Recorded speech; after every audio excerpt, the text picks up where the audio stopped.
You want to go to the Eiffel Tower? Taxis are so much worse in Paris. Make yourself comfy. What is this? This is the 2C Veep. All right, you ready to see the Eiffel Tower?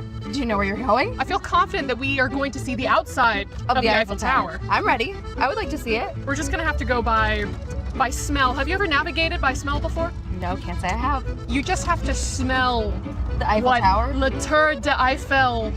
Okay, wait 1 second. Okay, I think we're getting closer. Either that or it's the catacombs. I didn't do that. That'll buff out. That'll buff out. I went to a cathedral today. Apparently the crown of thorns is there. I didn't get to see it, but From Game of Thrones? from Jesus. As we're actually navigating some of this traffic, here, will you take the wheel for a second? Let me just, go ahead, take the wheel. I don't know how to drive stick. I have something back here. It's okay, you'll figure it out. 1 second. Are you still operating the pedals? Okay, Do you know when to brake? I got it. Yeah, no, I could feel it. Okay, here we go. All right. Please take the wheel. Am I still holding the wheel? Oh, no, wait, I got my knee on it. There we go, you're good. How long is the Paris sewer system? I can't measure distance, so 20 miles. 20 miles? That's pretty far. 2 miles. It's actually over 1,304 miles long, and much of it is big enough to drive a train through. Whoa, it's a lot of It is. It's quite That's literally crazy. a lot of The Eiffel Tower is 330 meters tall, or 1,083 feet if you're American. How much does it grow or shrink based on the temperature? This thing's growing? I mean, we know that things tend to grow or shrink based on temperature.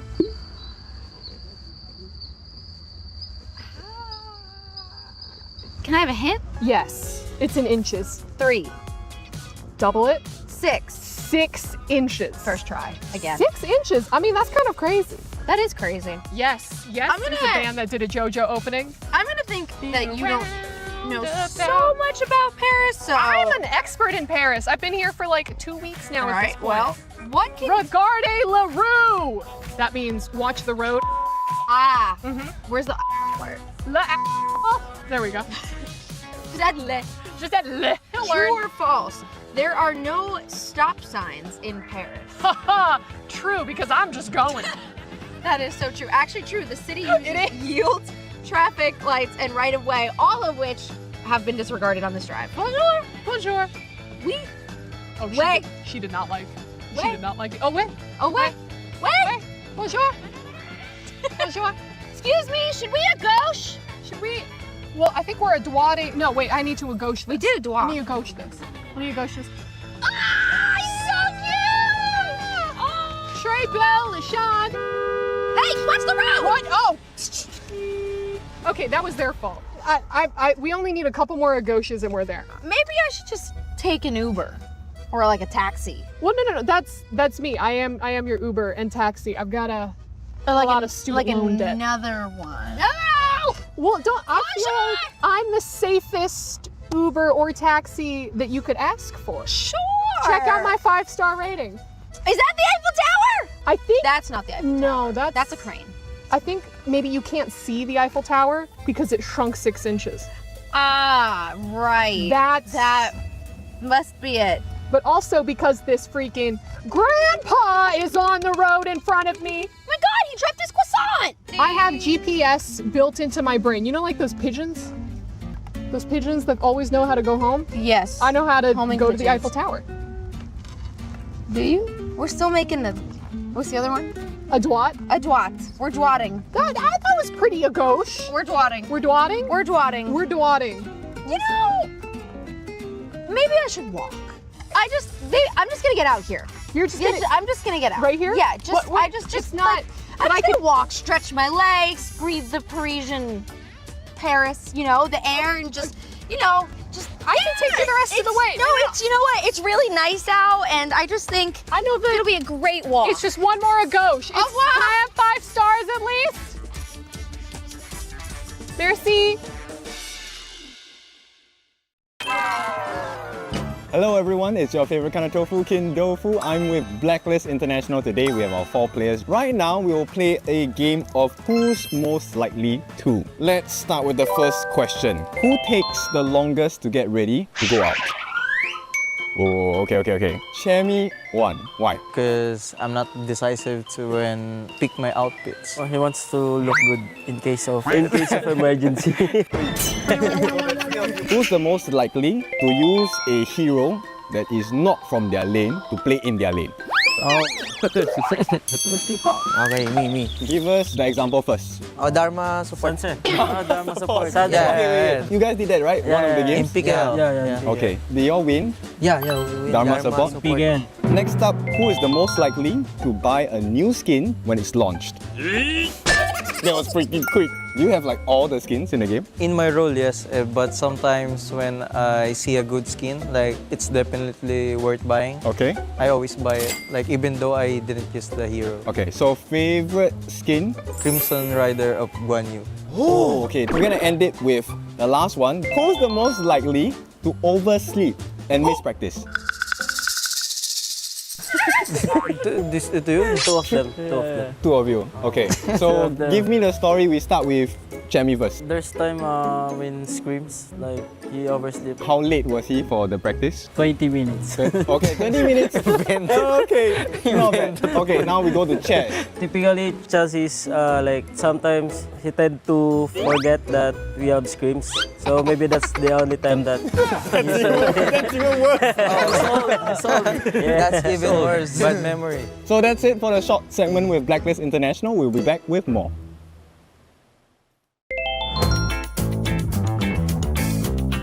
Hi everyone, welcome to Who's It, where we will put teamwork to the test. There are 3 players and here are the rules. First, only the player who can see can touch the board and show one answer. And only the player who can hear can see and communicate the hints. And only the player who can speak has the answer and can use gestures. They only have 90 seconds for this. While they succeed, let's find out. ยากปะโอ้โหยากมากเฮียแล้ว ไม่รู้เลยเฮียแล้วเป็นยังไงถือดาบมีผ้าปิดตาไหมถือธนูไม่มีถือดาบมันต้องไม่ถือดาบหน้าต้องเป็นไฟเตอร์ชุดดำไหมชุดดำไม่ใช่ชุดดำด้วยไม่ใช่ชุดดำเอาแถวแรกออกไปก่อนเลยแถวแรกแถว4อ่ะลงไปอีกแถวหนึ่งเนี่ย1เอาไป1 2 3อันนี้ผู้ชายอันนี้ผู้หญิงผู้ชายหรือผู้หญิงผู้ชายเอาตัวผู้หญิงออกไปก่อนเอาแถวหนึ่งลงไปเลยแถวหนึ่งลงให้หมดเลยแถว1 2 ตัวลงไปให้หมดเลยปึ๊บ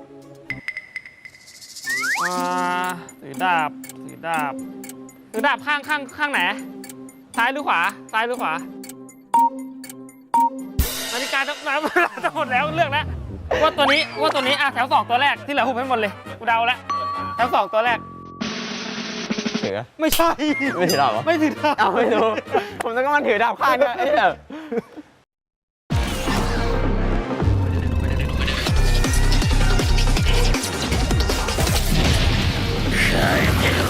自分の大切な友達を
行くぜ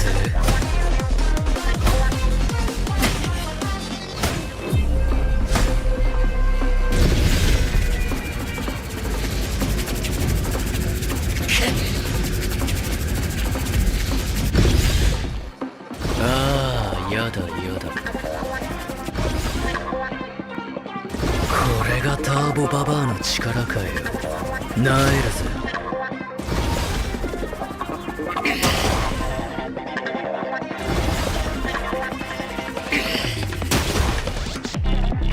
許さねえぜてめえはよ。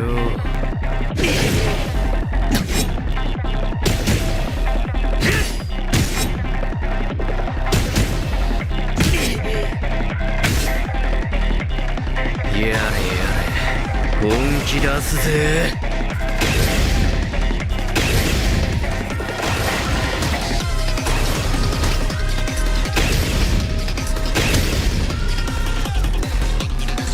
ももちゃん会いたかったぜ。強くならなきゃ、もっと強く。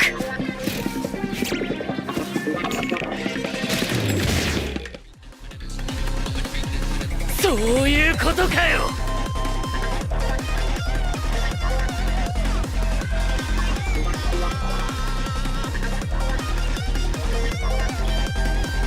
おっと悪い。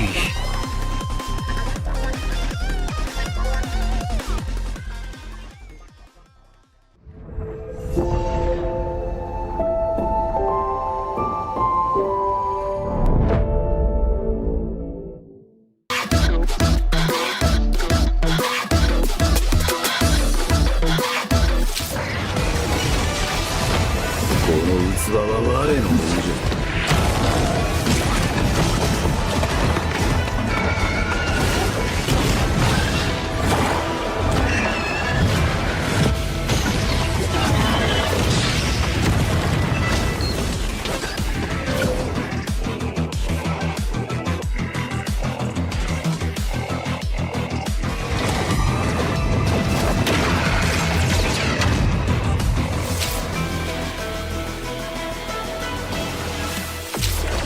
わしのじゃ。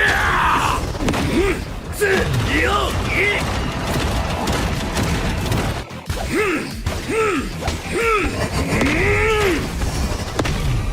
楽しいのう呪いの家。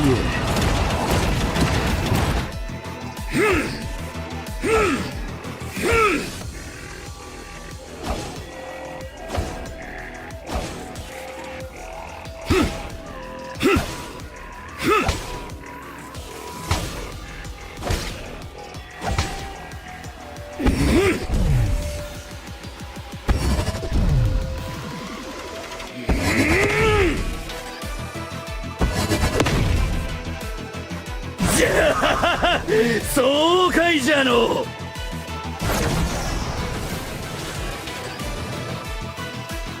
見つけた。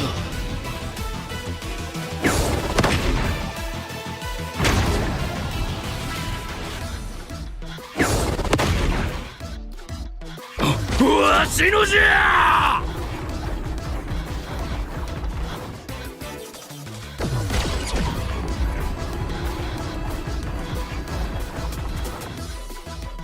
楽しいのう。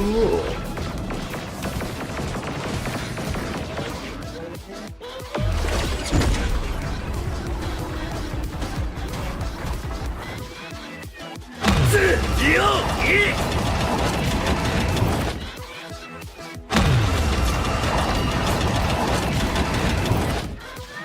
い。呪いの家。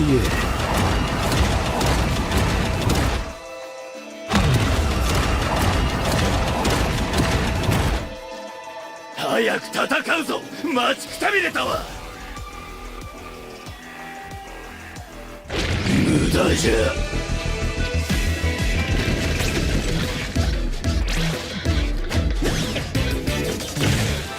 これから人間にとっての地獄を見せてやるからの。早くしろ。我は待たされるのが嫌いじゃ。なんじゃ貴様、ぶち殺されたいのか。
dimming the lights. Better get right, I'm champion.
He can come in here and play my game. Let's go. He knows nothing. Let's go! Tyler 1, you're done. This is my ladder. You can't climb it. It's better than me hard-sucking masters. You're going too far now. Your eyes buggy. Your elbows ashy. Is that airline? That's an AL airline. Somebody better hold me. Okay, yeah. Do something then. Raw energy. Blow the house down.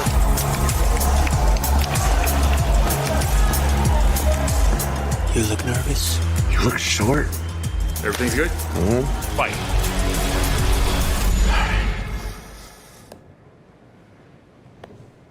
Okay.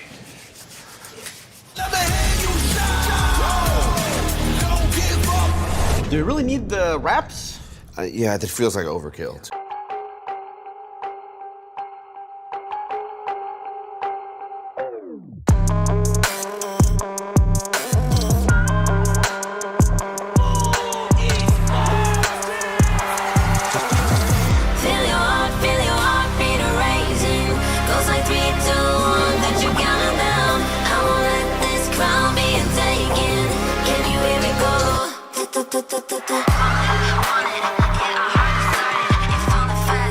Valor crowning on with the champions ready to go.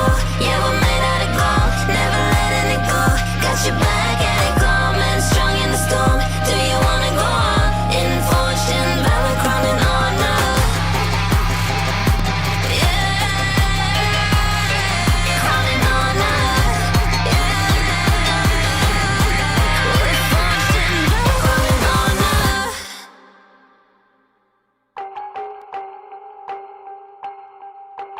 The group stage has begun, but nothing is settled in yet. Some teams are building momentum, and some others are just fighting to keep their hopes to stay in the KWC 2026 for a little bit longer. We're live from Paris, France. I'm your host, Isaac Peña, and today is going to be day 2 of our group stage. Kin, Nora, how are you?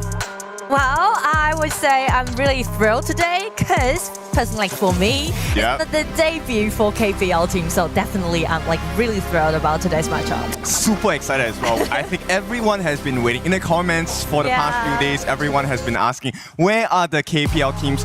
Well, they are here today. And this one is going to be an exciting one because we are going to have our first ever global against KPL team matchup. And of course, it has to be our new boys coming in from the side of Revenant X Spark. So I'm curious how to see whether this is going to be a good lesson learning experience and how strong will the KPL teams look. All right, Yeah. Ken, I'm going to bring you back a little bit because you're actually running a little bit too fast for my taste. We need to talk a little bit about what happened yesterday. Yesterday, we had the group stage day 1. The highlights are right over here. We've had amazing performances. We got over there like top of the top. Break it down for us. Well, yesterday's matchup, actually, we've seen several different players, especially I want to highlight this Luna player by Yulong, and he really showcased a lot. And also, we've got 2 teams, I guess, just got their spot into the playoff, which is ROC Esports and also GK Esports. Yes, it's a very important one because there were kind of some surprises, right? We were expecting, example, Aurora. When they first showed up, they were touted as the #1 MKL team. They were the champions. And it was supposed to be a stock stock standard result going up against Rock Esports.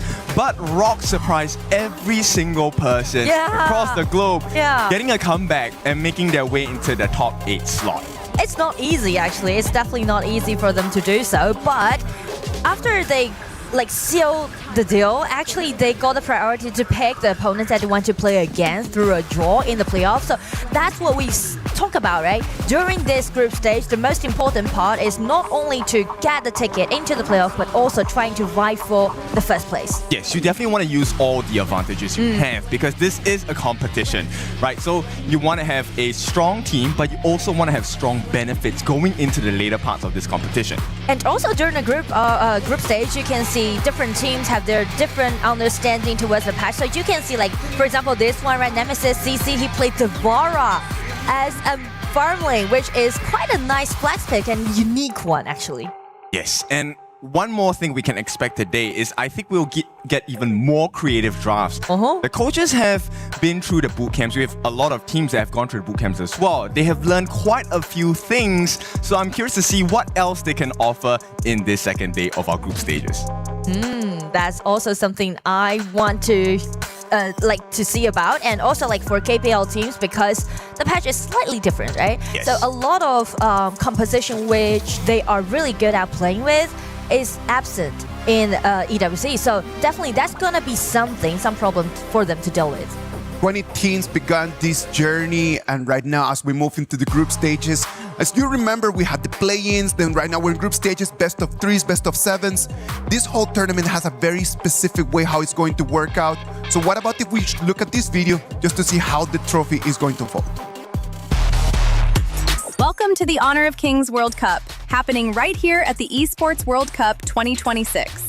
Before we get into the action, here's how the tournament works. The global ban pick system will be implemented, and there will be 3 stages: the play-ins, the group stage, and the playoffs. The 8 qualified teams have been split into Group A and B and drawn their placements on the bracket. The play-ins will have best of 3 matches, where the top 2 of each group advance to the group stage. The 4 teams who advanced from play-ins will be joined by 12 teams that qualified from their respective leagues, forming a total of 16 teams for the group stage. The 16 teams are split into 4 pools based on their performance, with teams in Pool 1 being the top-seeded team in each group. The rest of the teams will be drawn into the groups, with each group having a team from each pool. The group stage will once again have best of 3 matches in a double elimination format, where the top 2 of each group advance to the playoffs. Teams that advance through the upper bracket will have an advantage, so placement matters. The playoffs is where things get interesting. The team who advanced through the upper bracket in the group stage will first draw their selection order. Then, they each get to pick one from the other 4 second-place teams to play against. When all teams are picked, the stage is set for the playoffs. The playoffs will have best of 7 matches, and where teams tie 3-3, the ultimate battle will be the deciding factor. No second chances, no room for mistakes, and only one team will be crowned the champion of KWC at EWC 2026.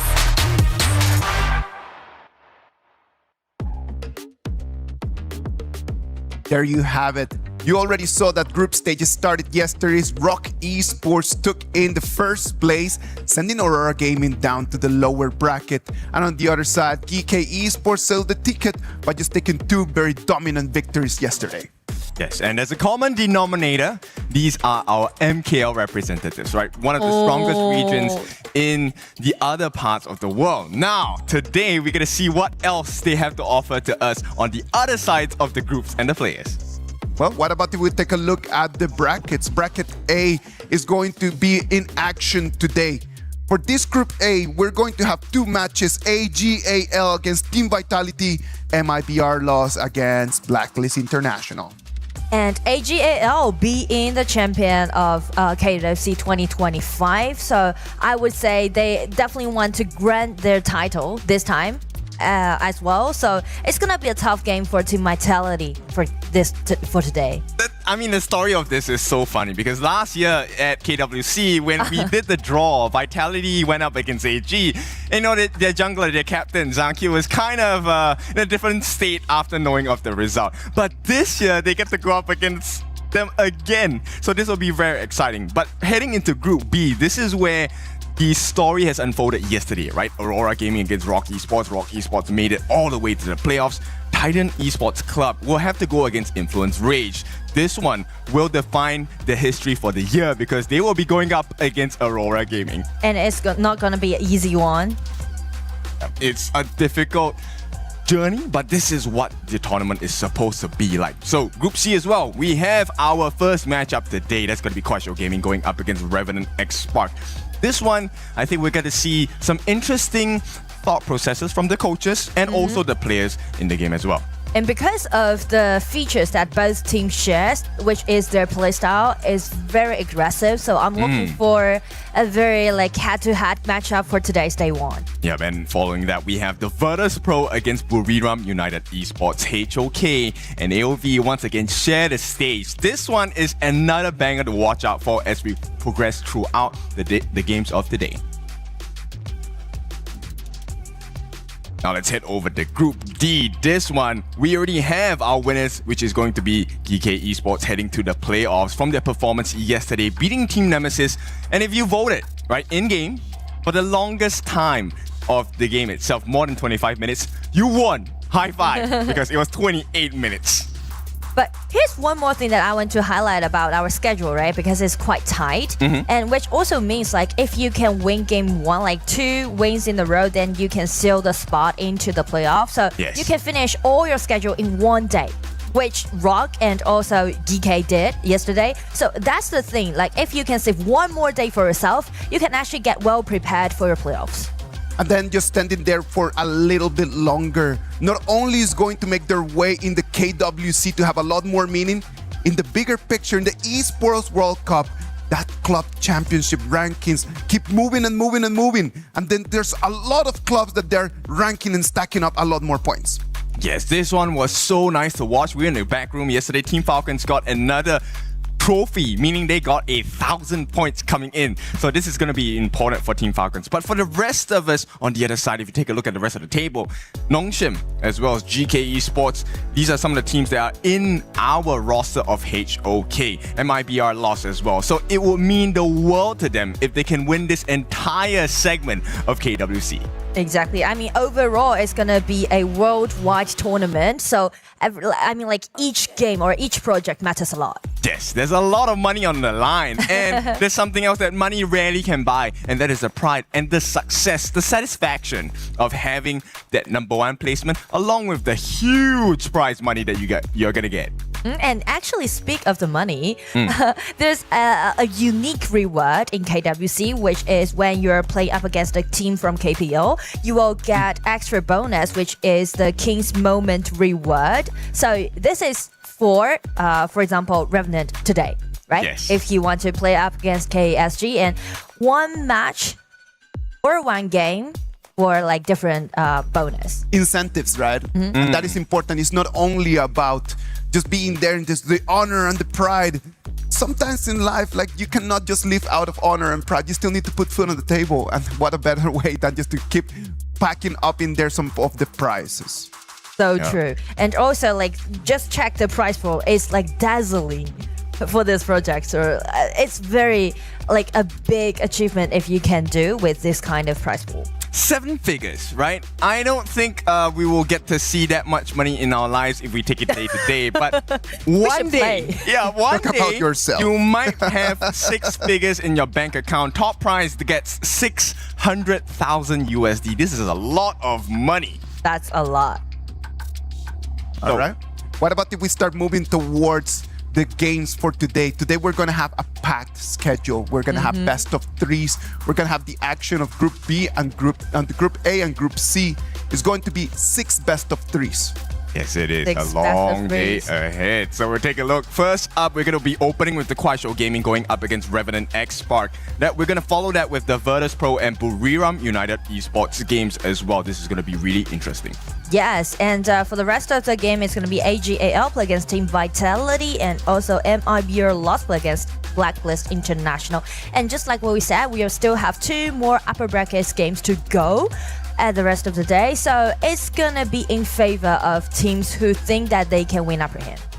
I want to see how the performance of the winner's bracket is going to be like, because this one defines the rest of your journey. If you win, you have a couple days rest. You also have time to prepare and take a look at the research you can do on your opponents moving towards the top 8 positions. This is very important, because the format actually had kind of like a gap between best of 3 and best of 7, because we're doing best of 7 in the playoff, right? So just think about it. If you can win the upper bracket and got your ticket, get into the playoff, you can save like at least one more day prepare for the best of 7. Yes, and 24 hours of research makes the world's difference down here. And you know what? There is more research to be done on your side, because if you want to figure out how do you play Princess Frost specifically, we have a beautiful skin for you to try her with. This is our EWC special, KWC special as well. Fortune Honor, crowned by Honor, the heaven beacon for Princess Frost. Already showcased in-game, unfortunately did not get the win in the series, but nonetheless, you will lose in style. I do like it. There's a saying about every player in HOK has their own destined hero, designated hero, and for me personally, it's Princess Frost. Wow, okay. I'm a big fan of Princess Frost. I'm gonna share the stage with you on that, because Princess Frost is also one of my favorite heroes. And it's something that the other talents know me as, because I like to play in the mid, but she can also operate as a roam. Maybe not for professional games, but in your ranked games, you can give it a try as well. Yes, and it's stunning skin. Love it. So moving on from this is gonna be an interesting day, because I think arguably our first series of the day, Kuaishou Gaming against Revenant X Spark. This is a monumentous challenge for Revenant X Spark, right? They have only been in the global space for roughly about 4 months. So this is going to be a huge lesson in HOK. I mean, definitely the experience towards global tournaments gonna matters a lot. And also, actually speaking to global experience, Kuaishou is like, because they are the new champion in spring season back in KPL. So this is actually their first time as well to play in such a global tournament. So these are rising stars. It's gonna be like the first time that we're gonna have KSG and the first time that we're going to have right over here Revenant X Spark. Kane, what do they bring to the table? I think they will show you how proficiency is so important in this game, but also how to handle the pressure. Because behind the scenes, Kuaishou Gaming, they're not only competing in this international tournament as well, they have their home games that they have to play. So there's a lot of pressure for them to show up. They want to impress their fans. Jumping onto that, like they have been having difficult days recently because they need to be working on so many different metas, right, Nora? Yes, at least 2 metas at the same time. So actually you can see like they had a really tight schedule. They just finished their KPL games back maybe like 2 or 3 days ago. And then they just directly fly into Paris. And for yesterday, they got their rehearsal, the shooting day, the media day. So a lot of things for them to deal with in the recent days. So actually, the patch is also different. The Thursday was a bad day for them, right? It was actually pretty difficult. They were playing against EDGM and then they had a 2-0 advantage. And then after they just dropped the back and then made it a 2-3. And that was their last game right over there at KPL before flying all the way here to Paris. Yes, it's a difficult journey, right? And there's also things like the jet lag because of the time difference. So things might not be as straightforward as it seems on camera. Yes, but that's something that I really want to see them to pull themselves together because I know that they are known for their resilience back into KPL spring, right? They are considering as the underdog because that championship they granted, that was their first ever championship in their team's history. Yes, and no one could ever thought that they can beat Wolves back in spring season because Wolves was known for like 10th. Now already made it into 11 right now championship. KSG at that moment in spring, right? Like it was like the top of the top. It was their peak moment. Now we go in front of us and we go to the other side of the street. Revenant X Spark right now coming in here. They had a 4-1 victory over AG.AL over there in the King Arise India tournament. Talking a little bit about that game, Kin. How much information can we get out of that match that is going to show us something of what they can actually do today? I think the one thing we take a look at Revenant X Spark will have to be Jing Tian, right? Because he's the main core of the team. Now, the rest of the players, they have already entered the other scenes of HOK Global Esports, which is things like the ENC and the Asian Games. They have garnered quite a bit of experience. So now the big question is, how fast can you learn? Because you're going up against one of the biggest teams from KPL. Yes, this is their first time on the international stage, but they are all proficient with a lot of the heroes that are available in this patch. And I feel like it's gonna be a little bit stressed when you're putting under spotlight, right? And also you know that you're gonna face against KPL teams, and this is the first game we see a non-KPL team play against the KPL team in KWC this year. So a lot of pressures on Remnant actually. I think that Kin right now just touched onto a very interesting topic that most likely people at home want to know a little bit more. For Revenant, like they need to come up with something different. They need to come up with something nice. In terms of the hero picks, what do they have right over there in their arsenal that they could actually toss at KSG for them to catch them by surprise? I think catching them by surprise is going to be really difficult, but the usual assassin jungles are definitely what Jingtian will be looking for, right? At the same time, now Jingtian brings something else to Revenant X Spark that I think not a lot of people might know. So he has switched up in many different teams in HOK Global. He has been in the MENA region, he has been in AG.AL as well. So he's taken bits and pieces of information and playstyles from these different regions and brought them over to this side of Revenant X Spark. So I want to see if that's going to be enough to compete, put a good fight against Kuaishou Gaming. But I mean, like, he's playing against Zhuhao, like the jungler from KSG, and Zhuhao is like, I would say he's one of the most popular rising stars so far in KPL because he got his first championship in spring, and also when he made his debut in KPL, he was known for his like getting the first place in the boot camp and getting the first place, being the first place to be selected by the teams and started his journey in KPL.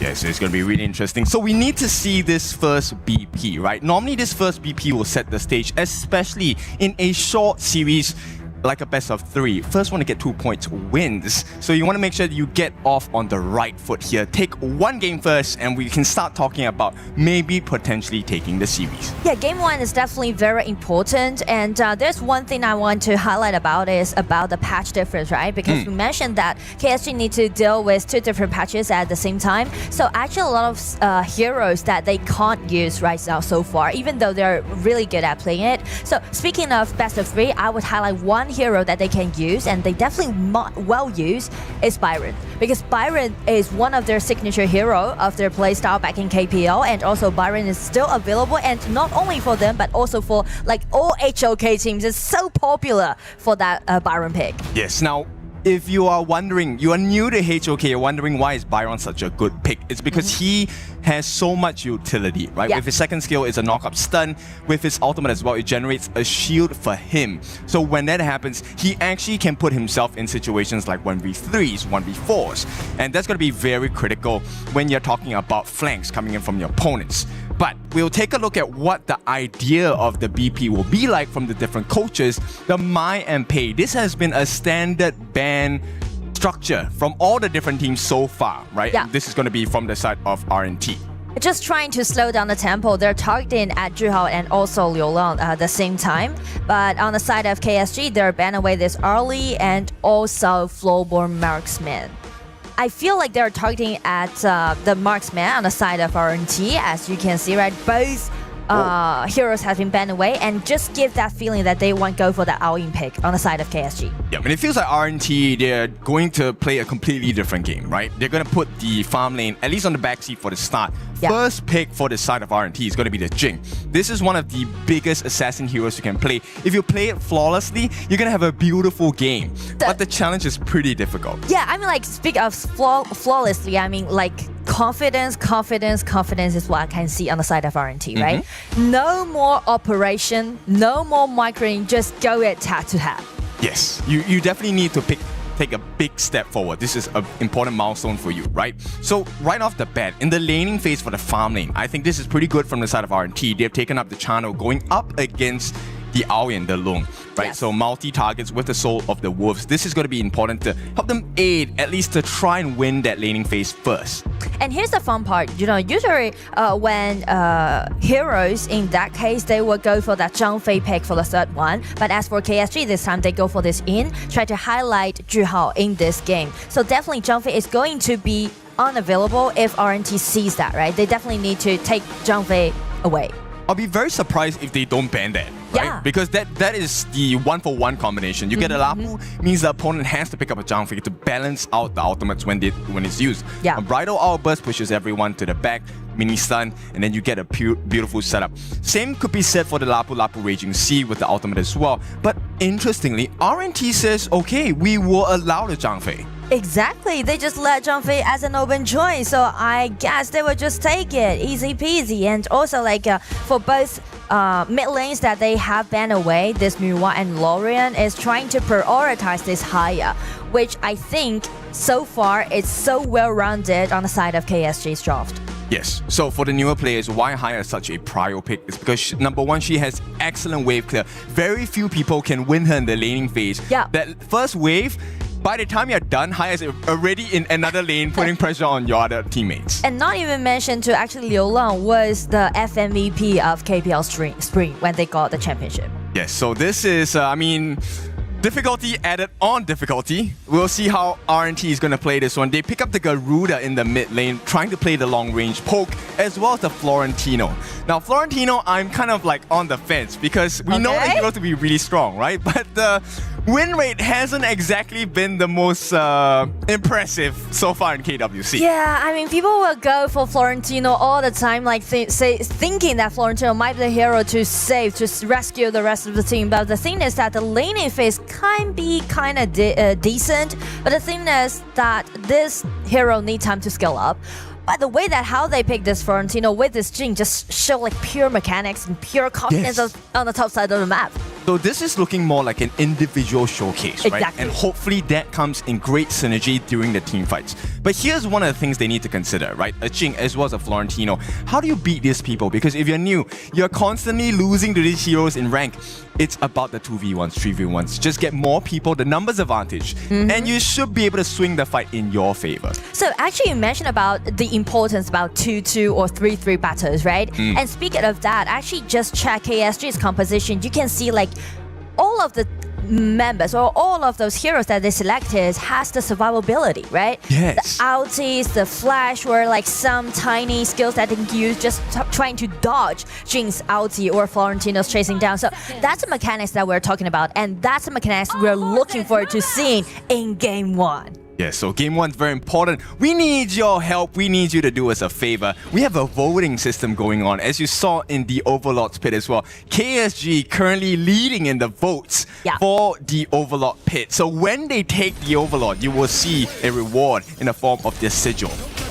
Oh, Jingtian is doing something. Sneak into the red buff side, and Zhao just use his smite. Oh no. So, not looking it's good. gonna be a 1-1. Oh, he got it. He stole it. So Jingtian actually gets that initial one. But here comes the second part. Sure, you stole it. Can you survive though? Because 3 members on the side of KSG are here. And they're going to open up this first part of the game with the first blood onto Jingtian. And that's not what you want to see if you're an RNT fan. And first blood goes over to Silence. I mean, nice try by Jingtian. But the thing is that you can see the coordination on the top side of the map, on the side of KSG, right? They just rotate so fast and in close. That kind of thing. And I love this. Right on the dot, hyper roll. Silence always brings the confidence, and you absolutely shine on stage. Keep going for that championship. With that first blood going into the hands of Silence, this means the Clash lane is looking a little bit spicy for Deadshot. I'm not sure he's going to be able to hold it on his own unless help comes. And here's some backstories about Silence and also Yu, because both Silence on the side of KSG, this year is their debut, and this season was their debut, and they got the championship. That's what we're talking about. I mean, that's super impressive, right? Exactly. Rarely do you get a performance where you come out in your first debut, you win the entire thing, come to the international stage. Once again, they're looking pretty good at this point, right? So the assist going in for Chi Hao as well as for Liu Lang as well. This is all gold advantage. At 2 minutes in the game, we're already 1,000 ahead for KSG. That's a lot. It really is a lot. And right now, this means the rotations will be a lot faster for the side of Crush Gaming as well.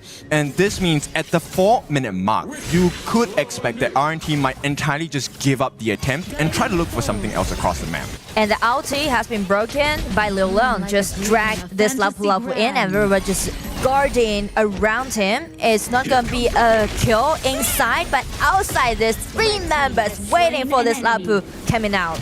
Yep, Crowley takes a fall here with the flash by Deadshot. He's gone as well, right? There's no way it's gonna happen. Ji-Hao gets that finishing blow. It's 3 kills to nothing on the side of KSG. Nothing less we expect from the #1 team in KPL previous. And the way that how it goes so far is pretty much like RNTX is trying to make a lot of things happen, right? They make a lot of things move in groups, but KSG, they just guard there, just wait for it, and just doing those pushbacks. Yes, and the timing has been already super clean from KSG, right? So LFF actually giving vision to the side of KSG. It might not seem like much, but at this point, now they know what to do during their rotations. Crowley, he's gonna try and set up something on the side. The flash, the ulti are being broken, so KSG, they are on their way, getting down, try to rotate, and just force out the flash on the side of RNTX. So a lot of trades happening, and after that, it's up to 2,000 gold lead right now. And it will start to get more difficult, right? Because a flash at this stage means you don't have it for that 4-minute Tyrant fight.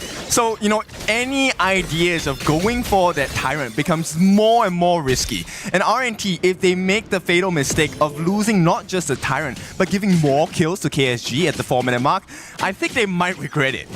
So they're actually trying to pressure on at the bottom, trying to do something on Yu, but you can see like Yu is just being very patient. But at this place, you can see like the ulti broke out and Candy just being killed instantly. That's gonna be something to deal with on the side of RNTX. Yep, Candy already taken out, so there is no way they can contest this. KSG take the first timer of the game, and there is more to come. Jingtian couldn't even go close because the Moonscape Mirage from the side of Liu Lang actually pushed them back. So at this point, KSG, look, I think this is a well worth effort. They're gonna put themselves right smack in the middle of the jungle on the bottom side and put more pressure on Senpai as well as Crowley. I don't think you want to contest this, but they will still give it a try. Jingtian goes in for the 1v3. Now it becomes a 1v1, but he should be long and gone. The damage is too much, and Liu Lang shows him what's up. Even make it as a solo kill, and here comes Ji-Hao. They are just torturing the game. You can see like the certification that KSG has, right? They're just totally reading RNT as a book. And this is what it means to play against a KPL team, right? The pressure is immense. T1 now under pressure as well. I don't think they can defend this. In fact, they have to give it. And a couple of free hits coming in on the lifelines of Crowley. This means they don't get to defend. The Azure buff goes to the side of KSG as well. I mean, like, everything just happened so fast. Like, RNTX, they are trying to be aggressive, but the thing is that once they failed, you can see everything just collapsed after that. Yes. Like, one small mistake, the other side of the team will just make it to be a snowball. And it feels like there's no more space for RNTX to try anything, right? Look, they're trying to farm in the top lane 4 different members. Ideally, we're looking for a 3-man gold sharing effort, but at this point, because you're so far behind, 4,000 gold behind, KSG might be looking for more. Senpai gets caught out by Liu Lang. Does get the Moonscape Mirage. This is a 1v1 that is completely unfair. Even with the leader stance, he's going to be taken out, and KSG have all the advantage in the world. Killing spree it is. I mean, like 303 KDA, Liu Lang is having 100% killing participation. Yeah, we need to take a look step by step, right? RNT, can they get a kill over to their side? Right now, they have nothing to offer against KSG, and KSG knows that they have this advantage. They will start approaching the Crimson camp again. I feel like they are just being really dominating, and you can see like RNTX, they are too busy to guard all those resources that they have. Yep, and it's very difficult because ideally you want to isolate singular members on the side of KSG, but nobody can hold a 1v1 with any member on the side of Quasho Gaming at this point. So RNT, they have to figure something out in the sense of a 4v1, 3v1 numbers advantage. But to be honest, like with a 5,000 gold deficit, it can be really hard. The only thing that RNTX can do right now is just let Candy to guard all those waves and just trying to clear the waves and buy more time for Channel and also the Shin. Yes, and time is definitely not on their side because while Yu on this Owen is doing well for himself, the silent killer on the other side of KSG is silenced. I mean, no pun intended. But when the Davara comes online, you have essentially 2 marksmen and damage dealers, and here we go, Jingtian. He's gonna be caught in the middle of no man's land. 4 different members tries for the movements with his mirror image. Not gonna work out. A rampage for the side of Liu Lang. I mean, like, it's just being so devastating. They are trying to do the splat push, let Jingtian to have more gold shell. But the thing is that KSG already read that, right? So it's gonna be a group movement at the bottom. Yes, and you can see Liu Lang already at 403. What's scary is not the ocean, it's the undertow. And the currents by this guy are too strong. Now the 1v1 silence against Deadshot. He's gonna give it a try. Tries to put down the pedals as well, but Yu is here to help him out. And this will be the end of Deadshot. What at the same time, we also have Crowley. The tank is gone, so the squishies are left. Just Senpai, Candy, as well as Jingtian. They can't do much here. It's 4 different members on the side of KSG, all across on the other side of the map. It hasn't been 9 minutes, but already 9 kills in favor of KSG. And you can see like they can go whatever they want, take whatever they want. It just seems like this game is already be in their hand. Yep, and if you take a look at the gold chart, Ju Hao on this Ying, close to 1,000 gold per minute at this point, 8.5 minutes. It's looking a little bit dire for the side of RNT. They're gonna have to make a last stand here. That T2 at the top is very important, but the biggest challenge is you have about 1.5 minutes left, more or less, at the 10-minute mark when the shadow variants of the objectives come out. How do you defend that? I mean, like, to be honest, it seems to be impossible for RNT to contest with this dragon at the 10 minutes mark against KSG in this kind of case. The only thing, I mean, they can do is trying to guide their high ground tower as long as possible. Yeah, because it looks pretty difficult. Okay, one more Moonscape Mirage. This one is going to catch Crowley out, which means there is potentially no more tanks for the side of RNT once the damage is done. Liu Lang will let him live, giving the last of the silence as well. They will give it a try, but this is not looking good. The Radiance comes in with the Unbridled Outburst as well. They're going to end this game with an ace at this point, just waiting for the minions to come in. A triple kill for silence. The T3 in the mid is the entry point, and KSG are looking so good. They just aced RNT, and it hasn't been 10 minutes yet. KSG looking for the victory. Everything went so optimistic to them, and game 1 goes to KSG. A very steady performance. This is what we expected. So what if there is jet lag? So what if there is 2 different patches? We have the upper hand. I feel like it's pretty solid, you know. Not only the draft that we mentioned is very well-rounded, but also the play that they did in-game. I feel like it's just being flawless. Yes, and it's quite difficult. But Isaac, what do you feel about that game number 1?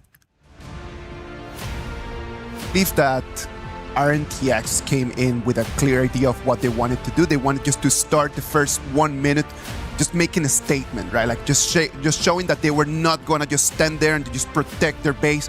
They wanted to go and get something. The Jin comes in, tries to invade onto the red buff, does not work out, and then everything just fell apart in the 40 seconds of the game. Yes, I do like the design that they did in the early game where I tried to steal away the red buff.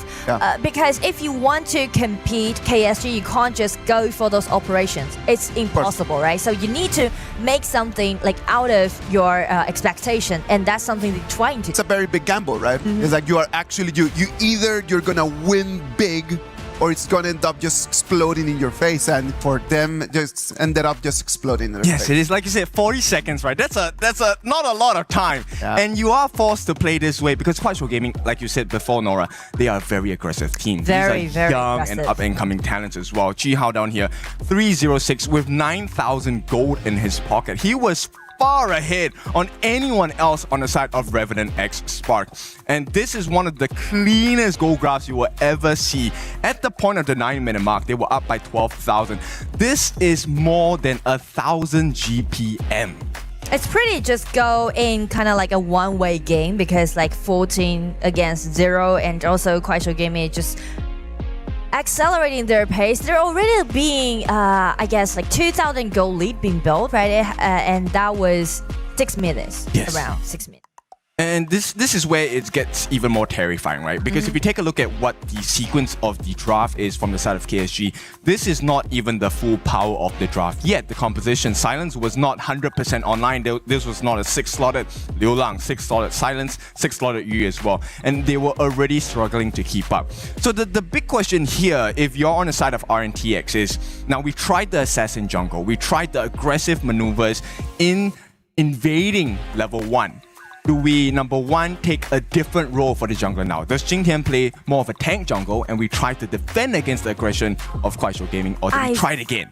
I feel like try again might be better, because if you, trying to make some tankiness brought into your composition, which means you will play in a passive way, I don't think play passive is going to be a good solution when you play against KSG. Okay, so they need to be cleaner, right, on the side of RNTX. I mean, to be honest, Jingtian did get like a decent start, but it was just for a moment. He stole the buff. That was good. But the punish, you know this is KSG. This is how fast they are. At the same time, following that, Crowley not being able to follow up, and one by one, they stepped into the jaws of KSG. This gave them the best possible scenario on the side of Kuaishou Gaming. And I mean, if you want to do the invasion, you need to do it thoroughly, right? Because actually, before the 4 minutes mark, we didn't see KSG is looking for something. This is far beyond after they got those gaps about their goal difference. I mean, before 4 minutes mark, KSG is just trying to farm up in a peaceful way. But the thing is that they are just doing those pushing backs when the other team is doing the invasion.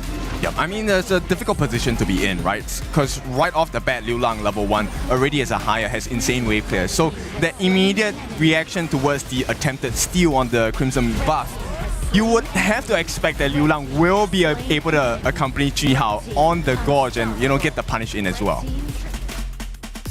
And I mean, speaking of that, if they still want Liu Lang to be the shot caller, then might well be the hero for Game 2. Well, let's wait and see what's going to happen in that Game 2. Game 1 came in, KSG took it in less than 10 minutes, sending us straight into Game 2. What about if we go for a break, and when we come back, we're going to bring you the action of Game 2 of this match number 1.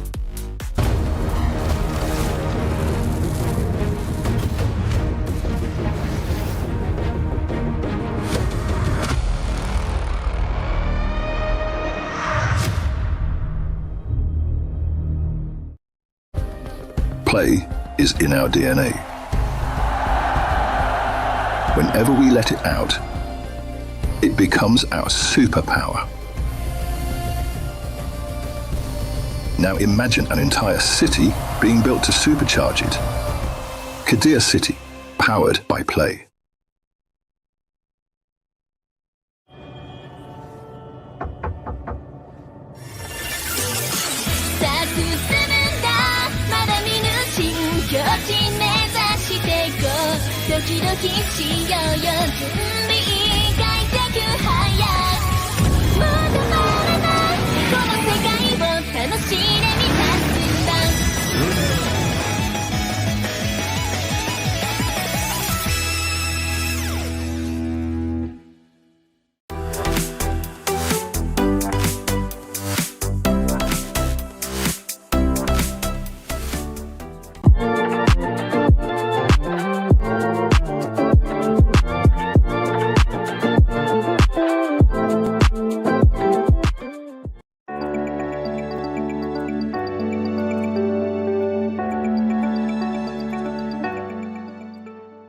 He can come in here and play my game. He knows nothing but go! Tyler Wine, you're done. Raw energy. Off and blow the house down.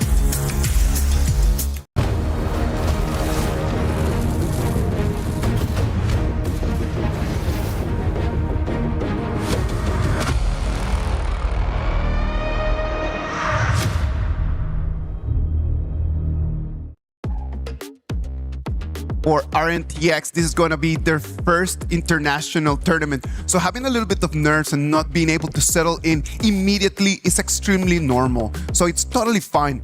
Right now, we start thinking about what they have in front. They have KSG, the KPL Spring Champions. Let's be realistic and not think about wow, let's go and try to beat them. What do you guys think is an achievable goal for RNTX in this match right now? I think let's try and get the pacing under control first, right? Yeah. I think the idea of invading is great. That's what you need to do to match against an aggressive team. Yeah. But I think they need to have a composition. We were talking about this just before we came on. They need to have a draft that if you want to invade level 1, it needs to be able to be done. right? Because a Garuda and a Florentino, if you're behind, there's no way you come back into the game. And speaking of that, I think draft also matters a lot because we mentioned about actually KSG is trying to prioritize the jungler, right? Let Zhuhao to have that in, so Zhang Fei should be banned away on the side of RNTX, right? You couldn't just let a well-played team to use such a well-played combo.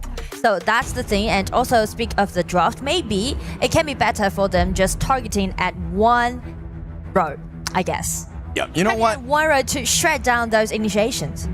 Let's first and foremost, let's not pick the Florentino game one. Right? Yeah. It's a difficult one. I mean, Florentino's a really strong hero, but we already saw one of the ways to beat the Florentino pick, right? When there's a numbers advantage, especially when you're behind on farm and EXP, it's not going to be a simple game at all. So RNTX, like you said, this time, I believe they should be going for first pick again, right? Could be, because if you lose a game, you get to be in a position to pick your sides.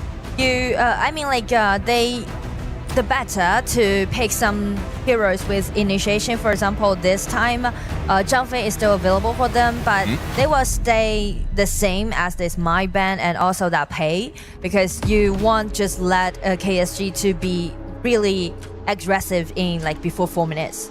Yeah, definitely. The first 4 minutes are really important, as we have already, or rather, KSG has already showcased to you what a lead within the first 60 seconds can do for you. And we are going with the stock standard bans once again. No pay, no mai, coming from the side of RNT. But this time, the Guan Yu and the Chicha coming in as the bans for KSG. So they're looking for a snowball. They want to go in face first. No flanks allowed. And that kind of gives me a feeling about maybe they will go for like a Yangjin Dolia pick or like some marksman like Channel, I guess, because of this Chicha and also Guan Yu ban. Yep, and we start to see Senpai. I mean, they pick up the Arlie, and Arlie is one of the strong heroes, right? But once again, very mechanical. Very mechanical it is, and also Daidea is an open choice on the side of RNTX, right? It's gonna be quite decent, and also maybe with this Zhang Fei pick, they should just prioritize Senpai at the bottom, because you can see like how aggressively he was during the laning, right? Trying to keep pressuring on you. I like that you bring that up, because we never really got to see the farm lane, right? It was always action in the mid and the top, but simply because they understood that, hey, we have an advantage in the clash lane, let's push that advantage over there. Yeah. Now, RNT, they're gonna pick up the Dharma along with the Princess Frost. So maybe, you know what, they could even play the Liang as a roam and go for the traditional Frost Liang. Do you like that combo? Well, I mean, I do like the combo, especially I'm looking forward to seeing KSG or AG.AL to play that combo. But as for RNTX, I feel like they might be better to go for a composition with more tolerance, because Zhang and Liang, you really need to use your ulti precisely, and it is very hard to execute it in game. Yes, high risk, high reward. And this risk is even higher now because they have Fatih in the hands of KSG. Fatih, if you didn't know, when he activates his ultimate, he cleanses himself of all crowd control, which means he might even say, you know what, Candy, if you want to use your second skill, Frigid Prison, freeze me, and I'll use my ulti, I'll come out, I'll start slashing.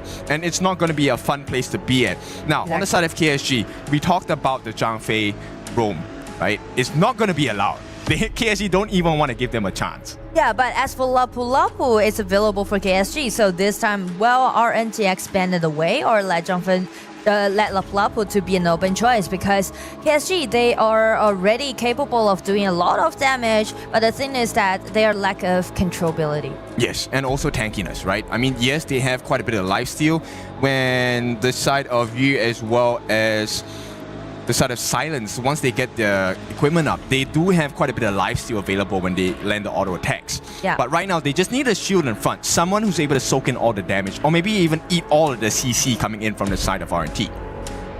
Lapu Lapu it is, and maybe like Yangjin for Zhuhao this time, I guess. And also for RNTX, because of the Dharma pick and also the Princess Frost, the control is definitely there. The CC is completed, so they might need some hero to do the splat push in the middle game. Yeah, I definitely agree. Split push, actually in this case, on the side of RNT, wave clear isn't their biggest strength, right? And we will go for the traditional pairing here. So the couple that is in play, Ogren as well as the Dire Dia. They are a couple, but there's the second couple here that is going to be the Dire Dia and the Arlie. This is one of the traditional picks you'll see in any professional league in HOK. And I would consider that bottom door as maybe the most, like the strongest door right now. So in this patch at the bottom. So I feel like this time RNTX is trying to highlight their marksman senpai, trying to, you know, be more aggressive during the laning and try to take the tier 1 tower at bottom first, then KSG. But Chihao, he gets a Agudo. And it's one of the natural counters against an Ogren. I'm not sure this game is going to go any easier for the side of RNTX. Like, we've seen the power of KSG, Kwai Shou Gaming. Now, if you don't understand Chinese, Kwai means fast. And they were playing extremely fast. And Shou means hand, means like fast-handed. Yes. Yes. So I think we can expect a very fast rotation. One of the fastest jungle camp clearers is the Agudo. And this is going to, hopefully, I think the Ogren pick for the side of Jingtian, he needs to invade. Ball camp definitely a prior here. If he can get away with robbery in this level 1 invade, that would be great. Because if you don't do that, we're going to see a repeat of game number 1. But I mean, like, if you want to do some invasion happening before Fominus Mark, I mean, like, around level 1, the only thing that Ogren can do is steal away the small monster, the piggies, around the camp on the side of KSG. That's the only thing that you need to do, or you can do. But after that, the mid lane clarity might be the main focus in game 2. Because not only Ogren, but also this Agudo can be a great help to their mid lanes in this clarity. Yes, they can actually hit multiple targets and also very fast wave clear from the side of Chihao on the Agudo, right? That's true. For Jingtian on the second skill, the Death's Precipice, the one where he does a swipe, the targets that hit by that will be available for him to get multi-hits. And Jingtian, he tries again! Oh no! Okay, we'll see how this works out, Just right? take it personal, like... Yeah, like, okay, game you know 1 what? invasion, game 2 invasion. I like it, actually. I like this because actually you can stop the passive of Chihao. He actually is successful. Now, the rest of the cavalry comes up. Straight away, it's a 3v2. The life bars are falling low on the side of KSG, but they don't have enough damage, and Liu Lang gets the first blood. Yes, it is onto Crowley, but here we go. Jingtian, your Ogren, the jungler, the core. He is down right from the get-go, right before the 60-second mark. I mean, like, same strategy, same tactics that RNTX trying to make, but the story just be remade again on the side of KSG. Like, it's like the deja vu of game 1. Almost. So, I mean, they did send Senpai down to mid lane, try to get that mid first wave and rotate to the top or the bottom to get more EXP, but it's not working now because they have to waste time clearing that first initial wave. And this is all of the timers on the side of RNT put and push back. Just watch the replay, right? Actually, they did quite nice at first hand, but as you can see, Ollie just hold back. So the rest of the team member is not that capable of dealing with the early power on the side of KSG. So that's a problem. If you want to take one execution, you need to make sure that you can do it in a quite thorough way. Yeah, and in quick fashion as well, right? Yeah. This is the risk of taking a big fight before you hit level 4, because as an Ogren, you only get one chance of your first and second skills. If you don't get a kill or exchange off of that, you are in a dangerous spot, right? Level 4, yes, you have your ultimate as an Ogren to get back some life that is lost. You also get the insta-kill with the Seer State. But once again, okay, I like this. Jingtian says, let's give it a go again. They will go. This time it's a 3v2 with the roll and a tumble from Chihao. He makes it out safely. But once again, this is time wasted. I don't know if this is the correct answer. 4 members on the side of KSG have answered the call of Chihao in the jungle. Yes, the waste of time, that's exactly the point, because when you're trying to do the invasion but you didn't take anything from your enemy, that will just lower your own farming pace against your opponents. Just check the gold difference, right? 2,000 gold already in favor of KSG, and that's the thing. And in the middle of that exchange, you also got a solo 1v1 kill against Candy. Now, Candy losing to the side of you, I think that's to be expected. But the problem here is you're giving farm to the channel, which is not supposed to happen. He is going to be so big at the 4-minute mark, probably even at the 10-minute enhanced variants. The thing is, KSG is trying to highlight the top side of the map. They are just letting you to have his own good time. But out of expectation, he did that solo kill for himself. So definitely everything just went so optimistic to KSG in this game. Yep, and pre-4 minutes, yes, you do have a little bit of a backdoor defense, the yellow bar on the towers. That's the extra health of recovery. But once it hits 4 minutes, that is going to be gone. So right off the bat, even before we touch the Tyrant, KSG has an advantage in damage on turrets already. And speak of the gold difference, speak of the gold lead, just check silence. This man's just keeps silence, but with 600 gold lead. Yes, that's quite a lot, which means he probably will get a big advantage coming in. But here we go, the launch coming in. Once again, 2-man knockup.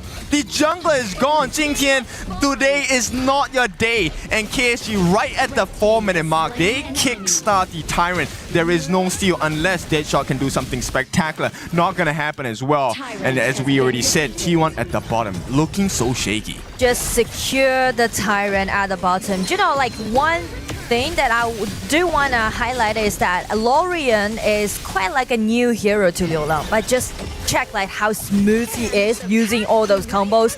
It's like pure mechanics, but like pure talent with great effort. I mean, this is one of the reasons why they are champions, right? They learn so fast, even if it's a hero that's new to them. The mechanics are already there, the foundations are already there. And the foundations of their victory start with RNT's T1 on the Clash lane taking a fall. So KSG has a little bit more space to operate around the gorge at this point. Top side is going to be very dark. Lapu finding a nice spot, trying to get in at the back.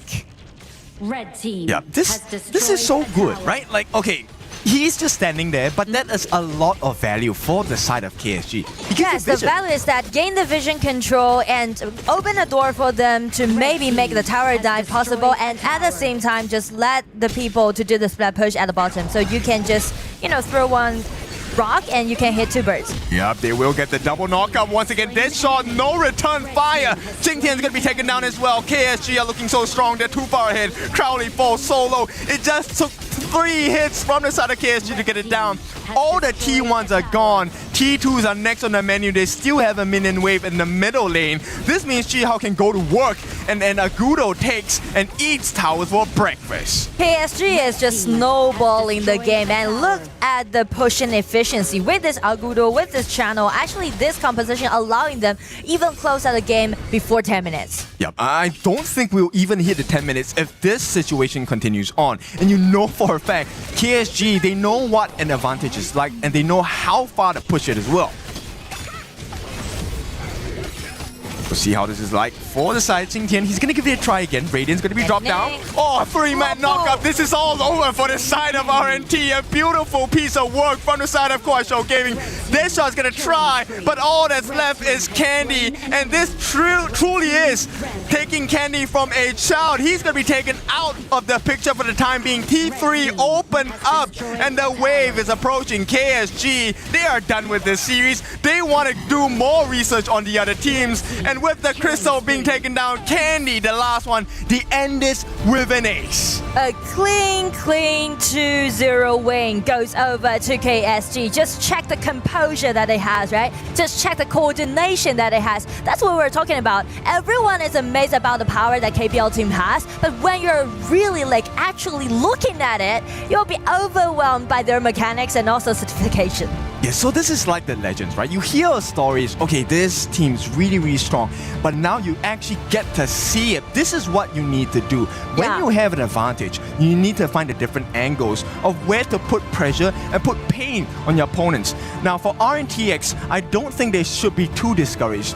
This is their first international against a KPL Prodigy team, these are the strong ones. So Kuaishou Gaming will be the winners of this first series, and what a performance to start the day. And I mean, like, they can actually learn a lot from those matchups when they're playing against KSG, right? Because KSG, actually, they're pulling all their efforts in. They're not saving anything. Just whatever they can play well with, the cards, they're just taking it out, and also check out the pace. They're pulling all the things that they have to their opponents, showing their respect. That is very commendable, right? Because for KSG, they could have actually just come in and they just take this with a little bit of like more calm, right? But just out of respect to your opponents, you come in with 100%. And for RNTX, I'm telling you, I do believe that they're going to go home actually feeling like they learned something. It's not every day that you get the chance to play against the KPL champions.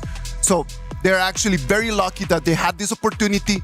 They need to go back, look at the video, and then understand exactly what they can do in order to improve. Well, I feel like they can just continuing being aggressive in the early game, but yes, maybe we'll polish it a little bit more. For example, if you want to steal away the red buff, you need to make sure that everyone's there for you, coming up with all those damage you got. You need to have a way in the same as you need to have a way out, right? Like, so if you understand how to come in, yeah, that's totally fine, but you need to have a plan on how you can actually go back home with the gold. Yes, safety is very important, right? The exit plan, exit strategy is definitely one thing that I think RNT is going to take away from this series. And I love that you pointed this out.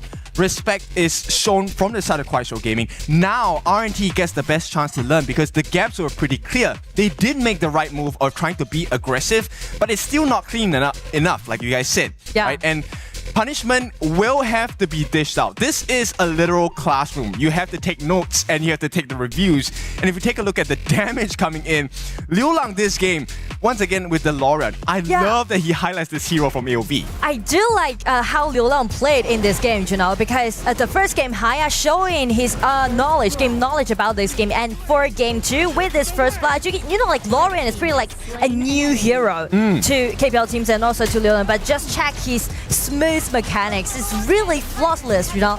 A lot of efforts that we can see back his mechanics, and also like you can see the talent from this player. Yes, and of course, across the caster desk, we all play different roles in the game. And I want to point out LFF, some of the things that he has been doing in this game, you definitely need to learn from it. Just standing in the brush is also one important factor. Giving them the information that, hey, actually, RNTX are around this area, and with a Lapu Lapu pick in a tight corner, there's no way you run away from the Raging Sea, right? Yes, you can see it, but can you run? I don't think so. I think that Kin made a very interesting and very smart comment saying that KWC is a classroom. It is out there for everyone who wants to learn to become better at what they do. So every single person that comes in all the way here to Paris, France, as long as you are willing to take in information and try to become better, we'll see you next year in KWC 2027, man.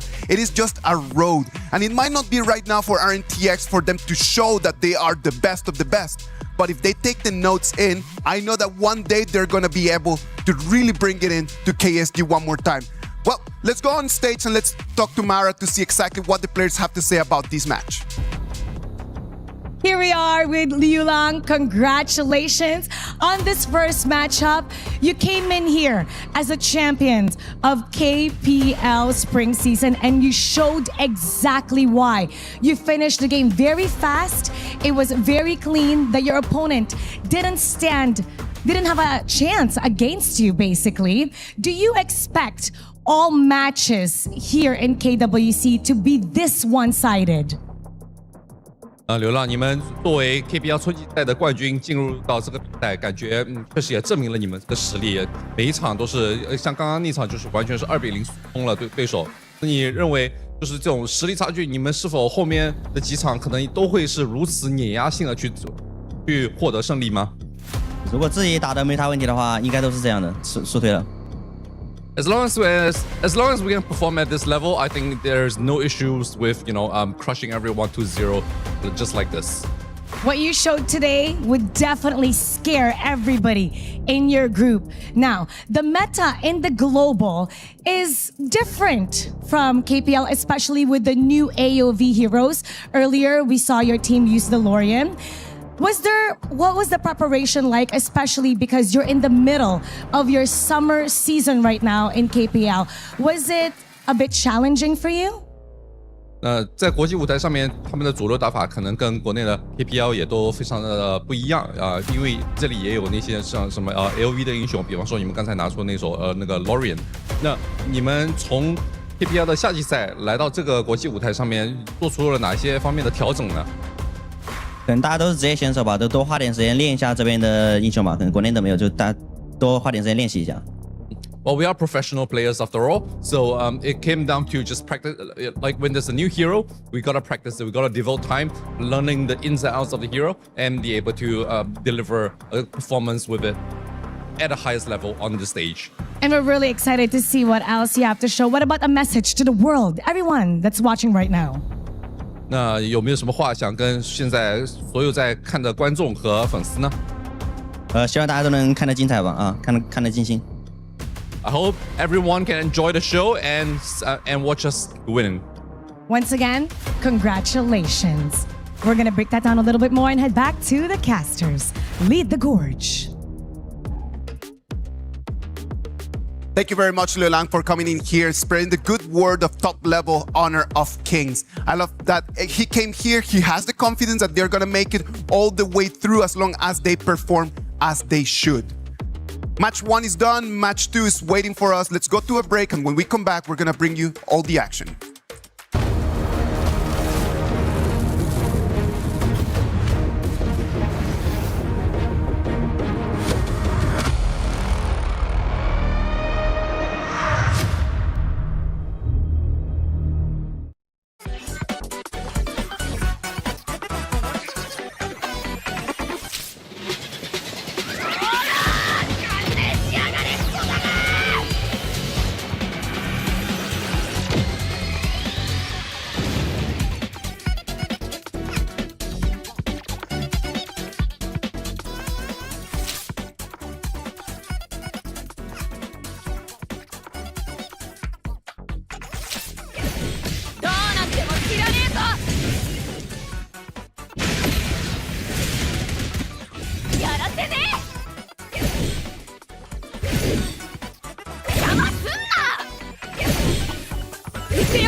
Play is in our DNA.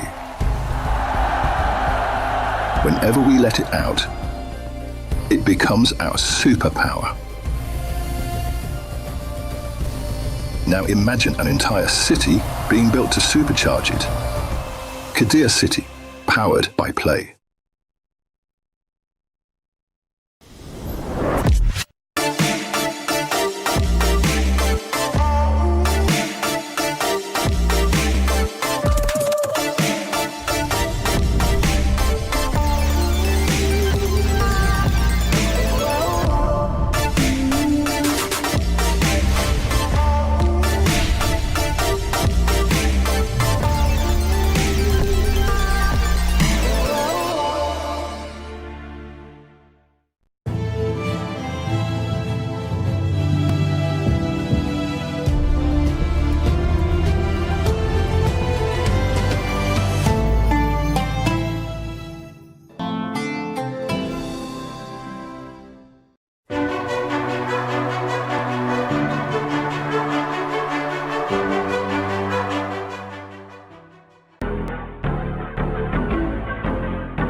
Welcome back. This is the KWC 2026 Group Stage Day 2.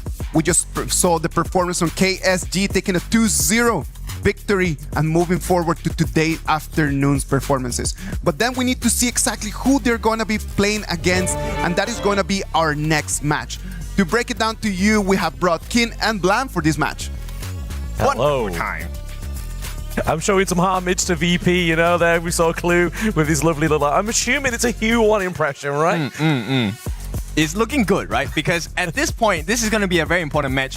Now we shift from one side of KWC to the other side, and this time we're looking at the HOK AOV matchup. Virtus Pro going up against Buriram United Esports. This one is going to be interesting because we have quite a bit of history with VP. Oh, absolutely. KML champions against playing survivors. This is going to be Virtus Pro against Buriram United Esports. The KML Spring 2026 first place against the RPL Summer 2026 first. Blam, who's coming on top out of this one?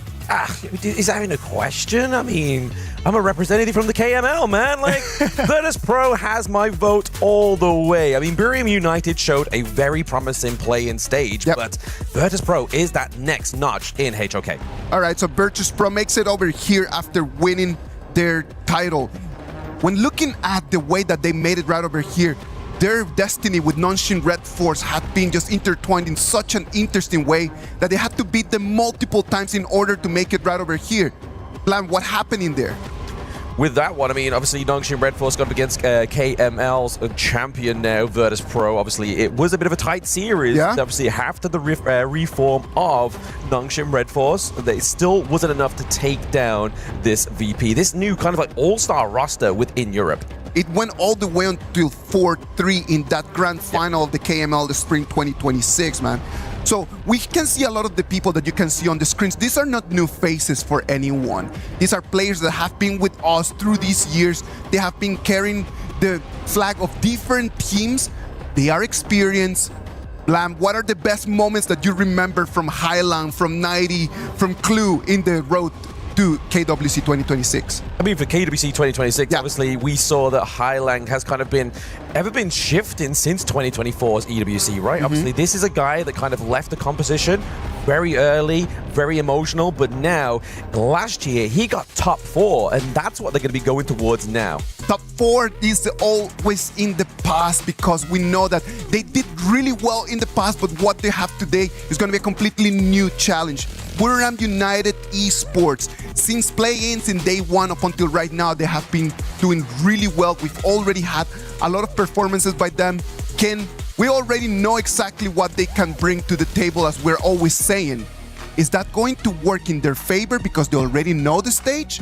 Or that's going to be a disadvantage since for Virtus Pro, they already know what they can do? It's going to work in my favor because I love this mid lane matchup. I like that you highlight the Highland from the side of Virtus Pro, right? Because coming in, we get to see this comparison between him and Nunu. Nunu is this all-star player coming in from the side of Buriram United Esports, and Highland is also a decorated player from the side of HOK. I think that that's going to be one of the best matchups in this game, right? Like just the mid lane fight.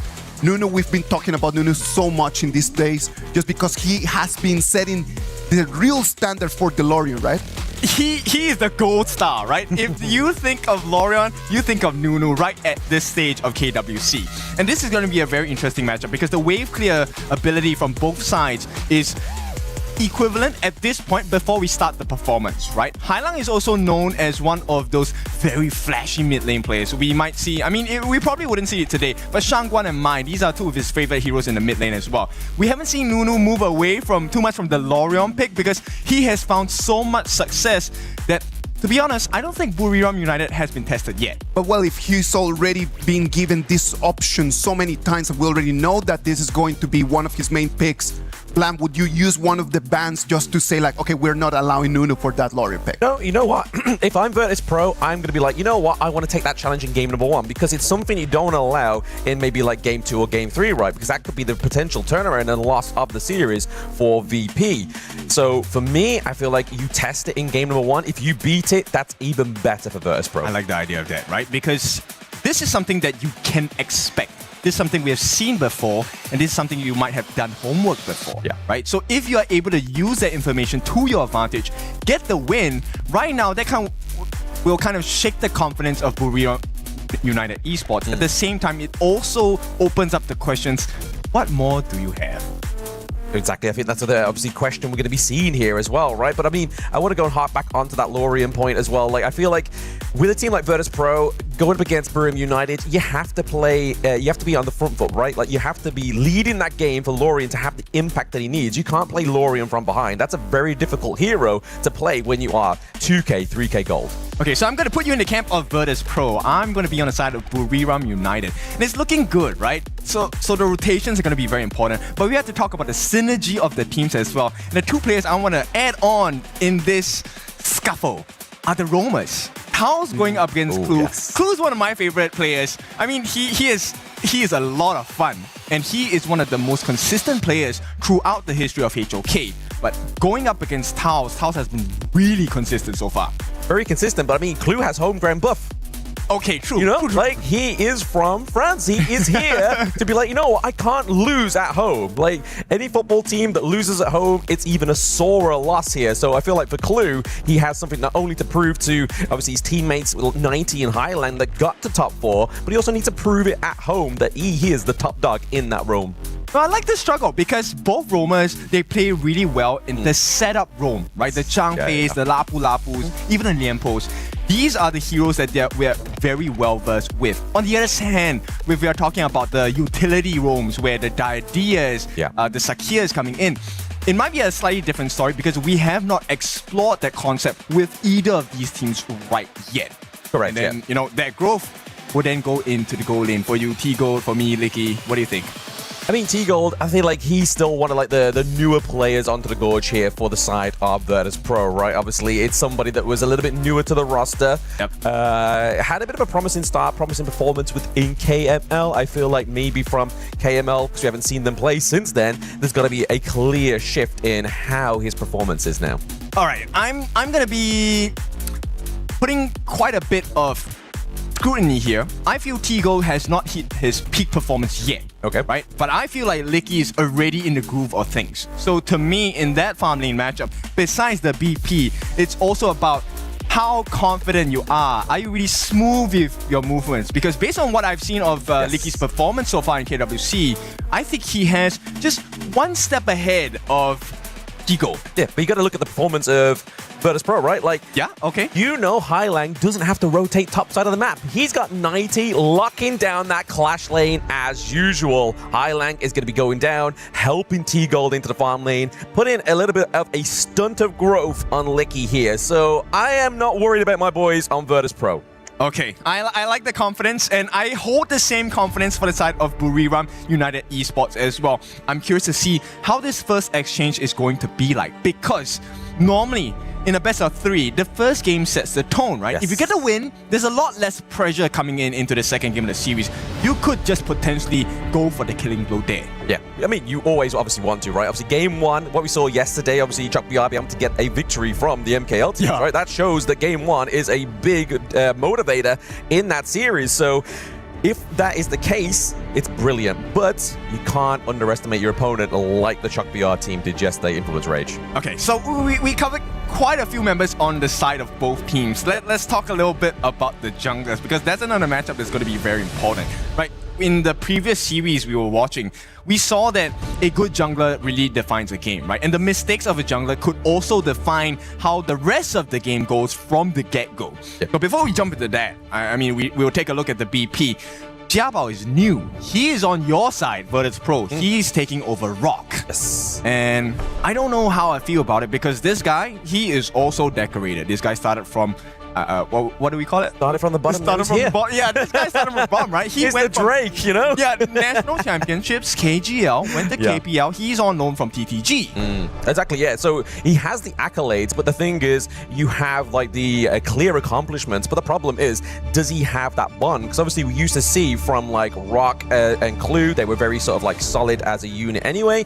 So it's going to be seen if that identity has been formed here for Virtus.pro. Because I think for me, if I was kind of like on the opposite side of this argument, it'd be like, what is the identity for Virtus.pro? Because it's not going to be the same as the one from KML. For sure. The synergy is definitely something that we need to talk about for both of these teams. And you know what? I was so surprised at the Buriram interview the other day, because they said they formed this team in what, 5 days? They have like 5 days of experience together, but it doesn't feel like they're playing as though they've practiced for 5 days only. This guy seems pretty in sync with each other. So I'm curious to see if VP has this same formula in their bag.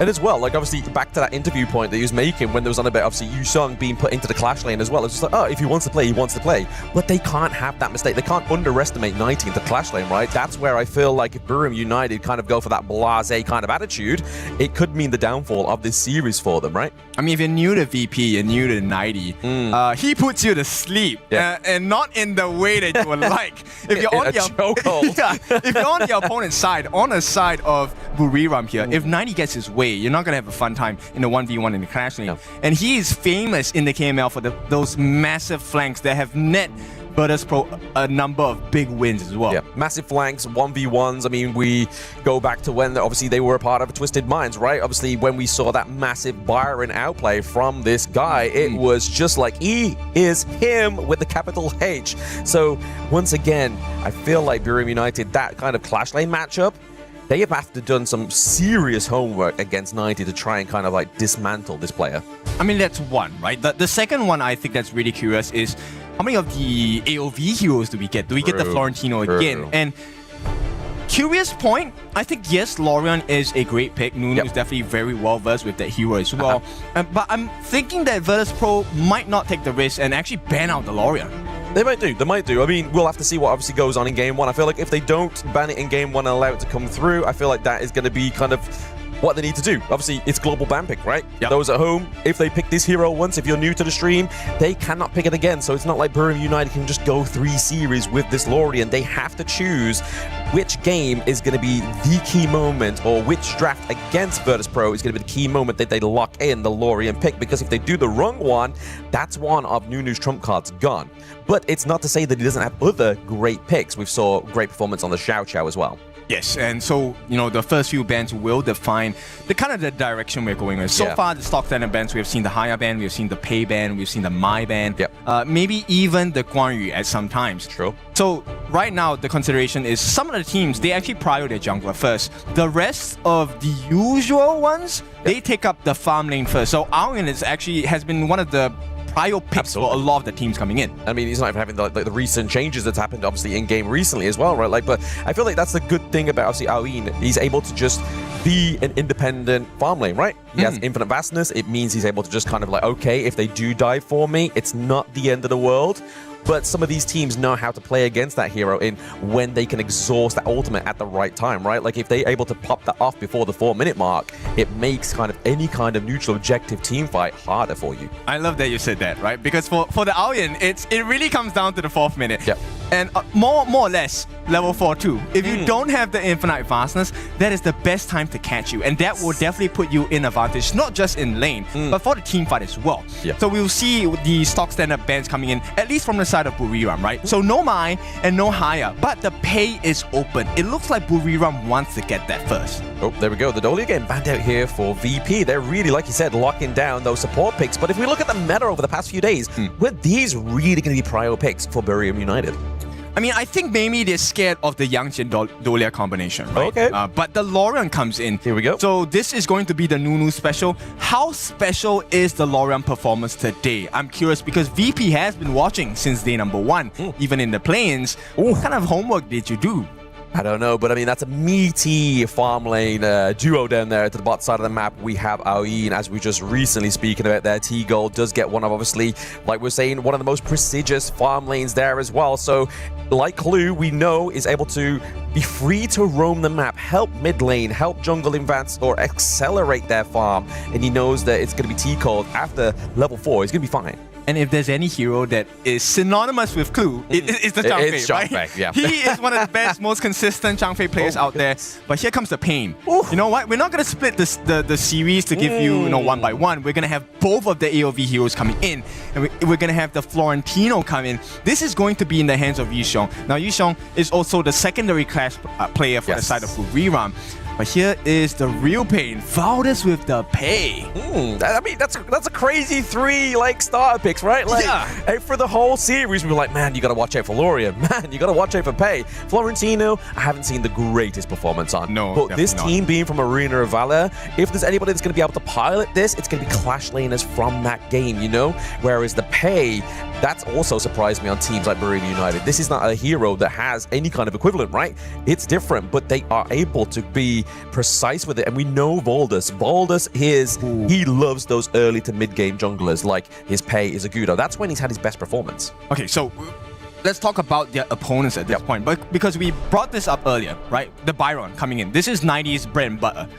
So he has it now on the Byron. Good shields. And with the pick on the Zhang Fei, one of the immediate answers we see from teams is, okay, we're going to pick up the Lapu Lapu for the Raging Sea. But that has been banned out. No Lianpo as well. So the big 3 in terms of tanks for the roam, that is gone. You are forced now to consider the utility roams.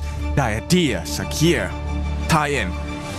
Oh no, Diadea is banned as well. Yeah, exactly, oh no. So what are you left with, man? Left with, like you said, Sakir is banned. He can't be picked, you know? Like, so when we look down to the bot side of the map, is it going to be kind of forcing them to go for something like a Hu1, right? Go something with a little bit more sustain there, able to obviously use him to use that AoE to obviously check rushes, do everything like that before you walk into it, but also kind of like try and stop these big engages. So obviously if Zhang Fei pops the Unbridled Outburst and you have your Unending Sorrow, you can kind of mitigate that CC at that moment in time. Okay, so they have picked up the pages from the textbook of Buriram here, right? So taking the Xiao Xiao in the mid lane for Hailang. Hailang hasn't really shown too many times at the Xiao Xiao, but you can be sure it's a guarantee that he will play well on this hero. How well, though, against Nunu on this Lauren? He is the gold star, gold standard of this mid lane hero. I'm just curious to see. They're leaving the jungler for the last counter pick against the side of Buriram. Yeah, it's going to be really interesting what these last 2 picks are going to be here, right? Obviously, we're looking for the jungle and we're looking for marksman. Obviously, we know that Ali has not been taken off of the Gorge here for them, but they're going to go and lock in the Chano here as well. Okay.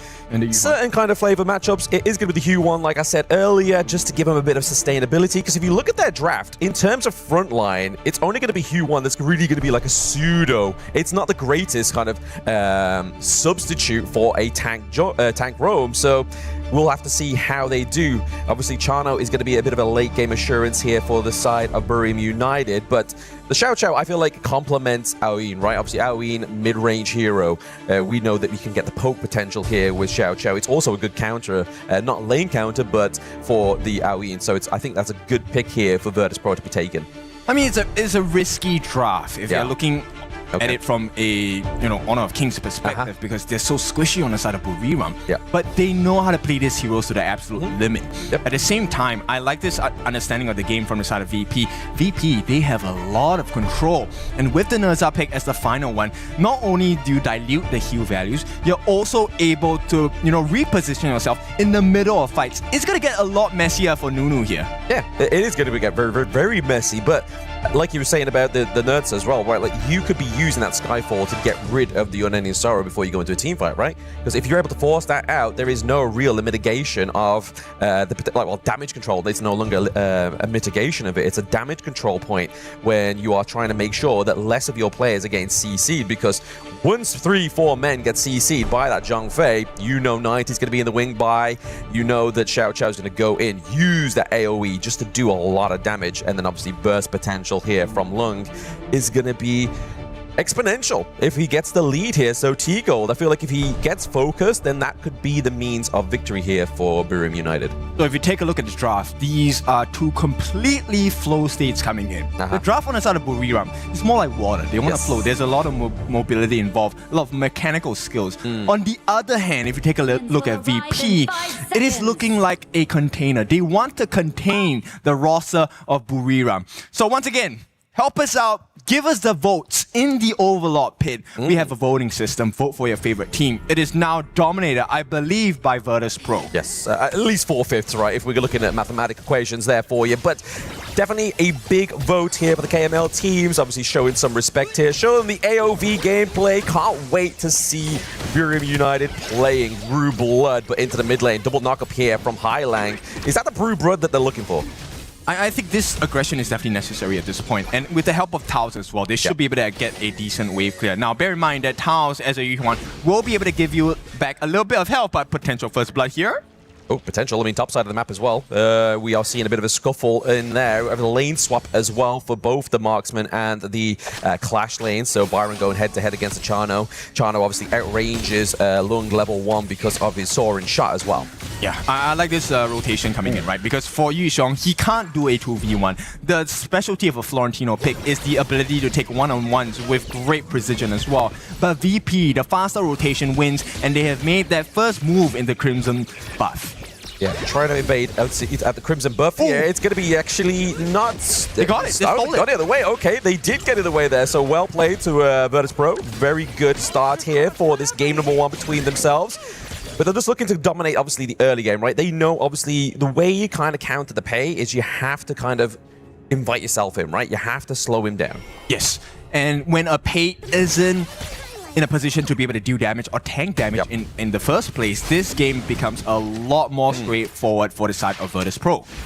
Yeah, I mean, we normally see kind of like the Peis nowadays. They like to go for like the Frost Guard's Embrace, go for something that's going to give them a little bit more defense in that regard, because if it has to go past the mid game, you kind of wanted something that's going to be able to kind of sustain a little bit more damage, and I feel like Hu1's going to be able to aid that goal here for Burim United.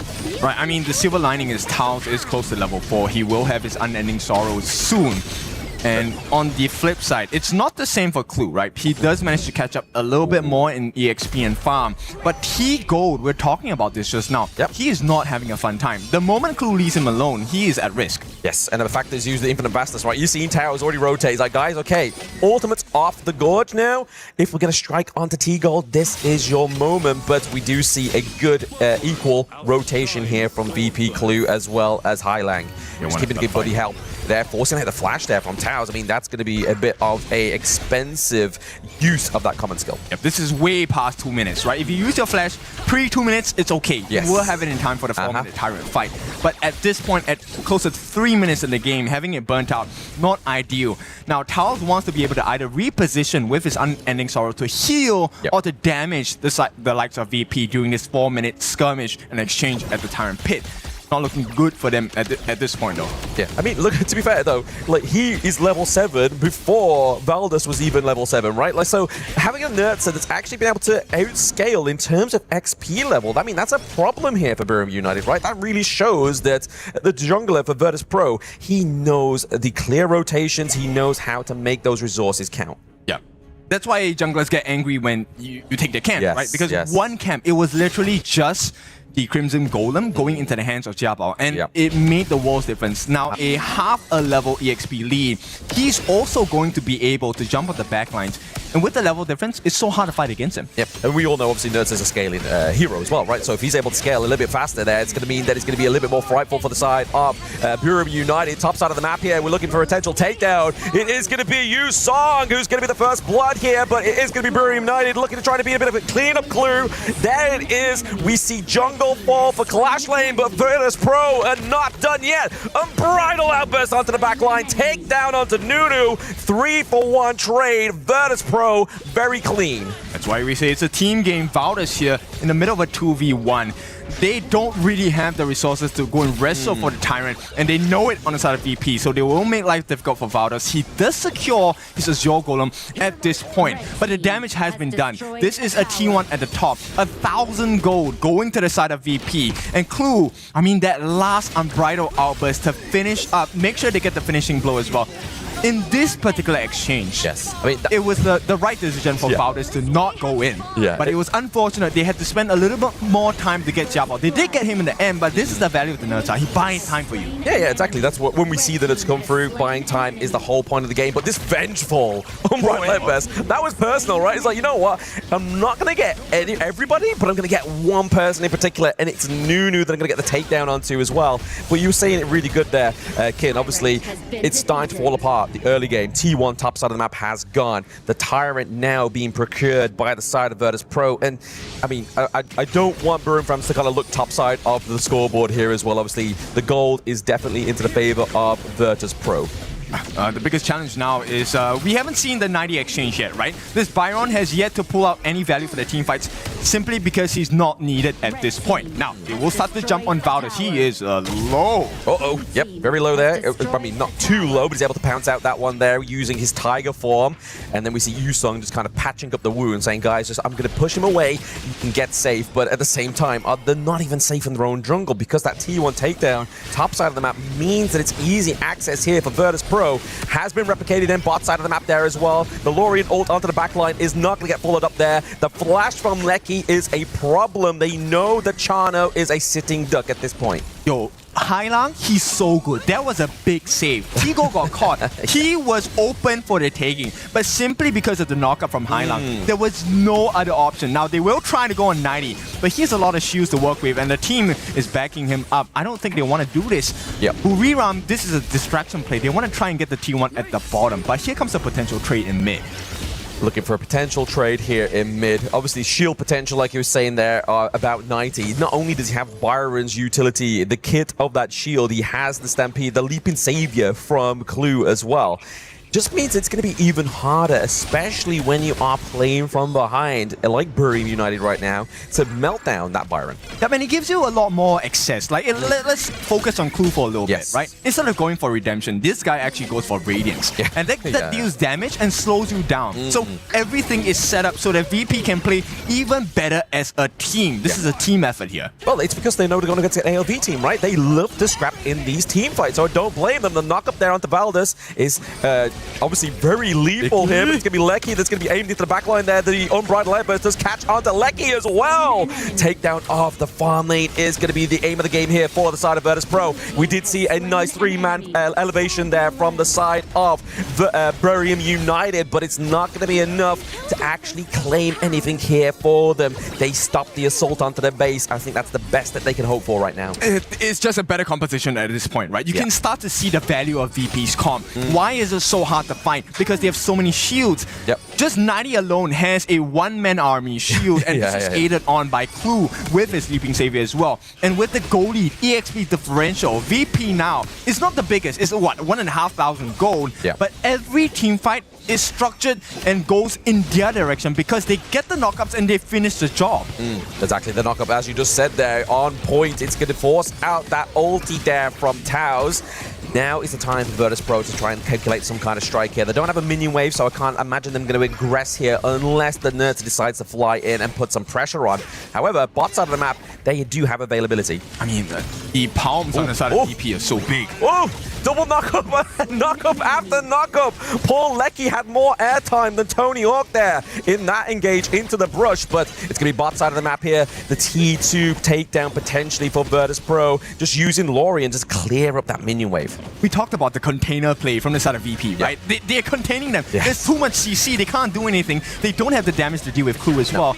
And this BP, everything started from there. No big tanks in a roam. You can't do anything. It was pretty much destined to be a bit of a failure, right? Because obviously what we've used to be seeing from Buriram United, like you were saying there, the tank support meta is huge. And in a best of 3, why not abuse that, right? Like, don't let your opponents take away these tanks, take away these vital supports. So if we look at, like, Virtus Pro's bans, right, in game number 1, they're all support bans. So the fact is they know how strong Taos is as the backbone of Buriram United. Just shows that they're playing like a 4D chess game here. Yes, limiting your options and, you know, adding on more of your own. T-Gold, he can be so greedy this game. It doesn't matter whether Valdez gets a couple of licks on him. Fine, he does have his infinite fastness. He can take the disguise as a dragon. And every single advantage now is going to the way of VP. Look, they even forced the Azure Golem to go into the hands of Taos. You want that on Valdez. He needs the gold. Exactly. He needs anything he can get right now. I mean, he has no kills. He has 1 assist. He hasn't died yet. I feel like that's kind of like the silver lining here for Buriram United is the fact that they haven't actually been able to catch Boulders, which is a good job, especially how brutal VP have been in diving onto the enemy team. Yep, and this is a bait. They don't want to take this now. No. They're inviting Buriram for a fight. And, you know, this is where things get a little bit dicey. Do you want to contest? You are behind on gold. And at this point, one fatal mistake could cost you the game. Yeah, behind on gold. You don't quite have your Crimson Golem, but you might not even have Lecky in a moment's time. Obviously, using the frigid charge there onto the side of VP means a claim and drive away Buriram United from that Tyrant pit. But it's going to be Usong into the backline there. The Infinite Bastard's being brought through just to being a bit of fear here and force the flash out from Buriram United. They are running scared. Yeah, both Clash laners doing really well to isolate the rest of the team, split the fight. They want to get the farm laners, but both teams know how to play this game. They will be successful in fending each other off, and the reset happens. But is it a fair trade? No, it's definitely not. VP still very much in control. Yeah, like you said, obviously defend each other off, but are you defending that minion wave that just literally took the T2 to the mid, right? Like, that's not a really good defense, but it's the best defense option Buriram United had. Okay, I like the urgency. Oh, nice knockup. Nice double man knock up there. Beautiful access onto 90. But can they get a bit more? The Splendor has bought a bit of time, but in the wrong means. That is going to be an extra kill going up to Buriram United. They are looking for a little bit more here. T-Gold is going to be the only damage dealer here onto the side of VP, but it doesn't matter. He's into the back line. Lecky gets taken down. Triple kill from the DOT onto Nunu, and now they are looking for a bit of a brawl. 2v1. It's going to be Usong as well as Valdez. They are both on the run. They are scared. Oh, you can't do it! Oh, beautiful. Beautiful, beautiful. This guy is him. Yeah, 4 kills in a row. I mean, for the team, VP now, they have a 3-kill advantage, but that's not even the biggest pain point. The differential, close to 4,000 gold in advantage to Virtus Pro. And they also have now an opportunity to take the Shadow Overlord, right? Yes, just now they had the Primal Bond, they couldn't risk it. And I like the idea that Buriram had. Okay, you know what? Let's make the immediate trade. This is a very AOV trade. They want to make the exchange as fast as possible. But they know this on VP, and what a way to make them pay for it. Wait, the fact that this guy on the nerd set, he's like, you know what? Just keep bringing it. I'm taking it. I'm being generous. Just keep punching me. I'm going to keep getting back up. 613 KDA here. That's, like, I think probably the best nerd set performance we've seen so far within KWC, and this replay is going to show it. Yep, so this is the main difference here. It looked pretty good for the side of Buriram because they finally got the lockdown and stun. This came from the Tao's second skill on the Yu1 as well. And it looked good for a pretty moment, but when you don't have your frontliners trying to defend and deter the rest of VP on attacking, that's already one big problem. Second problem is that AG.AL is already level 15. He is the guy with 6 different kills. He is a perfect itemization. Went for the frigid charge as well to slow down, give him more time to get damage over time. I mean, you look at here, right? Obviously, Bruce trying to be... He is levels of notches ahead about them, but what's the point having damage if you have no effect onto the enemy team fight, right? T3 down bot side of the map has been pressured and taken down here as well. We have the Vanguard slowly approaching. Buriram United trying to form some kind of defense. Yeah, they can flow like water. Water can cut through rocks, but you need a lot of time to do that. And time is something they don't have. VP already knocking on the door. They don't have to over-aggress. The Shadow Overlord has already done its job. They have opened up access into the T3 at the bottom. Mega Minion splash from Taos. Oh my goodness, such an aggressive flash there, but G.AL was like, no, what? That's my green light. Onto the back line. You leave Lecky open when you flash in with 2 heroes. That is your problem. We are seeing trades across the gorge here, so this could be the saving grace for Buriram United into the back line. He's going to use Song with a triple kill, but now he has to run and hide. 90 is like the Shining. Here's Johnny. That could have been the game-saving play there. Yishong, if he did not wipe out the backline on the side of VP, this game definitely would have been over. And this is the value of the Florentino. CC immunity and huge dive. Now, Buriram, they don't really have a lot of time, but we'll take a look at this. Nice setup from the side of Nunu. But here's the big problem. AG.AL is already on your backlines. Licky, he's so used to having so much space in all the games he's played to get the free damage in. So what does VP do? They just go straight for the source of the problem. And on the backlines, very good work on the side of Yishong to try and deter the rest of the team from coming in. Successful. That is 1 point of success, but can he do it again? Exactly. I mean, like we were saying, Virtus Pro, best Nerds performance so far within KWC. I have to give it up to Usong here. That Florentino was a masterpiece, and it was the means that stopped them losing this game number 1, forcing it into around about a 15-minute game now.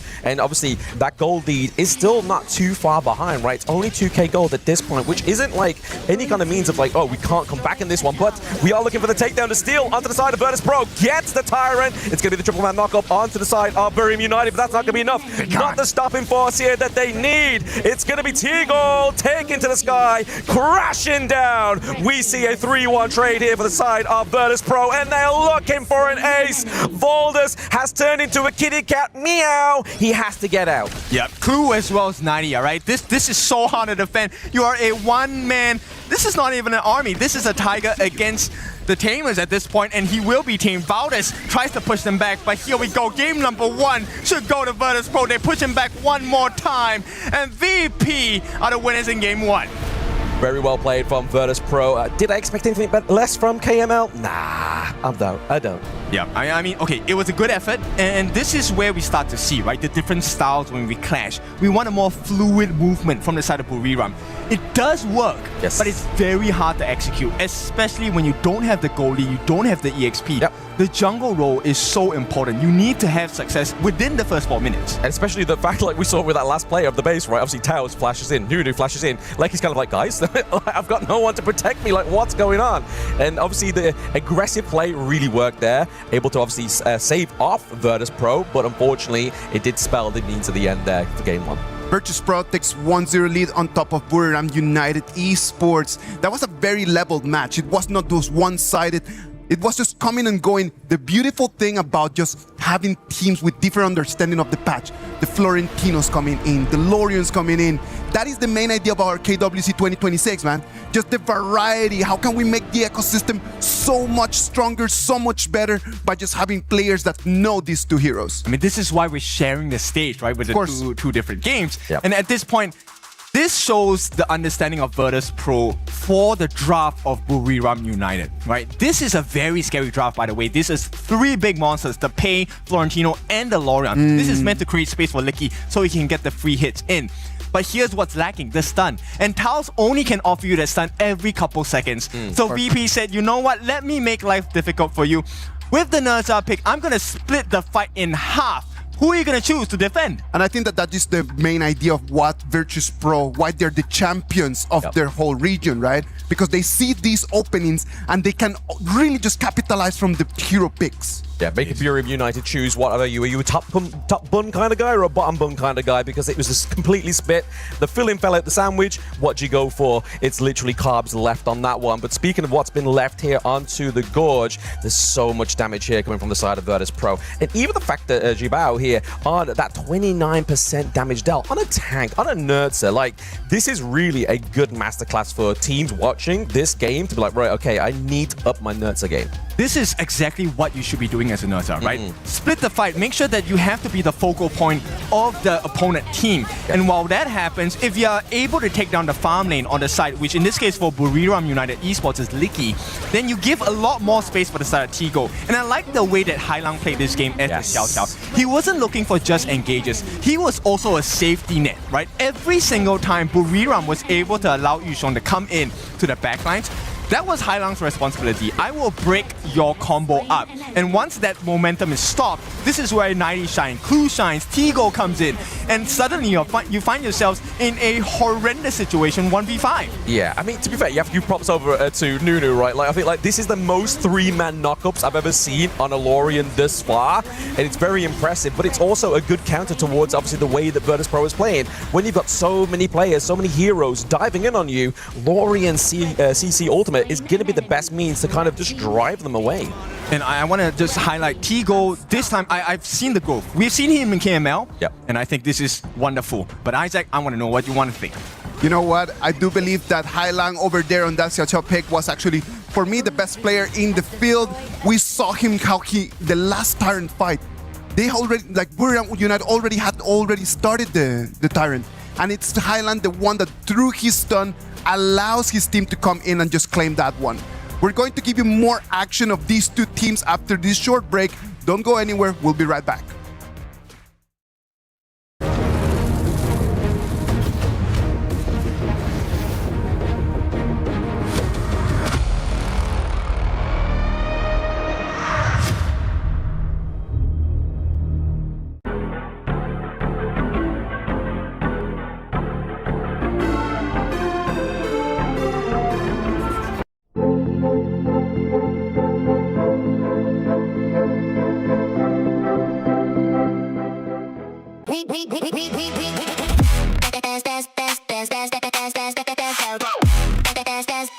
We book Esports World Cup up.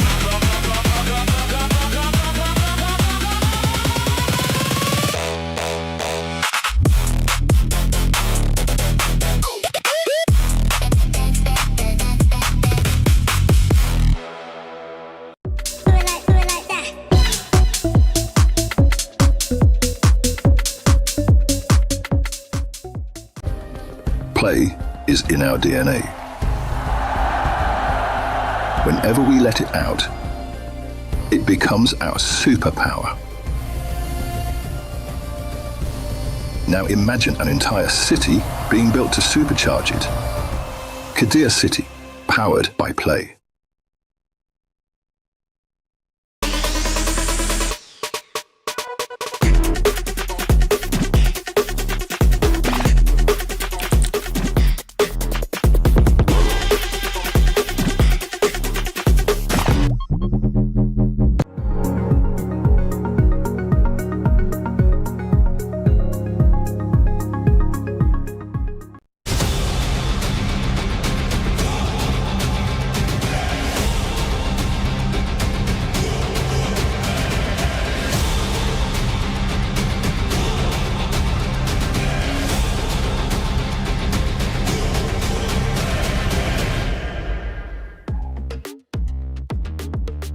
Virtus Pro 1-0 on top of Buriram United Esports. Right over here, if they win their next game, they're going to seal their ticket to today's upper bracket final against KSG. But before we can start thinking about this afternoon, we need to think about the game in front of us. Because Buriram United already spent the Florentino, already spent the Lorion, two of the picks that might have given them an advantage. Are we gonna see a weaker or stronger BRU coming in? Okay, so this is what I like about this stage of the competition. Every team that has made it here is a champion. Yep. So this is where champions are forged. Now you're in a very difficult position. Like you said, the big picks are gone. What else do you have to offer? Are you going to go for Assassin Jungle once again? And Valdez, yes, he is good. He has come from the experience of PKL. Now, mixing the two games together where we have the AOV heroes now taken out of the picture, what else does Valdez bring to the table, right? I think that one of the beautiful things that Valdez did right over there was the fact that he's always trying to jump in and try to find the jungle, but VP, they have already done their homework, man. Like, they came in, the first thing they did was to protect the resources, not allowing Valdez. When Valdez jumped into the jungle, there was nothing for him to take. Yes, and I will bring this point over to you, Glenn. Yep. Remember when we were watching the East versus West battle? This is exactly what they did to Haku, right? They didn't allow him to play in the game. He was either the isolated target or he was the last one to join the fight, of which neither ones were the proper position he wanted to be in. Yeah, exactly. I mean, we've always been discussing this since the play-ins, right? Obviously, some of these matchups where it becomes like, who is the main composure of the teams? And a lot of the times it's the jungle, right? And obviously, like you said there, they kind of forced Valdez to kind of play a kitty cat kind of strat, right? Like, he was always on the run, barely had any kills. He was 0-0-1 for Lord knows how long. And the fact is, back to the point that all those AOV heroes have gone. Obviously, they do have Annette if they really want to go for that one, but really, has it been a playstyle of Buriram United? Unless they get forced into the same situation when they have no tank, maybe the Annette does come out. They can consider the butterfly as well. This is one of the AOV specialties, right? At the same time. But it's also a very high risk, high reward hero because if you don't get the assists, you don't get the kills, it's very hard to get your damage reduction on point. And that's the whole point of playing a butterfly, to reset, go into the fights once again. And VP now, this is another one of the specialties of Clue. Not, to me, his best, but it's something that he has provided with consistency. The Dire Deer. So do we see a potential Ogren pick or the Arlie pick coming in for the side of VP? I think I'm edging more towards the Arlie pick, right? Because obviously here with the first two picks, we do have Boom United. They could have gone for the Lung actually, but they surprised me. They're going to go for the Flowborn Marksman here for Lecky. I mean, it does kind of give you a little bit more extra space, right? The Arrow Storm is going to cover a little bit more range for you than what Lung could ever actually do, but it's actually going to be the Chano here they're going to pick up, and then they're going to go for the Angela here into the mid lane, anti-tank specialist. Yes, lesson number 2, anti-tank. I love the Angela pick. It's one of the most straightforward heroes in the mid lane, able to shred the towers and shred the life points and shield points of your tank roams or even your tank clash laners, junglers, whatsoever. Biggest thing you will pick up is that when you use her ultimate, Blazing Brilliance, you also are CC immune until your shield value falls. So this is something that I think they will play really focus on the side of VP. Yeah, and it also means that you got to kind of like check those brushes, right? Like if you are somebody that's going to be solo rotating, right? Especially if they go for something like, I don't know, an assassin hero that's going to be particularly squishy.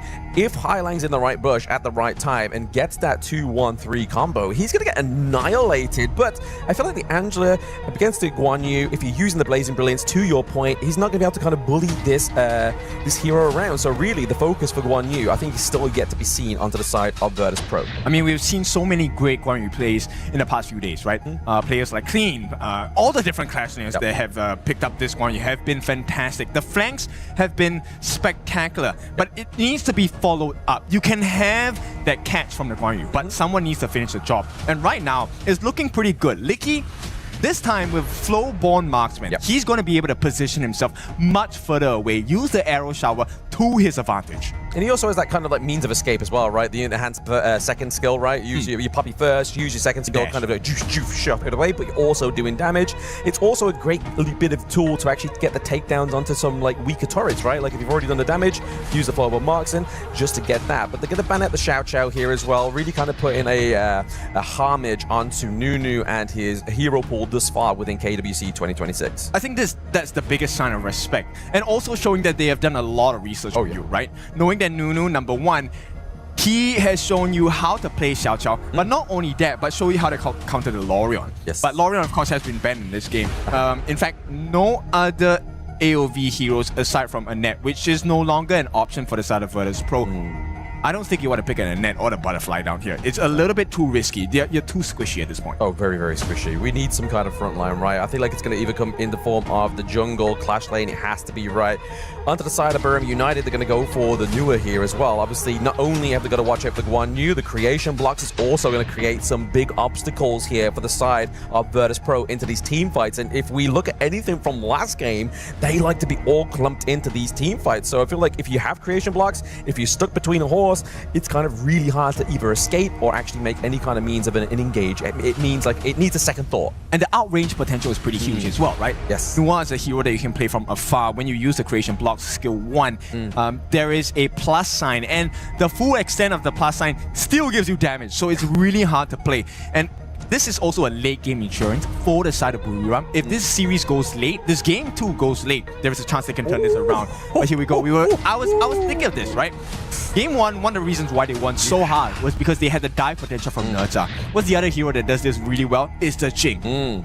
And obviously you could shove, right? Like if there's a hero in that Jing's ultimate, right? You shove them, you get a little bit of a CC. It's like only a second, but it's enough to do a lot of damage here. And it's going to be so nice to see AG.AL on this assassin pick. We saw him on the Nerza. He kind of played him like an assassin, just a bit of a tankier one, damage over time. Whereas this is going to be burst, burst, burst. I'm pretty concerned here because look, this is another one of 90 specials, right? In HOK, if you're new to us, the Dharma, this is one of the most potent heroes you will see.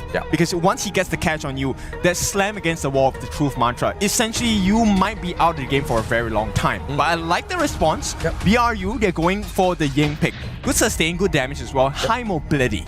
Very high mobility. And as well, I feel like I made this point yesterday when we saw the Ying go up against the Chano counterpoint. You can kind of use those Spirit Wolves to kind of like amp up your combos, right? Like just get those hits off, use your combos, and then obviously you're able to get that setup for the team fight, that long range kind of like slam that we see from Ying as well from the ultimate.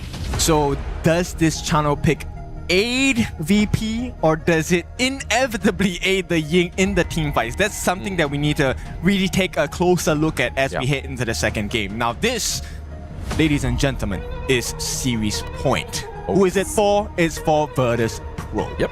It is for Virtus Pro, but it means this is the pinnacle point for, or especially the penultimate point for Barium United to come back, right? Like, if they don't do it here, then sorry, you go to the lower bracket. You go and meet Revenant Esports, right? Like, that's going to be a potential matchup there. Well, I think for BRU, the concern isn't about the later parts of the stages of this tournament. Right now, it's in their face. They want to come back. They want to show the resilience. They are champions of their own league for a reason, and champions never shy away from a challenge. They never shy away, absolutely not. But the votes are definitely going over to the side of VP once again into that Overlord pit. The confidence of the online community is with the KML. Yeah, and I like this idea coming in from this side of Buriram. You know what? Let's not care about the mid lane. The wave clear is pretty slow. How though? Wow, that's a lot of damage right from the get-go. It's like, guys, you know what? I've missed playing a tank. Okay, nice takeaway there for Highlang into the mid lane. He's able to steer it away those pits away from Buriram, but he's got to be careful. He doesn't quite have level 4 yet. He does have flash. He's able to get out of there. The creation blocks are a little bit too slow from Nunu. How important was that second skill stun coming in from the side of Highlang, man? If he did not, he was going to be first blood. I don't think VP would have been too happy with that. Neither would Highlang. Highlang, we know, is a very emotional player. Keeps himself to high standards. And I mean, that kind of pays off with the attitude that he has, because he has reached incredible heights within KWC alone, right? Yes, and this is going to be a very important portion, right? Yeah. Keeping calm, keeping your composure. Yes, this is an ideal situation for VP, where you're leading the series 1-0 in a best of 3, but you don't count out BRU. Now, they're going to start looking for an opening here. Valdez does have his 4, but this is a potential 2v3. I don't think they want to fight this here. No, absolutely not. Using the space right there just to make the rotation a bit faster and a bit more safe here for AG.AL as well. Oh, okay. Barium is actually taking the lead in the votes here. It seems like their region's got online and for you. We can't have that. We can't have that disrespect. Let's ball some points into that one. Let's give the boys a bit of influence with On the Gorge. They are not at home. They are in a different destination. Yeah, they definitely need all the support they can get, right? At this point, this is one of the more stressful situations to be in. Yes, you have the lower bracket as a safety net, but ideally you want to be in position 1. You want to be top of the group so that you get to choose your opponents in the next stage of this game. Now, with that being said, Buriram, I think they've been holding on well. They're keeping close in the gold department. About 300 gold that sets them apart. I think this will be the chance. First Blood is definitely going to be the one that swings things in favor. But they've got to really sort of like stop these takeovers of these little points, right? Obviously, Clue gets caught out there, has to pull the flash onto the Diadea. Usong is all over Clue. He's able to get escaped there. Once again, that second skill from Highlang is such a safety net. He's saving his support. It should be the other way around. Yeah, I mean, this is aided on the fact that there is a rare miss from Taos on that Unbridled Albus. So you definitely can tell the nerves are getting to the side of BRU.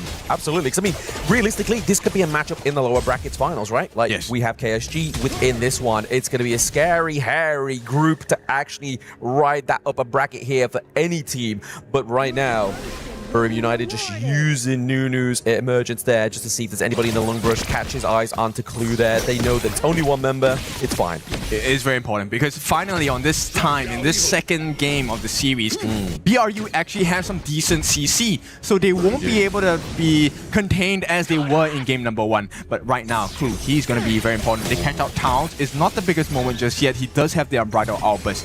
Game plan probably is, can we get him to waste it? I love how they're playing the idea here, though, right? They're always going to have somebody nearby so we can use the heart link to get out. I feel like a lot of teams, they never really use that mechanic to the way it should be. Top side of the map here from Bruce, we have Usong as well as Valdez just trying to put pressure onto 90's lane, because we know if 90 gets a lead, he's able to be so free from that clash lane and create such gravitational plays. Well, but that's not the case right now. BRU are faster in the rotations and clash laners are rushing, making their way into the Tyrant Pit. This is going to be a standoff at the moment because Valdez is looking at his Azure Golem. Falling low though. I mean, how can you outsmite a Jing? You basically have 2 smites into the backline. It's going to be the Mirror Domain as well. We see Valdez looking low. He gets taken down there. It's actually going to be Clue with the first blood there, helping AG.AL as well as Highlang getting a takedown onto Towers, but it's going to be Usong trying to dictate the favor of Barium United into this team fight 2 for 2. Can they get a little bit more here? The emergence does come through here from Nunu. We do see the creation blocks coming through as well. Oh! forcing the flash was a lifeline for Burim United. This one has been brewing for quite a little bit, but here's the biggest exchange. Both teams, the jungle and the roam fall. This 1v1 between AG.AL as well as Valor, that was so exciting, but the heals coming in. Clue, obviously, he wanted to give that kill over to his jungler AG.AL, but he had to give the heals first. Unfortunately, they could not get the last hit from AG.AL, so he did not get that kill. This is not looking good, but Valor is also in the same position. Yeah, I mean, it's not looking good even further, right? Obviously, yes, you trade both jungle and support for each other, but you lose the Tyrant, you lose that T1 down bot side of the map where that whole team fight was going for. Virtus Pro, I love how they're playing. They're playing like some of the bigger teams within Honor of Kings, right? They're not just going for a team fight, they're making sure they're getting something more from it. Yeah. So it's up to BRU at this point, right? The pressure's on you. You're down behind by one game in the series, and I feel like Yishong is going to be very important, along with Taos. They need to have the perfect synergy in both of their catches. When you land the Unbridled Outburst, not just slam them against the wall. You need a fish for T-Go or AG.AL to be singular target so that the rest of BRU can get you. Exactly. It's going to be a little bit easier to kind of fish for T-Goal as well, right? He doesn't have the infinite fastness this time around. He's really going to be kind of like holding on to that flash, the common skill here. But at the same time, Highlang with these second skills is probably been the biggest denier of any access onto T-Goal thus far. And we need to get him to the late game for him to do some real damage. This is such a different Highlang from my memory, right? Highlang has always been very aggressive, flashy plays, one-on-ones. And this time, he really has transitioned into an even stronger team player. The saves coming in, he's making sure that T-Goal gets all of the space and the safety that he needs. Not only the safe and space safety, is literally gathering like all these extra little bit of resources as well, right? Like that's slowly forming into a 2k gold lead at this moment in time. The kills are even Steven right now between these two teams, but as we know within HOK, kills aren't always the biggest metric of success, right? It's not. It definitely is not, right? It's about what you do after it. Sure, you can get the kills, but if you don't get the turrets, you don't get the neutral objectives, then all of those kills are going to waste because you're not maximizing the value. Right now, talking about value, they have gotten T1 on the top. Crew is just pushing Yishong away. And I like this a lot, right? One of the biggest things that happen is when you don't have an idea where the clash is. Exactly. If you're not man-checking something like 1U, you probably set yourself for a bit of disaster there within those team fights, right? If it's Clue, if it's not Clue, it's Joe out here as well onto the Jing. We are seeing a bit of a TP from the side of Valdus just to make sure they're able to kind of just keep away this minion. So they're not going to get that T1 takedown potentially here. But VP's like, you know what? No, we're going to go for the T2 down bot side of the map here. We're opening that pressure. We're going to create more need for them to be apart from that mid lane. It's one simple decision, right? The choice from AG.AL to actually go onto Yishong forces out the sprint as well as the full charge. They're going to try. Catches onto T-Goal. Can they get a follow-up here as well? No, it's going to be to the back line. AG.AL is like, you know what? When you lead the charge, you leave your members behind. And unfortunately there for the side of Burim United, they are going to drop 3 for 1. But Valdus is looking for some more revenge here for his fallen boy. And Nunu into the back line with the emergence so well here. He's just single-handedly, with the help of Valdus, turned around that team fight. That could have gone into a disastrous moment for the side of BRU if Nunu did not get that finish there. But he did. Yes, they gave 4 lives for the cost of 3 at this point. But Valdus is still alive. And this is important in the recovery. They will manage to successfully defend the T1. But let's take a look at this fight here. Very nice catch from Taos onto the side of T-Go. But this is where the value of a utility roam comes in. And also, that follow-up truth mantra from 90. This is why this guy is so scary in the KML. And right now, putting his talents to the KWC stage at this point of time, it is so spectacular. But Nunu, what a recovery. Did not hit the Annihilation, by the way, but with that emergence, did save some time and go back into the pockets of BRU, but it's still not enough. It is not enough, though, but at the same time, you can kind of see the potential here of Burim United, right? Like, if these two teams meet in the lower bracket, there has been a lot of vital information being given over that they can work with within that meantime. But right now, that T2 top side of the map here is looking to be potentially barraged here, but it's going to be the Arrow Storm that keeps them away, which is just a beautiful use of the Flowball. Marksman, but into the backline is Valdus. He's taking the bait right now. It's going to be Angela as well as Clue here, just trying to keep T-Gold safe. It's just always so close. They get T-Go down low, but here comes Yishong here. He wants to try and defend the T1. I don't think they will allow that to happen. T1 will go into the hands of Virtus Pro from the mid side of BRU's side of the map. The mid lane game state is definitely not safe here for the side of Buriram United, and obviously now this just means, obviously, yes, bot side was already opened up, but now it's a clear ownage of their enemy's jungle, right? That Azure Golem was deleted. Okay, silver lining though, Licky, yes, he did fall once, but T-Gold has also felt once in this game, and Licky has been consistently farming, right? So I think he's keeping pace while he is like half a level behind T-Gold. This 10-minute mark is what defines it. Do we get the steal or not? Annihilation ready for the go. Yes, he obviously has the insight there that they're at the Tyrant, but he's like, you know what? Ugh, a little bit too late there. Just like British Transport. That is like, they always come up once. Two come at once, but never do they hit the mark. You are late for work here for the side of Buriram United for that comeback. 76 seconds left on the Tyrant here. They do have a steady hand in this one, not in terms of gold, but VP have the extra damage. Oh, Hailang, what a flash! Oh my goodness, that was almost a 2-hit combo. Yeah, I mean, he did force a flash from Licky. This means they can't really defend. Licky can't come into the fight without taking a huge risk. And this is a huge play. Did not get the kill, but it's not about the kills at this point. It's about getting the resources out of their hands. There is no more common spell available. And here we go. Another quick ultimate from Hailang. Yeah. You know, when you have the Angela, maximum cooldown, she takes about 20 seconds before her ultimate comes up again. Exactly. I mean, the amount of obviously aid and support you get from the ultimate as well, just the pure rate of interest is so crazy on that hero. I don't understand why many other people don't pick it, especially when we're seeing this kind of like tank meta come through within Honor of Kings lately. And there it is. We do try and land the combo there. It's going to be enough to slow down. He's gone. But he's taking too much damage. He gets taken down by T-Gold as well. Brew are a little bit slow with that rotation to help their buddy. You can't blame them. It's so hard. I mean, they expected Yusheng to be able to survive. He does have the second skill to cleanse himself, but there's too many members on the side of VP. Too many men right now. The T3 here for the side of Buriram United. That's going to be the takedown of the bot side. Mid lane has a minion wave crashing through here as well. Baldus is going to have enough minion wave clear to get that one solid. How many lives do they get? VP, look at the damage. Licky is actually doing quite a bit of damage onto the lineup entirely of VP, but every time they fall low, one heal from Clue, one redemption from Clue as well. Yeah. It's all back to gold state. And with that, Xiaobao actually secures the Shadow Overlord and Taos. Oh, so he does get low. He has to force the Unbridled Outburst there as well just to get him to escape. And I feel like that's going to be another scary metric here for the side of Buriram United, right? Like, they don't have that means of disengage for a very long time. We know that Virtus Pro has the Shadow Overlord as well. That just made securing these top two T3s left alone even harder. Yeah, I mean, if you take a look at Nunu, yes, he just got the Savant's Wrath. There is damage, there is wave clear available, and Licky actually does really well in the wave clear department as well.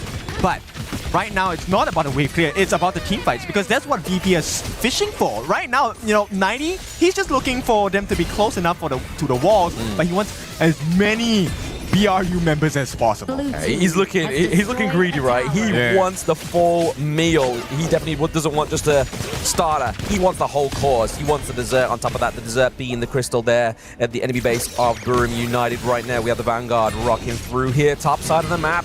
Is this going to be the Hail Mary play here for Brew? Yeah, last stand for them on the side of BRU. They will be able to successfully defend this. But 90, I think he's looking for a perfect angle. Right now, BRU is not allowing that. If you want to take that combination of true mantra, it will have to be just two members. They will start to jump in. Baldus is looking for an opening. Yeah, Baldus is definitely looking for an opening. The Unbridled Outburst is actually going to catch on to T-Gold into the backline there. Yusuf as well with a nice flank, but it's going to be an opening of that backline for the side of Buriram United. It looks like they may have to go into the back room and have a couple of brewskis. The quadra kill came through. Is it going to be the Penta here for the side of Virtus Pro to finish that game off and bring them to the upper brackets? If we're not wrong, this is the first ever Penta in KWC, and this one goes into the hands of Xiaobao. What a play from Virtus Pro. Beautiful, beautiful play there. Obviously, game number one looked like it was going to be a little bit tighter, right? But this game number two, the way that VP's draft synergized there, the capture, the securing of T-Gold was beautifully done by Highlight. Virtus Pro is going to move into the upper bracket. That pentakill right over there. Beautiful, beautiful performance by Virtus Pro. Right now, we're going to be looking at the stage. Look at that. They are the winners, the players that came in. The first game, closer. Second game, it was just one-sided, I would say. I mean, we were looking and asking the question, synergy, right? Jia coming in, he comes from all the way at the bottom, reached the top of the stage with the team of TTG from KPL. Can he fit into the play style of Virtus Pro? And boy, did he fit. And he was leading the charge on the side of Virtus Pro. That last dive, getting Nunu out of the way. Nunu was a big problem, but once he was gone, there is no more fight back. No, and as the time would pass, like that Nunu would just keep going bigger and bigger and bigger. So they needed just to solve that problem. Yes, absolutely. I mean, like you were saying there, obviously with the KPL player coming into the roster, trying to find that identity. I feel like as well, you have to give props to the 4 of the members of the side of Virtus Pro. They rose to his expectations, you believe there, especially with that solid gameplay that we just saw.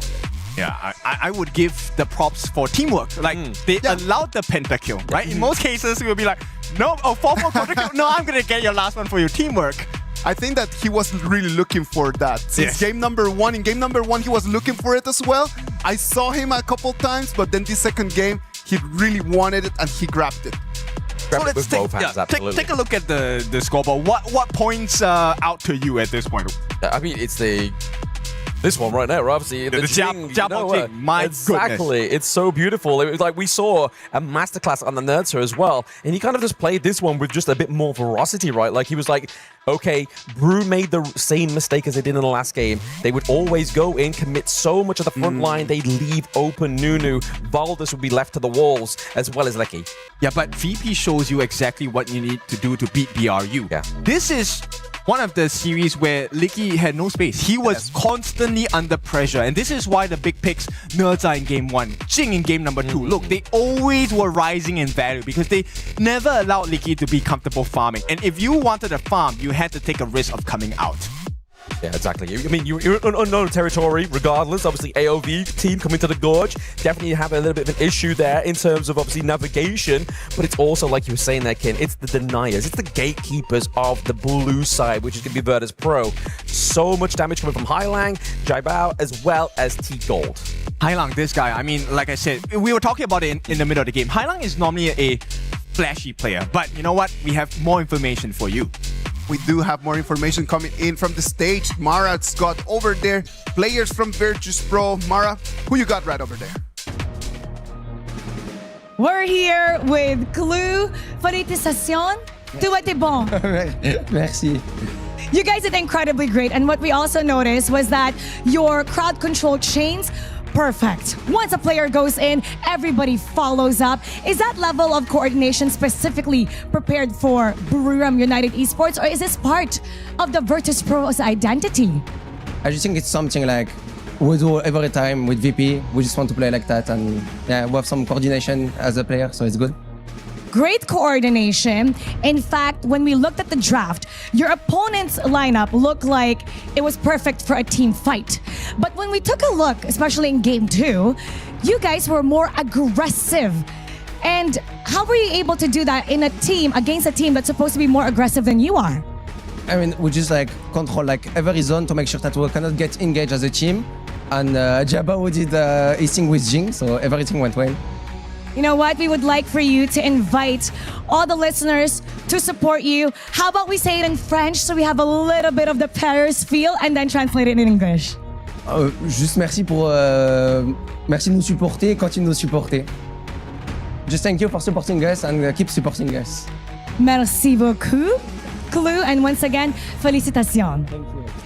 We're gonna talk about that a little bit more, and we'll head back to the casters. Lead the Gorge.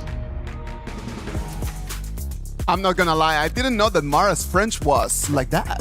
It's good. It is good. That was really nice. Thank you very much, Clue, for showing us the identity of Virtus Pro. They want to come in, pass the ball to Jabba, and let Jabba on those picks just to really build the advantage. Okay, his name is no longer Jabao, it's Jabao at this point because we are in Paris. But, okay, just aside, we'll take a look at the highlights of this entire thing, right? Like, it's crazy because the way that he went for a 1v1, this is pretty early in the game, right? You're still level 7, level 8, but they understood the power that they needed to wrestle away from the BRU lineup. This was a lineup that if you allowed them to hit late game state, there was no team fight to be had. They would just poke you from range. Yeah, it's just beautiful runs up here. I mean, even Tao's on such a great pick like John Fei felt like he was kind of just like they understood it because obviously Clue masters this hero, and it was just really hard to see him actually have the big impact we've been seeing within KWC 2026 thus far. Yeah, and Hailang, I really want to commend this player once again because the way he played, he's more utility than flash at this point, right? He has been consistently getting the stunts for the team so that the combination that BRE is looking to pull off is always disrupted. Yes, they are a very aggressive combination. They can burst you in a matter of seconds, but everything keeps getting interrupted by Hailang first, and then with the combination of AG.AL as well as 90 coming in, stun of the stun, slash of the slash, there is nothing left for BRU to do. Yeah, they literally went for the hack and slash combo here from the side of Virtus Pro. They were taking no prisoners. They allowed Burim United to have everything that they ever wanted in a draft in that game number 1, and they rose to the challenge. Like I said, there was just like, UK, you want to do your best? We'll give you your best in terms of that draft. And then after that point, we're going to show you our best. So congratulations, you have made it to the next level. Welcome to Clash Gaming. That's not good news, I feel. It's going to be a tough process. They'll be fine. Right? They'll be fine. You hear like level up, next challenger, KSG. Okay. Thank you very much, everyone. KSG is going to be playing against Virtus Pro this afternoon later on. But next, we're going to have match 3. We're going to have AG.AL against Team Vitality. Let's go for a little break, and when we come back, we'll bring you the action of that match 3.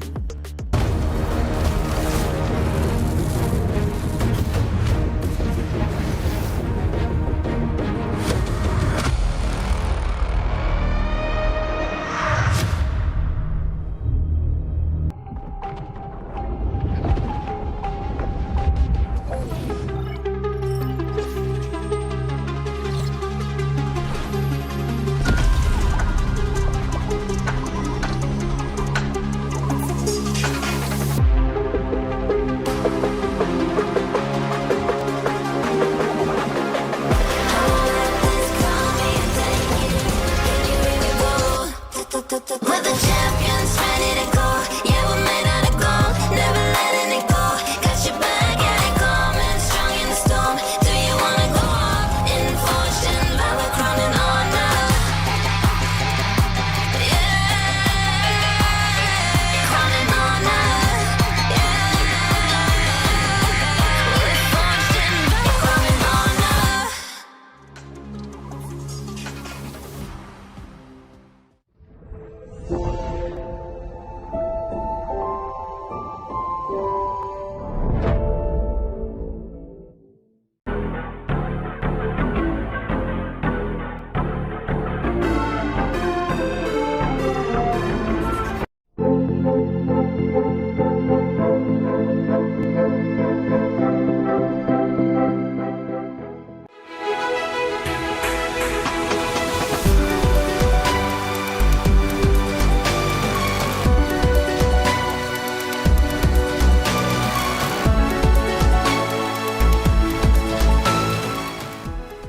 The human body was built to move, not trapped at a desk in one singular posture for 12 hours a day.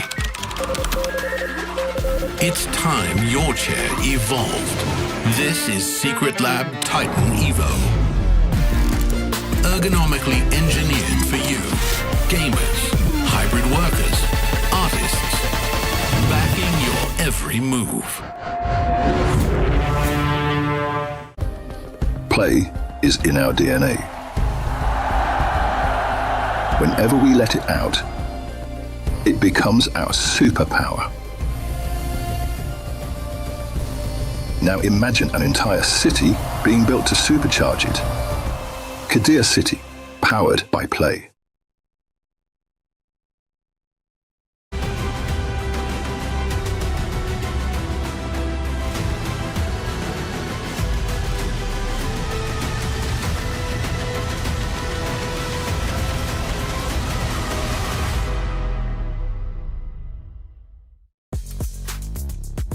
Welcome back. This is the KWC 2026 live from Paris, France. We're gonna bring you the match number 3 of today. AG.AL is going to do their debut against Team Vitality. The title defenders are gonna come here and then show us how this game is played. Sagi, Nora, What are we looking for in this match? A legendary team like AG.AL. Yes. I would say that they are the defenders towards the title itself. And for the side of Team Vitality, they are the challengers here. But let's do deep dive more into AG.AL here, Nora. Yeah, I mean, like, AG.AL definitely gonna be the true titan.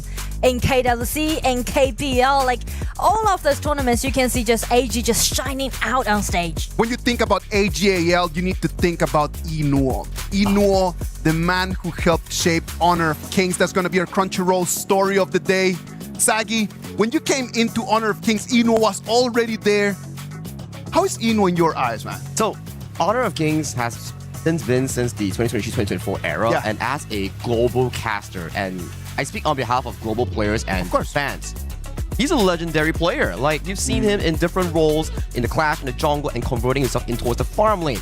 He's not just a player, he's an icon for these global players out there here. He has the mechanics, he has the leadership leading AG.AL all the way to multiple title finishes. And I mean, this is his third time participating in KWC, right? He got the title in 2024 and then for 2025. So this time with AG.AL again coming back at KWC while they defend their title this time. If he gets those 3 titles, that puts him godlike already in that kind of level. What do you think, Nora? Well, I feel like everyone thinks Inuo is kind of like the god of the game, right? And the god of HOK. But to be honest, I think what made him so superb is not only about his pure mechanics, but also his perseverance, I mean. Of course. Because he's been played from 2018 to now and first rotated from the top laner to the farm laner, which allowing him to have such a deep hero pool. And at the same time, this year, they're trying to make comebacks.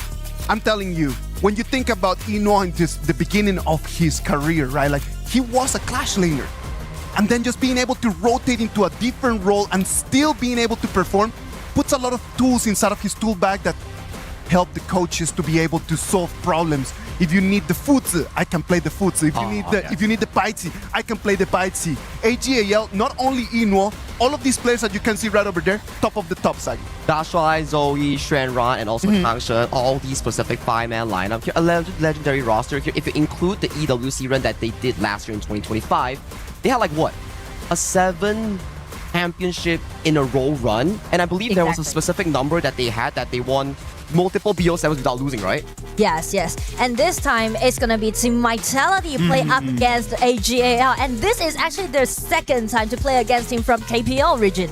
The 2 champions are going to set on stage the clue, the questions that we have that we need answers. Whose crown is going to shine brighter? Is it going to be AG.AL's? Is it going to be Team Vitality? What does Team Vitality has in their arsenal? Now, before we deep dive into this specific topic here, it is represented by their specific roster here. F1, Lanfeng, Zanq, they are Golden Boy in the jungle, Bao, and Gen Myth. This is a roster that has been reshaped around Zanq, the double FMVP jungler from the IKL region here. So, last year, they lost to TTG in quarterfinals 0-4 by a KPL team. This year, with the addition of the bounty on top of AG.AL, what's the bounty? You win one game, not a series, one game from a KPL team, you get $10,000. You win a series, 100K in the bank, baby. 100K just for winning the whole series? That is some serious amount of money, I'm telling you. Tranq and the boys from Team Vitality, their luck in international stages, it is not the best. Last year, KPL team. They got to Challenger Cup this year, another KPL team. Nora, is it that they don't have the quality, or is it just that their luck is just not the best? That's really a good question to know, because actually I think they are capable enough to compete to a lot of teams actually, because they are the champion back in IKL Spring 2026, right? So this is, I think it's something to do with their fortune, I guess. It's always like throughout the draw, you're gonna play up against the team from KPL. I think it's much more of the things like you say about fortune. It's like, last year I faced TTG, and this year in the group stage specifically, yes, not knocked out yet. They have a second chance if they do lose, but it's another KPL team all around. I'm telling you, it is going to come down to Team Vitality being able to really clutch the moment. Because we know that AG.AL in this 2026, it has not been as dominant as in the past. Spring, they did not make it to the finals. And then in Challengers Cup, they lose that tournament as well. Up until right now, AG has not won a title in this 2026, Nora. That's some stories that I really want to share with you guys, because we know that in 2024, that was actually the start of AG's journey, getting those consecutive championships, and that was their first time participating in KWC. And last year, that was their heyday, right? Including that title they granted in KWC 2025, they got like 7 consecutive championships. And that just has a toll on the players, right? Because then the players are going to be tired as well. You got to remember that at the beginning of the year, a lot of rotations happen over there at AG.AL. Yes. And right now, as we come back with the top formation, does Team Vitality have a chance against the top AG.AL right now? I think the only advantage that global teams or Team Vitality actually has is the patch knowledge, right? Yes, I understand certain patches that global team has already been played were the experiences before for some of these KPL teams, but due to the fact that they practice in a different environment, maybe this is the only chance that Team Vitality has in terms of advantage. I think that Sagi just really has a very good point right over there. Team Vitality plays the one patch, right? Correct. But then for AG.AL, Nora, all of these players have to be jumping in between patches, here to there. Is that going to have a negative impact on them? Well, I feel like that might have some impact on them because they have such a tight schedule, right? They just finished their competitions back in KPL like 2 days ago, and they just directly fly here to the Paris. And yesterday they're busy with their shootings, their rehearsals, so like little time for them to get adapted to those new patches. And not even mentioned to actually for Ino and also Shy, they're trying to get adjusted to 3 different patches simultaneously. Wow. 3 different patches simultaneously. It doesn't matter how good you are. That's gonna have a negative impact on you, because then physically it's really hard for you to be able to work every day at a very high pace. Thursday, AG.AL in their last KPL game before flying to Paris has a 2-0 advantage, and then they end up losing that game 2-3. I think both of you make a very good point, right? It's not just about patches alone. It's also about conditioning yourself to the best state that you are at to actually face global opponents here, because KPL is known as a very, very strong region, and all the global teams look up to this specific region itself. And just take KSG as an example, right? Because they finished their matchup in today's first match, and they got a 2-0 clean win against Revenant. Yes. So I feel like if they just focus on themselves, they can actually do a great job. So actually this time, in 2026, I feel like KWC is pretty much more like a making comeback to AG. AG.AL, as you can see on the screens, the title defender. Team Vitality in front of them, they're the challengers. And one more time against a KPL team. Hopefully everything's gonna go a little bit better for Team Vitality. They need to see this as what it is, a challenge, an opportunity to come and demonstrate that with every year that passes, they're getting better, and closer to the KPL teams. It's still a far stretch to actually say that really close, but I always like to see whenever a global team goes up and face against a KPL team, because it shows how many years we've been in the ecosystem of Honor of Kings and how far we actually went and improved as a region itself. But talking about this specific series here, if there is a specific matchup that I want to highlight, is the FMVP jungler Noe practice in Ogren, and also the FMVP of AG.AL, Zankyu, in that jungle role. Exactly. And you just mentioned about Zankyu, right? Because Vitality actually just rebuilt the whole team around Zankyu, and for him, he got FMVP twice, which also means Team Vitality, speaking to those trends difference, I would say Team Vitality is in their heyday because they got 2 consecutive championships, right? The fall last year and the spring this year in AG.AL. But then you build a team around Zankyu. That is a very big trust that they put on his hands. Is that pressure gonna crush him, Sagi? Pressure itself, I think Zankyu handles it really nicely. You can see he's really composed and really playful in the interviews itself. At the very least, I believe in Zankyu, and I think that this is gonna be an elevating moment for both teams as we hop straight into the draft. For the draft, we can see Game 1, Team Vitality is on the blue side, and for AG.AL on the red.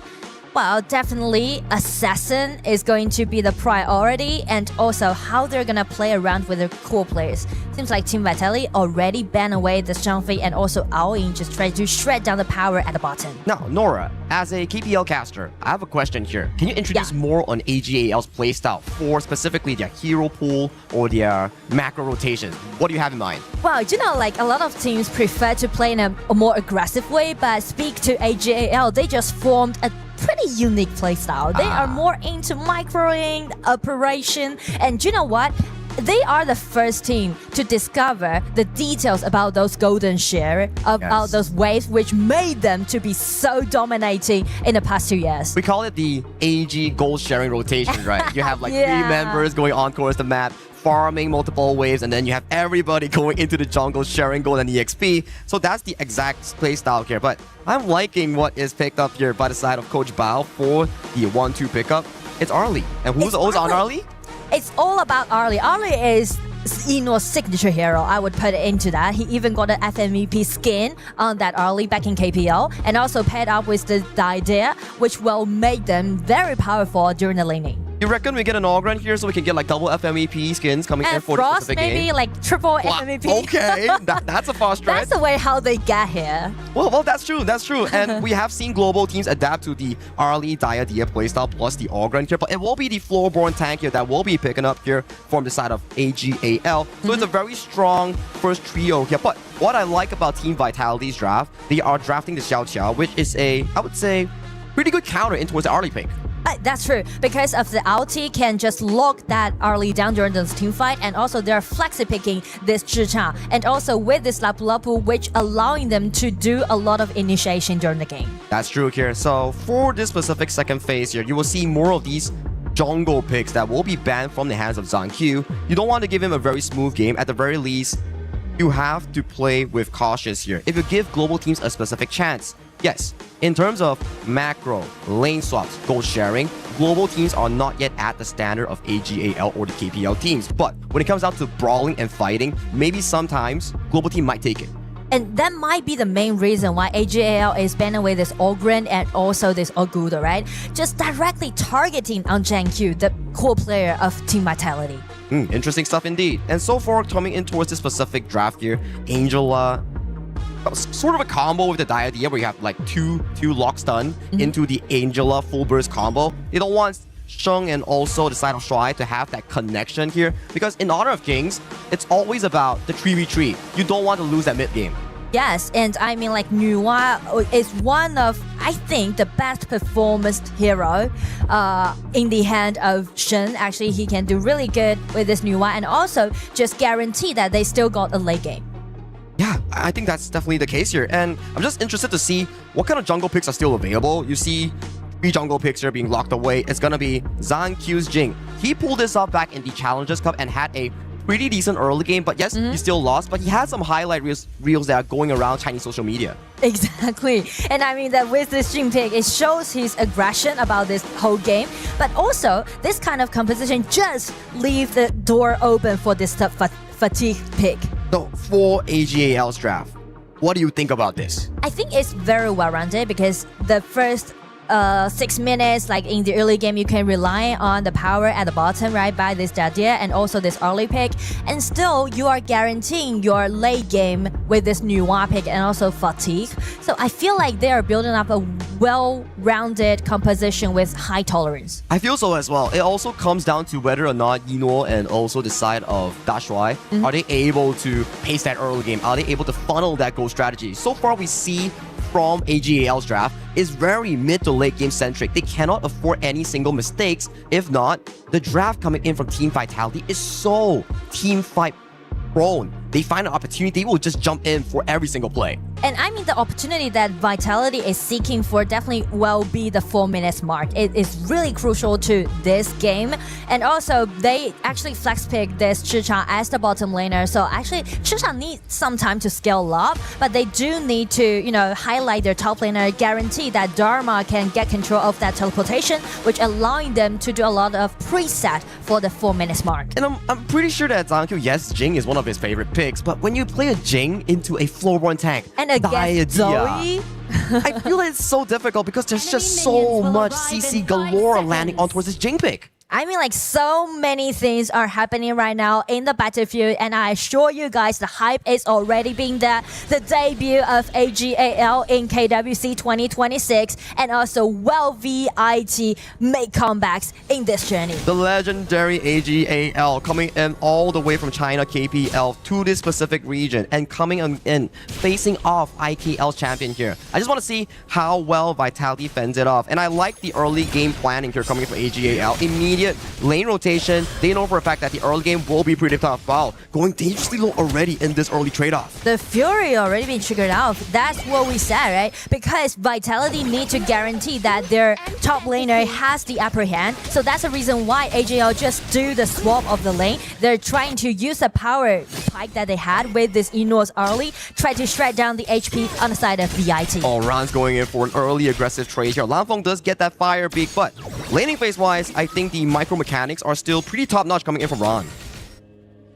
The early game is pretty much like AG is doing those presets for VIT. They need time to scale up a little bit more, and they are just rely on Enos early to hold their early game power. Yeah, that's the thing, right? When we talk about AG.AL specific composition, so much late game here. So Zoe, Shy, and Yino, they have to hold their grounds, make sure that it doesn't go over their way. Topside Bao is just suffering in this specific lane matchup. Every single time you see Bao, he's just getting hit on by Yino and also Shy. I mean, like, it's really painful for him during the laning, and because the teleportation is on the top side of the map, and they know it is very critical to get control of that teleportation. And it's a very slow and steady playstyle coming in from both teams. I think we'll see more of a aggression when the jungle is wide open, when the Tyrant starts spawning at a later 4th minute mark. And I feel like VIT is just preparing for the 4 minutes mark. Yeah, and that's the Overlord pit that you see here. The voting event, definitely most of the global and also the KPL fans, they are putting a lot of their votes into the pockets of AG.AL. And I'm telling you guys, since we are actually in this arena, it's not only the support that we got online, but also offline. There's so many audience sitting down here right now. And a lot of fans actually just flew all the way from their own country here to Paris and showing their support to their favorite team. That's just lovely, right? Like being able to support your favorite team, your favorite player all the way from a different continent coming in towards Paris, France of our EWC. That's just a legendary moment for esports. Yeah, and I mean, like, for those players, they definitely will feel very touching if you see them. Exactly the case here. Do you think for the side of Vitality, they'll feel stressed because there's so much like fans supporting AG.AL on the live stage? Well, but also, I mean, like, if I am Team Vitality, I would be thrilled to play against the KPL team. I mean, like, definitely it's gonna be a tough game, but I will just check if I've improved throughout the year or not by trying to play up against a team from KPL. It's like a measuring tape, right? For Vitality, yeah, they won Indonesia. They want to advance globally as a competitive region here. So what better way of doing it than to measure themselves with one of the best teams that's performing since 2024? Yeah, what can be better to play against them? So as long as we are going into this game and we are very close to the 4 minutes mark, we can see GenQ is being a little bit proactive right now, try to cut the wave.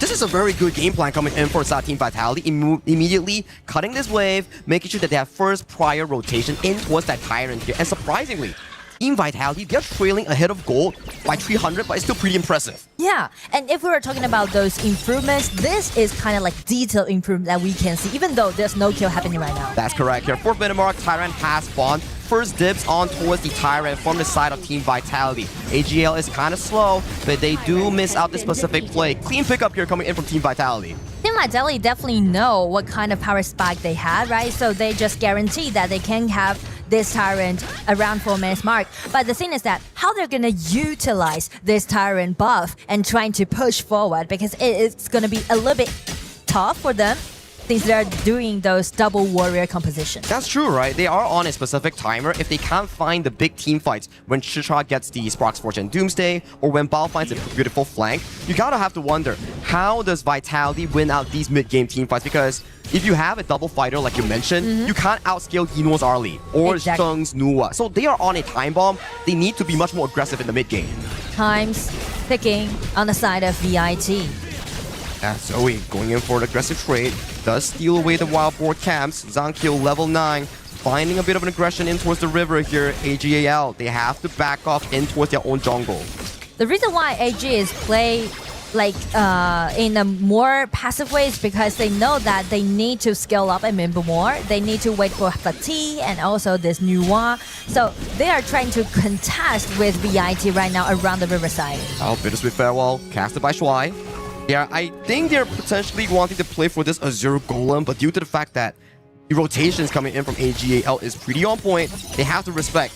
Ron is split pushing. You have to fetch that wave. Waves are expensive, you know. 200 gold. You don't want to miss that. And I do want to put JanQ on the spotlight because you can see the gold difference, right? He already got like 800 gold lead, which is very good for assassin players. I think that's what you need, right? We talk about how difficult this Jing will have to play, considering there's so much crowd control coming in from the early, the Diadea, or the Floorborn tank. So for him, executing in team fights will be a large challenge here. Genmith finds Zoe. Zoe goes in with the knockup.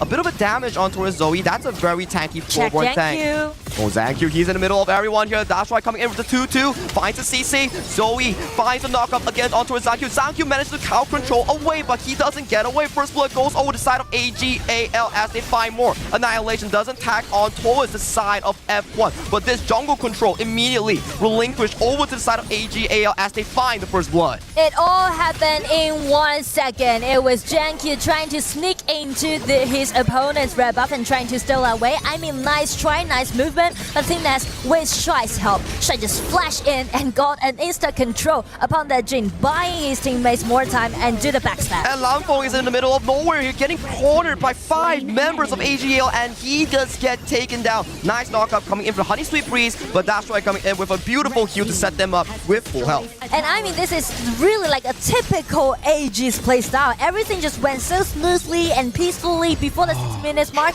I feel like, okay, nothing happened. It's really well balanced. But after one thing that you did, they just start snowballing. Yeah, it was off of a play on Zankyu in the red buff that he failed to steal. And then we talk about how difficult it is. Once you get latched on by the Diadea skill 2 combo, Zoe comes in, bounces Zankyu around. You can't execute Jing combos when you are knocked up.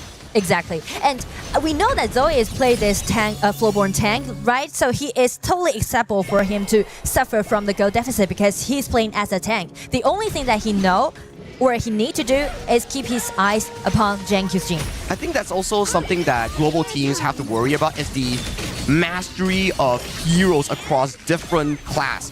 Like for Zoe, he can play the tank, he can play the assassin, the fighters here. That's just what makes it so amazing here. But Zoe, not fear of whatsoever here, poking out F1. Zankyu is really low. Can he contest for this Azure Golem here? Bao, he's looking for a flank. He's in a good position here, but due to the HB bars, 3 Azure Golem going on the side of AG.AL.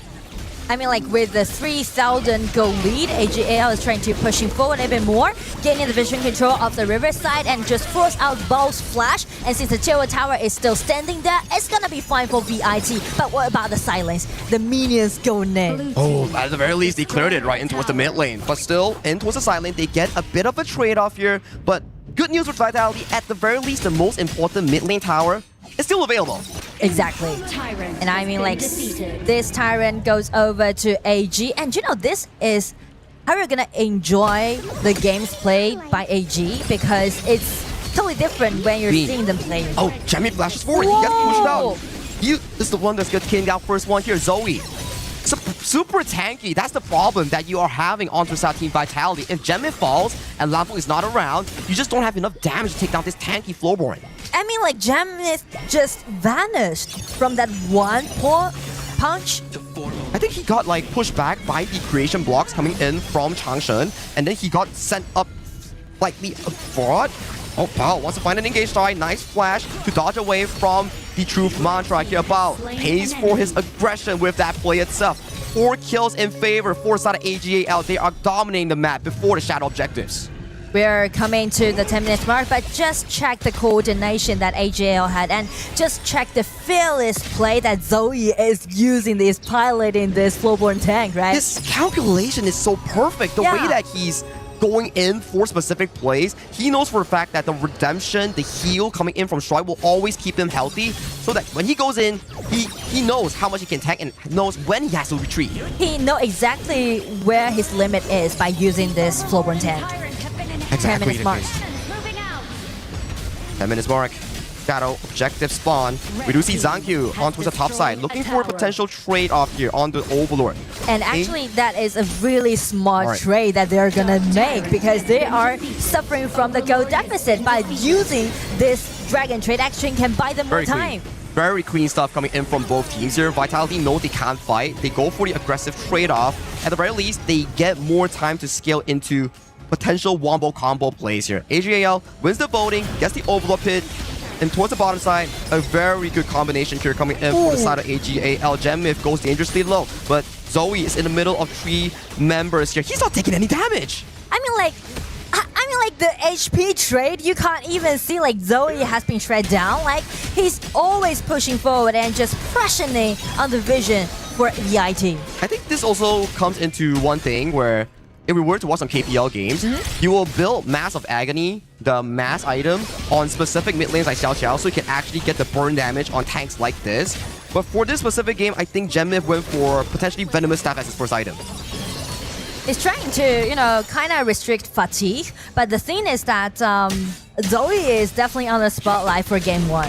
He's just doing everything here. Like, he's just tanking Zankyu's damage, forcing Bao's position. Every time Bao wants to find a flank, wants to find a beautiful knockup, he gets spotted out. It's what we call vision clearing before you go for objective plays. And also awareness about the map control, so they're just easily pushing forward, utilizing the minions in the mid, and it's going to be the solo at the bottom, force out the ulti from Bao. They're doing some skill trades, and it seems like AG is snowballing the game. It's very clean, classic gameplay. Nothing wasted, all resource farm into specific heroes' pockets. Yino is 003, Sheng is 004, 75% kill participation here, but they're still getting a lot of item power spikes as we pace on in towards this game with a 7,000 goal lead. 4,000 goal lead, that's actually too much for Vitality to eat up right now. And also, they're suffering from all those minions. I would say, like, the only way that they can push it back is relying on Jankyu's team. F1 finding the flash knockup on towards the backline here, but there's just no follow-up. The damage is just too crazy coming in from the side of AG.AL, but they respect it. They have to back off. Meanwhile, that's happening. Ron gets a free tier 3 in towards that bottom side. I mean, like, Fatih is doing... Shera is just enjoying his time, just doing this push, because Zoe took all the responsibility for vision control, for initiation, for those damaged out, so the rest of the team member can just form up in quite a comfortable way. You could make good sense, right? Because Zoe, he's third in gold, Ron is first in gold, Yino is second in gold, and they're just pumping those items here. Yes, even if they lose a big team fight later on, it's still acceptable because the gold lead is just too damn far away from these two teams. And not even mention to Shen with this new one, it's kind of guaranteeing their late game, right? So still, again, Vitality, if they want to push back, they need more vision control and they need more initiation. Oh, Zoe finding the knockup on towards Bao. Bao finds a beautiful knockup on towards Zoe. The cavalry is not here yet, but 5 members strong coming from AG.AL. They want to knock down this top tier 3 high ground here. Yino finds a bit of damage on Gemmif. Gemmif is dangerously low on that play. Zoe forces the mirror domain coming in from Zankyu, but that's a beautiful annihilation here. And Yino finds the pick off here amongst multiple members from the side of Team Vitality. AG is definitely not in the rush. They never took any reckless movement. Just check the layer that they used their skills putting onto Ball. And they're not stopping here. They are not going for the shadow objective. They want to end it right here, right now. 5v4 for the next 20 seconds coming in from AG.AL. Final tier 3 drops towards the mid lane here. Shuai goes in aggressively. He can go back with the hard link. Run, hangs forward, finds damage on towards Lanfeng. Lanfeng has to use a fatal arrow. Will be crowd control down. Taken down by Yino as the first victim of this team fight here. And check, Jankyu is suffering from this Zoe's tank, Flowborn tank. And they're utilizing those minions. It seems like AG.AL close out the game, waiting for the minions. Just one last hit. Take down those enemies. First, it's going to be Bao using his last-ditch effort. It's going to be a shutdown, but the crystals also fell apart. So game 1 goes over to AG.AL. Very clean execution coming in from the defending champions of last year's KWC 2025. AG.AL, what a perfect game.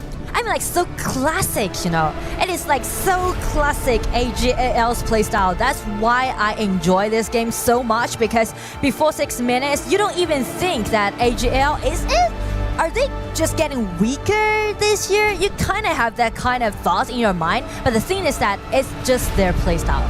I am thinking when I look at this game and I start understanding like what we have gone through the years, team vitality against the KPL teams again and again and again. I started analyzing the data and started analyzing the times. This has been the longest game that they have ever had against a KPL team. So that already tells you that they start to understand exactly how to stay alive. You can only win a game as long as you can still have your crystal in there. You understand how to protect, and they're always just trying to find a way how to go from the side and try to start getting some kills. That is going to be the next step. And I do want to highlight those small detail movement that JanQ did, right, from that Jin. Yes. Even though it had huge impact on team vitality for game 1, but still, he's trying to make a lot of things happen, and he's trying to do those sneak in and try to steal away the red buff. I think the first 6 minutes of the game looked pretty decent for Team Vitality. They were trailing a bit of gold, like let's say 500 to 1,000 against AG.AL. But that's the thing, it forces them to do so. Their composition just isn't fit for that mid-game department here. Once that small misplay coming in from the side of ZhanQ, he got caught in the red side jungle. Yeah. Everything just got snowballed for the side of AG.AL into a convincing 14-minute win. I gotta just continue just telling you how good Team Vitality did right over there. Right. Because in the past, we've seen this in KPL teams against global teams, that they just, since minute 1 or 2, they just start just snowballing so quickly. And right now, Team Vitality is just learning slowly, but they're learning how to just stay alive a little bit longer. They're definitely improving, and if they want to continue and do this, for example, for the 6 minutes mark, when they're trying to do this invasion, they need to make sure that it's going to be a promising invasion, or you can't just stand with the impacts that AG.AL backslashed. And then one of the important things in here, right, like AG.AL and their decisions, they could actually go and take a lot of other kills, but they decide to take on ZhanQ, and then they turn immediately to the bottom to go and try to find the true track. It's a chain reaction, right? You lose ZhanQ, your most fed member, on towards the top side, and then you just open up the map for numbers advantage coming in from the side of AG. And once that snowball starts to roll, your team fighting coming in from Vitality starts to lose its shininess, because your composition built on that one team fight at 10-minute mark. But if you're not allowed for equal ground, this is what happens. Exactly, and just take one hero as an example. Was like in the mid game, they're too busy to deal with Zoe's slowborn tank. Like, it's too much for them to deal with, right? The vision control, the skills, the damage dealt, like everything was in control of AG.AL. It came to a moment where the flowboard tank was just standing over there and everyone was hitting him, and the HP bar was not going down. Ladies and gentlemen, our HP bar is going down, so we need to go to a little break to recover a little bit, and then when we come back, we're gonna go to game 2 of this match number 3.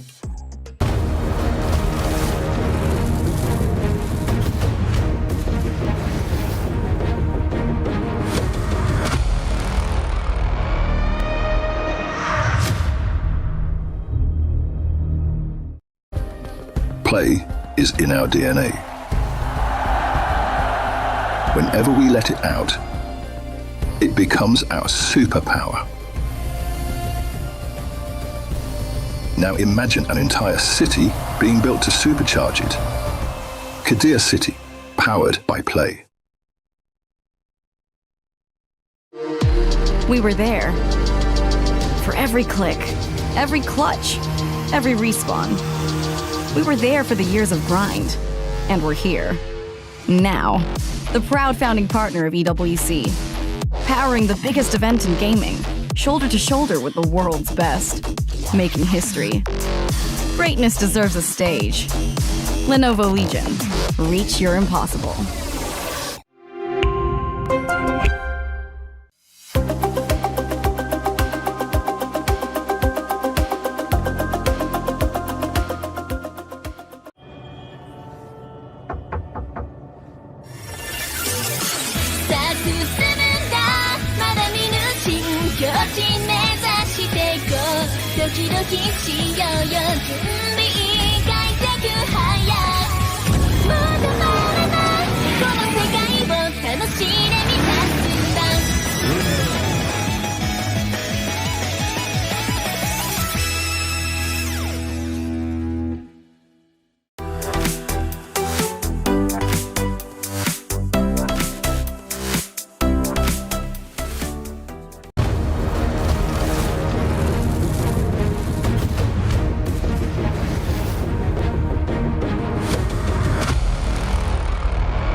Welcome back. This is the KWC 2026. We're live from Paris.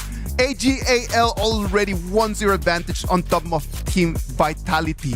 I really want Team Vitality to do good in this game. I'm telling you, they're such a nice people.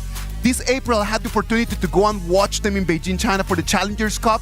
They were playing against RNGM, and then just when they're on stage, the way that they enjoy the game is something that really, like for all of us as fans and casters and analysts, this is something that we love to see. Now, before we go into the game 2, right, I want to jump on that point. I've been to the 2025 KPL Grand Finals at the Birdnest, and that was electrifying moment where AG won against Wolves.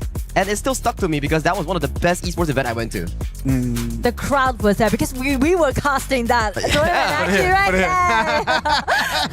and that's gonna be the moment for AG.AL, because after they got the title in KWC 2025, they got more like 2 more consecutive championships. Insane. And just extended into 7 consecutive championship. Can you imagine that? Just to put everything in perspective for everyone that is at home just listening to us and watching these games, Team Vitality is facing one of the teams, one of the clubs in Honor of Kings that have won the most titles in the history. Exactly. And I mean, like, everyone is amazed about their dominance, not only in KPL, but worldwide. But I would say, like, this year, actually, they suffered a lot. So I'm kind of a little bit worried about their stage, actually. And also, like, speak of Ino actually took 1 season off in the spring because he's been playing, like, over 7 years. So definitely the man needs to get some rest. But after he come back in the Challenger Cup, he just make it to the final again, instantly. I mean, if you are going to finals, it's still an achievement, right? KPL is such a strong region that we talk about here, but coming back in towards the specific draft itself, what do you think? Well, I would say this time, definitely AG with this pay pick, they are looking for some aggression. This time, they are trying to speed up because they spot that maybe Jankyu is favorable of doing those invasions early game. I think if Zankyu wants to match the FMVP jungler coming in from KPL and also last year's KWC, potentially you might see a Ukyu Tachibana, something like a Musashi that is like a direct counter against the pay here. But that's the worrying part. When it comes down to fight, yes, maybe some global teams could put up a good fight in terms of team fight, in terms of skirmishes, but my worrying part is, in terms of rotation, our global teams are still not there yet at the KPL level. Sometimes we're slow in reacting to certain plays, but if we don't pick something that is more fight-centric for the side of Team Vitality, that could be a dangerous side for Vitality. I totally agree with you. So I would think about some composition that allowing them to have multiple initiations. For example, this Zhangfei pick and also Ukyu that you just mentioned, right? Great counter-attack towards this Pei. But to me personally, it's more about detail mechanics. Correct. Against like a Pei with this Ukyu. But on the side of AG, they're picking out Garuda and also Mozi. Just showing this kind of sense that this time we're gonna pushing forward. Now let's deep dive into the Garuda and Mozi. I feel that this mid rotation, the 3v3, is really strong from the side of AG.AL, but for the early game aggression, that Ukyu will be a strong one in countering the pace aggression. Plus, one more thing that I really like about this specific tournament patch is the combination of the Lorien plus Zhangfei. You get a Zhangfei ulti, immediately the ball comes through, lays you up, that's almost a 5 to 6 seconds crowd control stun.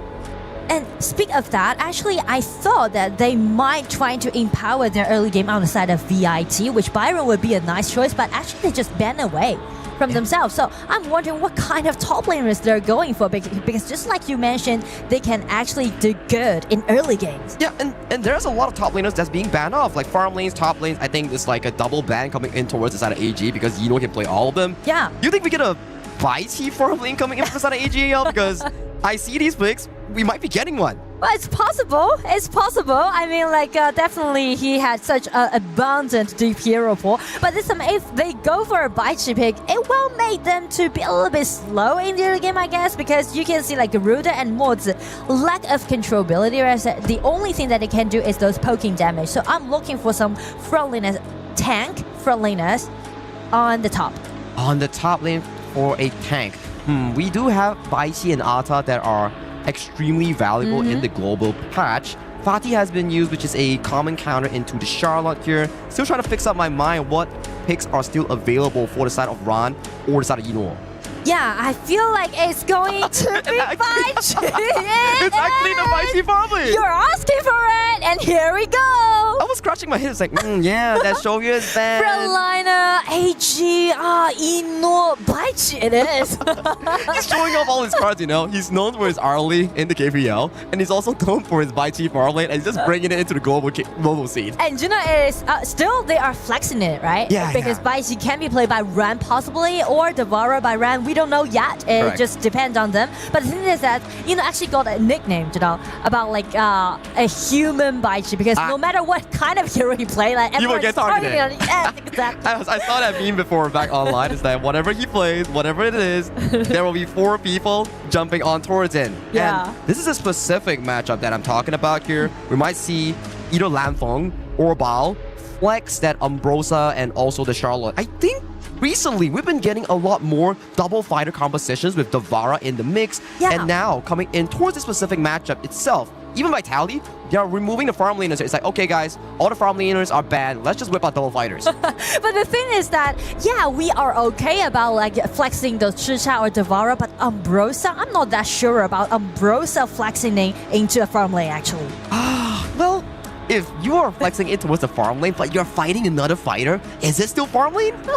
But it's just like really interesting to see like a drop like this, you know, because it's kind of showing out that this time we will see a lot of big team fights happen in game 2. I feel so as well. Usually when we play like double fighters, it's more important when we see the 6 to 8 minute mark. That's where double fighters starts coming online for both of these teams. And to your question, where is BAL gonna go? Where is Lanfeng gonna go? We see the Charlotte going up against the Devara, and we see the Umbrosa going up against Yino on that Baichi. And we also see some comments right now down there because they are supporting for AG, supporting for Ino, and Ino is picking out this Baichi. So we're gonna see a Baichi play against Charlotte at bottom. Oh, what a rare occurrence here. And Zangyu, very sneaky. He's already going for the Crimson Invade, and I think for the side of AG, they spot it already. They give up the mid priority here, so it's gonna be a Crimson trade coming in for both junglers. You can see like the tempo is accelerating compared to game 1. Yeah, I think like game 1, it was a bit of like a back and forth coming from both teams. Are they diving the top side right now? They're trying to do the tower dive. Flash out, and everyone is aiming at this line for 1 versus 4. That's too much for him. Shen got the first bound and even got it in. Take F1 down. It's gonna be a 2-0, and we haven't even reaching to the 2 minutes mark. You were talking about like accelerating the game, and there you have it here. You pick the pick, you pick the Mozi, 2 of the most aggressive pickoffs here coming in for this draft, and they make it work flawlessly. And it was planned from start to finish. Ran gets the push, stacks the minion waves, bring up the mid priority that you want into jungle invasion, and then you come in with 4 players here. First Cannon Blast forces Lanfeng to flash away, and Lanfeng coming in with the splash gradation here, wants to run. By the time that F1 is here, gets caught by Stride's flash knockup into death. I mean, like, the coordination is definitely out there. And also, because of the Charlotte pick at the farm lane, you can see, like, he suffered a little bit because VIT actually just swapped the lane, right? Umbrosa is at the bottom, and that's what we're talking about. Charlotte play against Devara actually while, like, facing deficit in the laning. Yeah, because Charlotte, yes, you're really strong in the mid to late game with those resets, with those spells fresh, and then those passive sacks. But if you can't get out laning phase, you can't achieve that.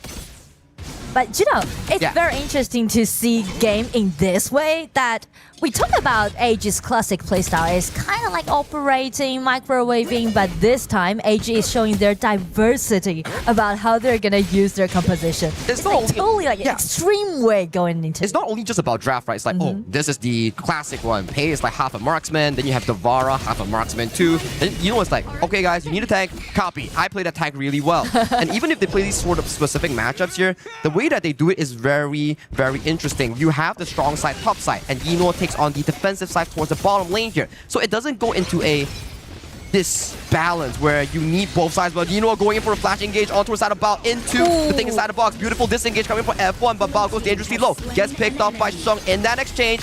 The nice knockup coming in from Gen-Mif sets up the big play for Zangyu. Zangyu fights the trade-off here, but can Zangyu run away? He has mobility here. It's a good trade-off coming in for both teams as it's a 1-for-1. everyone just put all their efforts into the chaos skirmishes happening at the bottom. You can see like those controllability that they landed upon it, and also Jankyu used this Yukio. Yukio can be so powerful in the early game. You can just check out his burst out damage, right? It's totally sufficient. That's why it's a good counter in towards the Pei, right? Where Pei wants to jump in towards you with the Tiger form, and then Zankyu is like, okay, jump in towards me. Let me drop the stun and let me get that ultimate to really get it going. And we are fighting till 4 minutes mark, which is really rare to see when these two teams play against each other. And Ran already forcing out the flash coming in from Lanfeng. That's going to be a very important timer going into that 4th minute mark here. So far, more of the control is being relinquished over to the side of AG to prepare for this objective.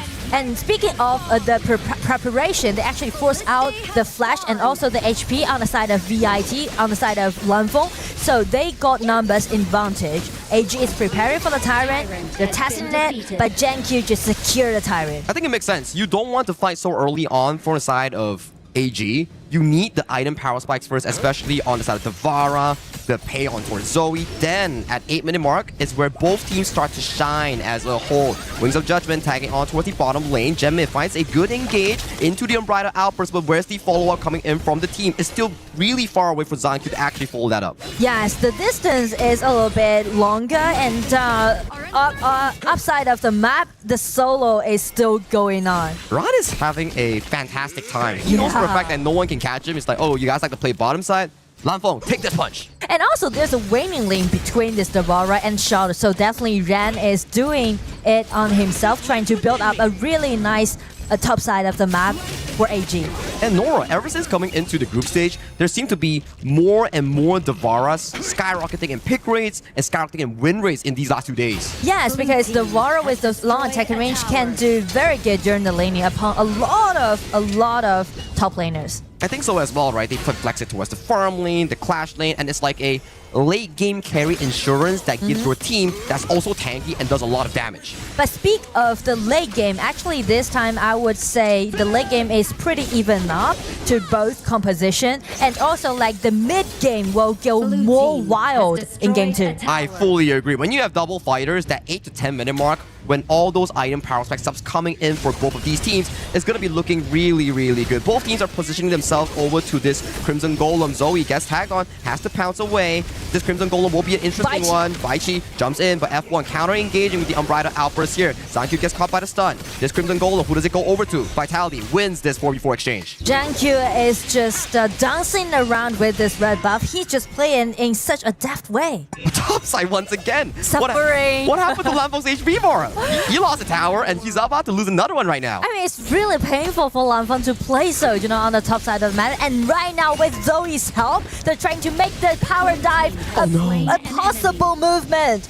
Oh, Zoe managed to escape, but the top side is gonna be an issue here. No one has been disturbing Ron's farming tempo, and when Ron starts picking up the Crimson Golem in the next few minutes here, it's gonna be a big headache for Vitality to actually figure it out. And just check the gold difference, right? Zoe got like 1,000 gold lead against Jankyu. I mean, like Yukio is doing great about those invasions, but at the same time, Zoe is farming up fastly.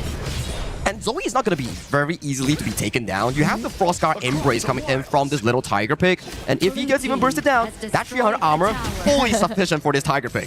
And also, we can see a lot of 4-4 team fight happening at the bottom side of the map. But I'm a little bit worried about the top, because actually VIT suffered a lot on the top side of the map. I mean, Lanfeng just didn't get any help. He's 0-2. We find an Unbridled Outburst onto the side of Zoe here. Zoe managed to limp away towards safety here, but Zankyu dangerously low. He's finding Zoe. Zoe is going down. It's a 1-for-1 trade between the jungles coming in from both teams. The Vara coming in from Ron is landing on towards the backline here. Genmid with a beautiful CC removal gets out towards safety, but still gets caught by Ron. Ron is not finished yet. He's still punching. He's still going. Meanwhile, trying 1v1 against Bao. Bao still has the Undying. Has to pop it to trade, but it's not looking good so far for Team Vitality as they are losing too much. Wings of Judgment snipes down Bao, and Bao gets taken down. Make it 1 as F1. It will be the last sacrifice coming in from Vitality. It ended up with the double kill goes over to AG, and definitely they want the upper hand from this skirmish. You can see like AG just fights fearlessly. And I do like the way how Janku find a nice spot getting in and make that 1-1 trade directly targeting on Zoe. That was really beautiful. Now, if game 1 was about AG.AL respecting the map, playing towards power spikes, game 2 is about,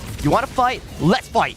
Yes, and speak of the fight, because of after this 1-1 trade, right, both junglers are down, and it's gonna be the stage setting for Ran. This Devara just coming in, ulti in, getting immunity, and you can see they actually waste all of their skills upon that Zoe, try to take Zoe down, so which make Ran to be just unstoppable during the whole team fight. I think this is the problem coming in from the side of Vitality's draft. There's just not enough sufficient DPS to take down the Devara. Once he pops in ultimate and you waste your burst, no one can mark this Devara coming in from Ron. Yeah, and from that team fight, you can see Ran is going to be unstoppable from now on. And that's another thing that I want to talk about AG.AL, because if you want to be dominating, we are not talking about only one person who's going to carry a team. It's about no matter what time is it, no matter what hero they're picking, there's always gonna be one player who's gonna standing out. Now, it goes to that point, right? Yes, drafting is really important, but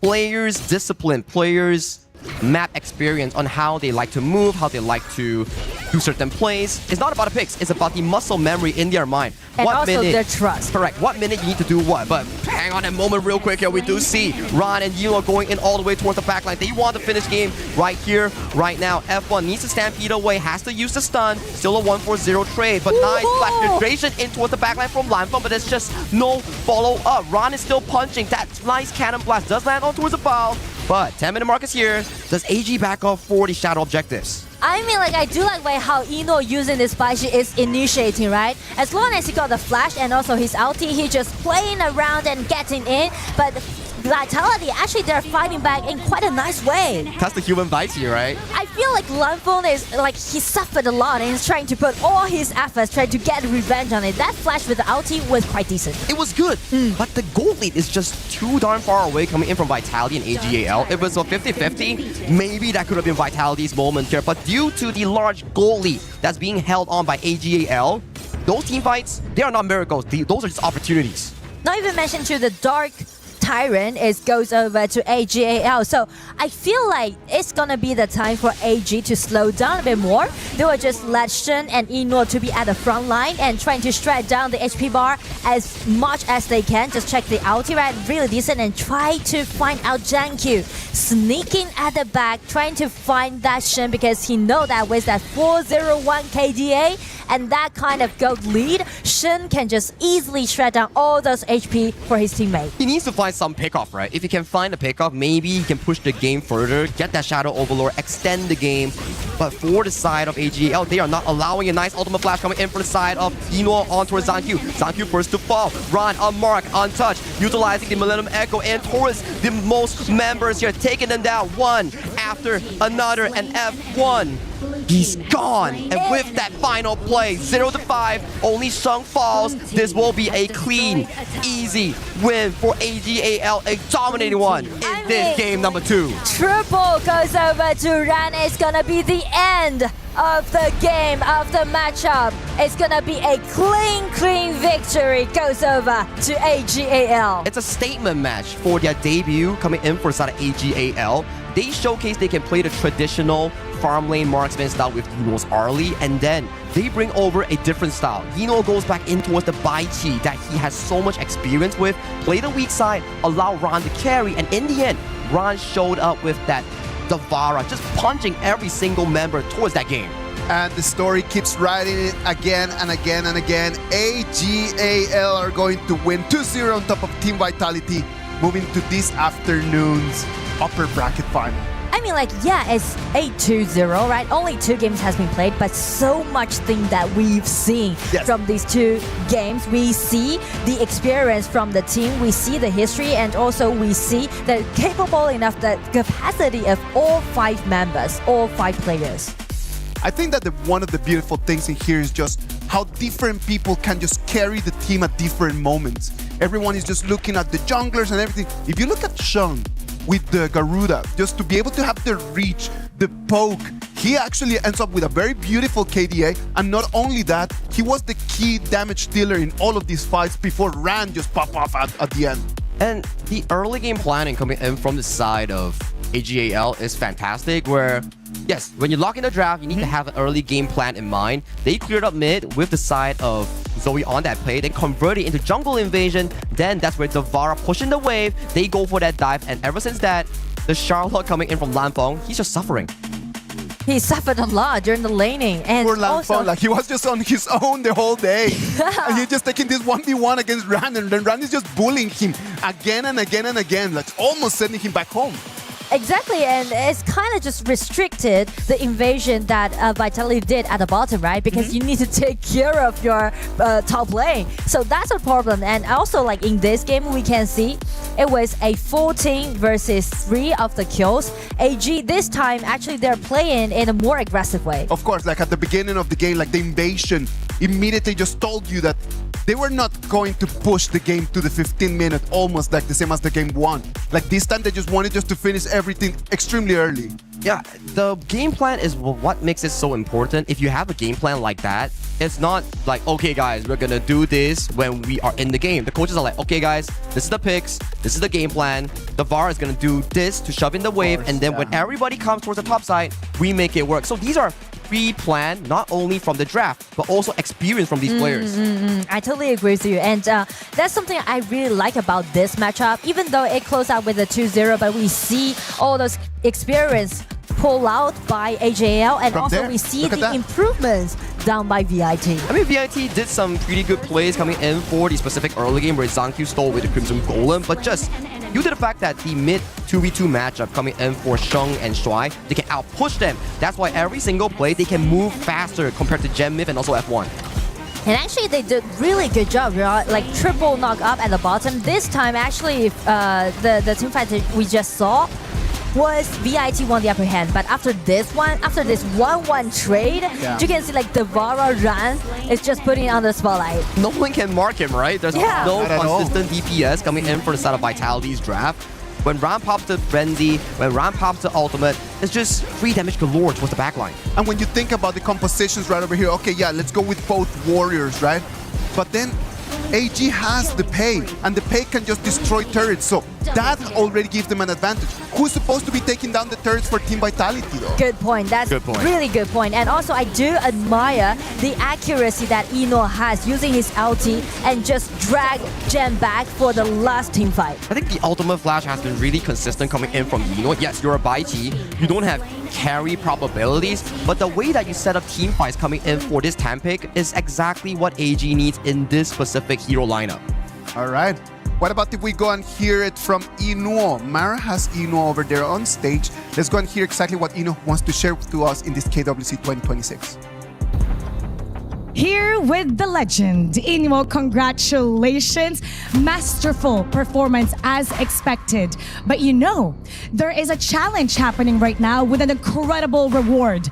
If any of the team beats a KPL team, they will get 100,000 USD. Now, in terms of percentages, how possible do you think that the other teams can claim this?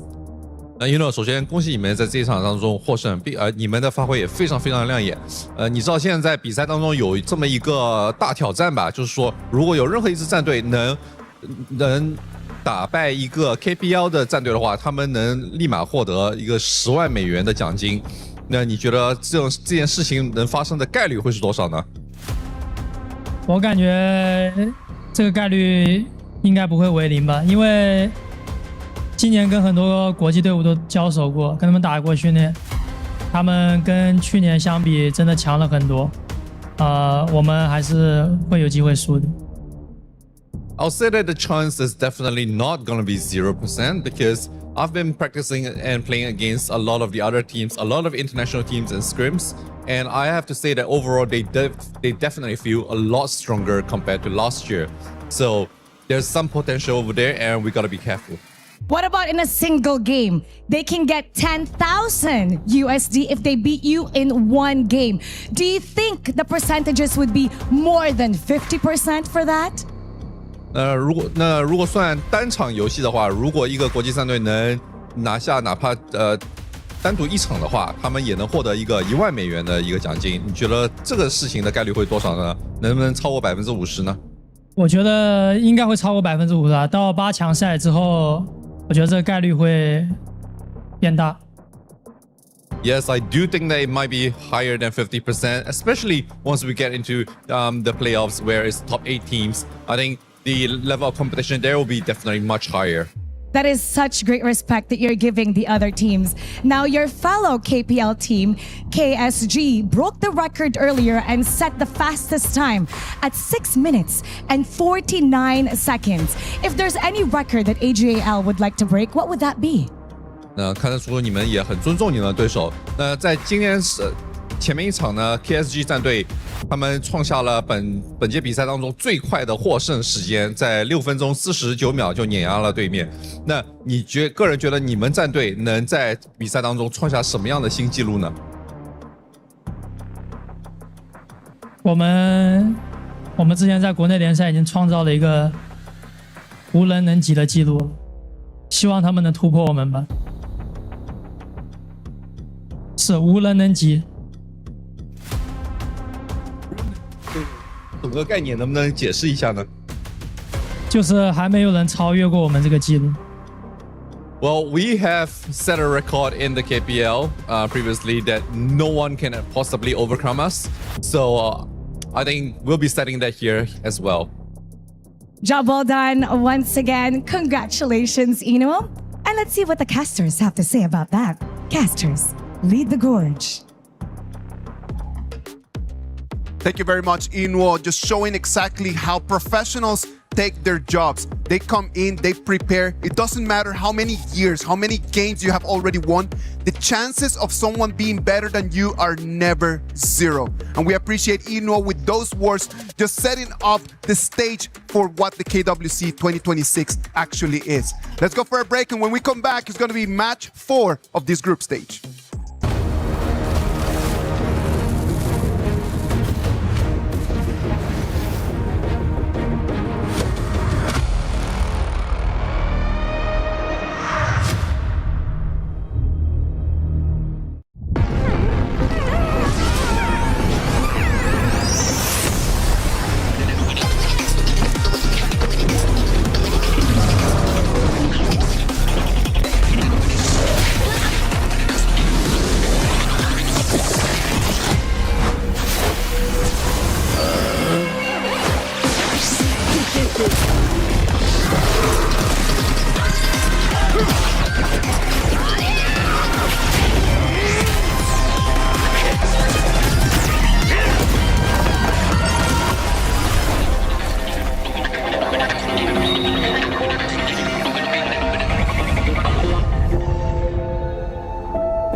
thinks he can come in here and play my game.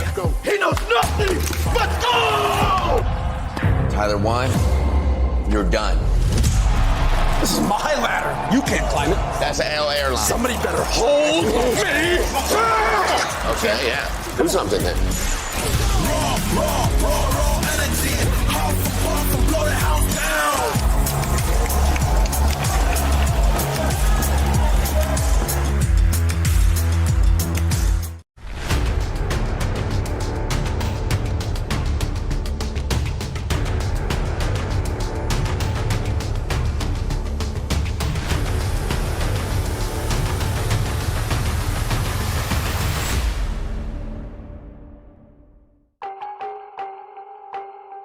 Welcome back. This is the KWC 2026 live from Paris, France. Right now, we're gonna move into our match 4 of today. It's gonna be MIBR Los. Los Grandes are gonna be playing against Blacklist International. Holler, Blam, what can we expect of this matchup? I think we can expect a very explosive game, if anything, right? I think MIBR LOS as the #1 seed coming out of Chalk BR, a lot of expectations, right? You're the top dog in this one. Oh, yeah. On the other side, we're talking about Blacklist International. They too want to make some surprises. They've stepped up in the EWC thus far. Absolutely. I mean, they've already got an achievement for themselves. They've finally beat Nongshin Red Force. Sorry. They've managed to do it. It's taken them a very long time, but it means it mattered the most. They did it when it mattered the most. They get into the group stage of KWC. But then we have them right now playing against the Chalk BR champions, man.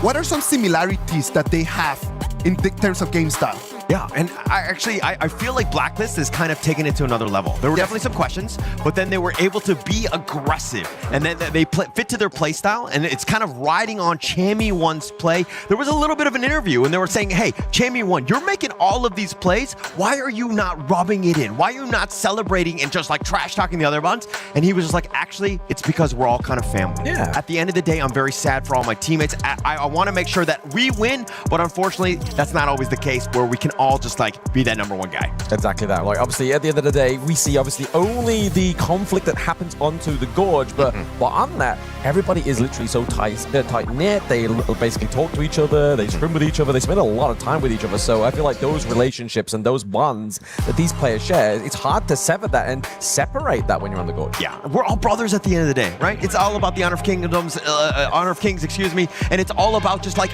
family, right? And I think that even with the team itself, like they play like a family, but also as opponents, we're also looking at them as just, hey, we're just playing a game here. All right, so they have had like very similar experiences, right? Like they are from the global stage. They need to try to fight every single week. Like, what has been the reasons that they made it over here? What can we really look at MIBR Loss or to Blacklist and say like, okay, we need to really spotlight this about their game style? I think it's just basically down to obviously, well, we haven't really seen much of Los Grandes so far within KWC, right? But I mean, the way that they got here is they beat Influence Rage by 4-1 in the fall, right? So that's a very stark score to have within a BO7. So you literally give your opponent one game, that's it.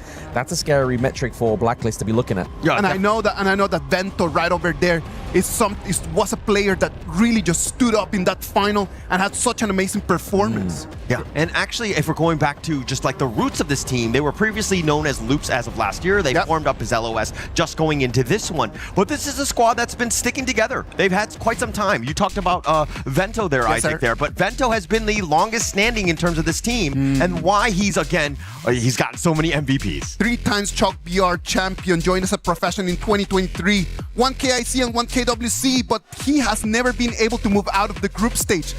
Is this year going to be different, Blam? I mean, this is the thing that I've noticed in KWC, right? Like, once they get to the international stage, it's really weird, the dynamic from Chalk BR. The first seed always does worse than the second seed, which is a really, like, weird myth, but I really hope for the side of, obviously, Los Grandes, they're able to break this and even meet or potentially beat Influence Rage into the playoffs. I'm wondering if it's more because it's the Danny effect. I mean, he's usually that second place team. I think that even in this one where LOS has gotten the better of him, I think that this is also a situation where they're like, hey, maybe the international stage is a little bit nerve-wracking. The nerves are definitely there. But then Blacklist International, they started really weak at the beginning in the play-ins, right? Like, I would say that their first performance was actually really slow. But then after that, they started picking up. They really started picking up. The way that they played in the last match makes me feel like they might be able to make it out of group stage. I think that that's going to be the momentum that we've been talking about, right? I think that there were questions, and at the same time, they're like, actually, we've got all the answers for this one. We just need to play within ourselves. And when they do, they are really top level. They are top level, and they've already beaten, obviously, past KWC experience and the way their journey so far, right? Obviously, Blacklist International finally actually getting a series win for themselves, and even in from the play-ins into the group stage. So they've already kind of like beat their last year's selves, but now they've got to kind of aim for further. You can't just be like, right, okay, I'm done, I'm tapped out, we've won, right? We won ourselves. We need to go further. Of course.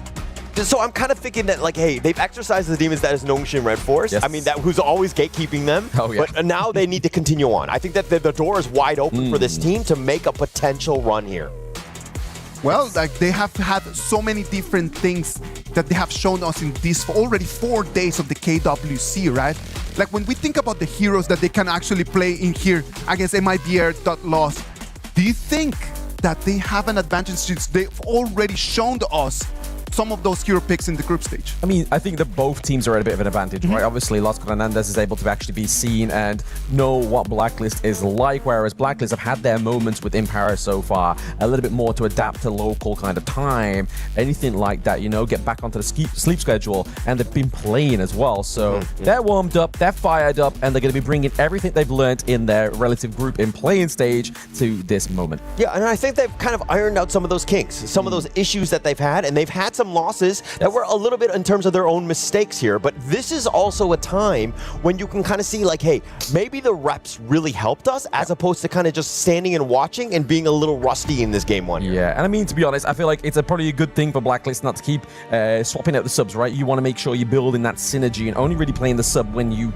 really need to. If it's like a niche reason why they bring in Ismora, is it because of a pick that potentially Golden Kite isn't quite as useful on or as good on, sort of thing. So I feel like they need to be subbing in the correct situation. Yes, for sure. And for that situation, as we're going to go into the draft soon, I think that, I mean, Isaac had brought up the point that we were, you know, they showed their picks in terms of the draft. But, I mean, we're talking just best of threes. Yeah. This is nothing at the end of the day. This is just the surface. Yeah. And then to survive this stage and to get into the playoffs where there's best of sevens, you got to have really deep hero pools. I think that this team is not going to worry about, again, just showing some of those heroes. Yeah, I mean, as soon as like the inception of Blacklist into the international stage, right, they seem to thrive further in the higher formats, right? Best of fives, best of sevens, thanks to Coach TG, right? The mastermind behind Blacklist International. So best of threes should be a doozy for them, but it always seems to be a little bit of a blunder, right? There's so many choices you can have in such a small amount of games. It kind of throws you, it gives you that illusion of choice, right? You're like, what do I go for? But I feel like going for the tanks down to the bot side of the map is something that a lot of these teams are comfortably going for, and it's something that really kind of helps you get a little bit further into the game state. Right. And I mean, these best of threes are what kind of throw a spanner in the works, right? Because it could be, there's so many different heroes available. Yes, we have global ban picks, so it's a little bit more strategic in that sense, where you're not spamming the same cheesy strategy. But I do feel like, again, anything could happen. You might have that pocket strat that's just ready and available, and I do think it's important, especially in a best of three here. It's very important, but it looks like Los Hernandez are looking to go for completely counter to my argument there. They're going to go for the Diadea, just like we saw for VP in their first game. They're going to go for the Ali, obviously great counter against Ayin in lane here. Motsu as well is also a very good setup call as well. For the side of Blacklist International, you know that Chaz is going to be kind of like, right, guys, we need to kind of like lead the charge here. The cannon blasts need to be connecting, and it's actually a good pre-pick before the Orgrin even came out. Yeah, the AG.AL for me is just a counter to the Arlie. Like, you know where that Parasol is going to be, so if they want to light step away, you can just kind of stack up that Honey Sweet Breeze. Plus, you have the moats, right? You already talked about the Cannon Blast. Very smart in terms of just being able to isolate. There's not too much in terms of coverage. Plus, when the Diadea is on top, it's like it's 2-for-1. I'll take that sailing any day of the week. Yeah, I mean, there was a point in time where obviously we really kind of like only liked seeing Chaz on those tank supports, right? But then there was, I think it was KIC 2025 where we started to see some really like outplays here on the Motsu. So I feel like this is Blacklist going to be like, okay, we kind of messed around a little bit in the playing stage. We're looking to actually go for the lethal blow, right? They don't want to be riding, again, the lower bracket, because if you're in the lower bracket so many times, the effect it would have on your mental here is like, okay, we're always coming back down. We need to ride back up. They really want to be riding that high wave in the top side of the bracket. Yes, I mean, that would be best case scenario.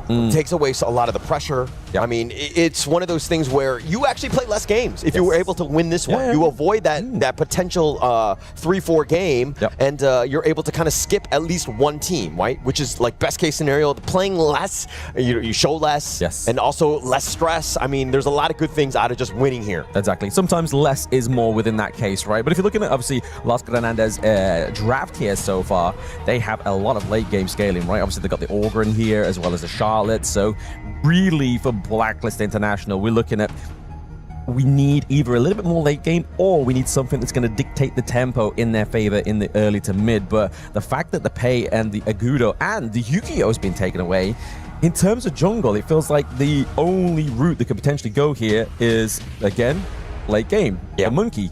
Yeah. Protecting, I mean, you got to protect the Ogren here, right? All of those picks were just like, hey, limiting Justy as much as possible. It's kind of hard because Blacklist International, they have, I would say, 3 main stars at any moment. I mean, you're seeing Golden Kite, who's really stepped up since that initial sub. Then you're talking about Justy, and of course, Chami1, always looking there to just set the tone of this game. Yeah, Chami1's always one to watch out for. For those, obviously, new to join in, or even just kind of like glazing over the Honor of Kings experience here within EWC. Obviously, there's going to be a lot of new people on their channels checking this out as well. Chami1 is definitely a player to be keeping your eyes on here. He gets a lot of props from a lot of his peers as well. Yeah, it's just because he has the plays that he makes are just so clutch, and the timing that it happens. They can literally win games based on his play. And it's not easy to do as a Clash later because you're setting it up, but you're also, everybody's there on the same page with you getting those kills. Yeah, you almost feel isolated, right? You're at the top side of the map, you've been forgotten about, you've basically been baby put in the corner.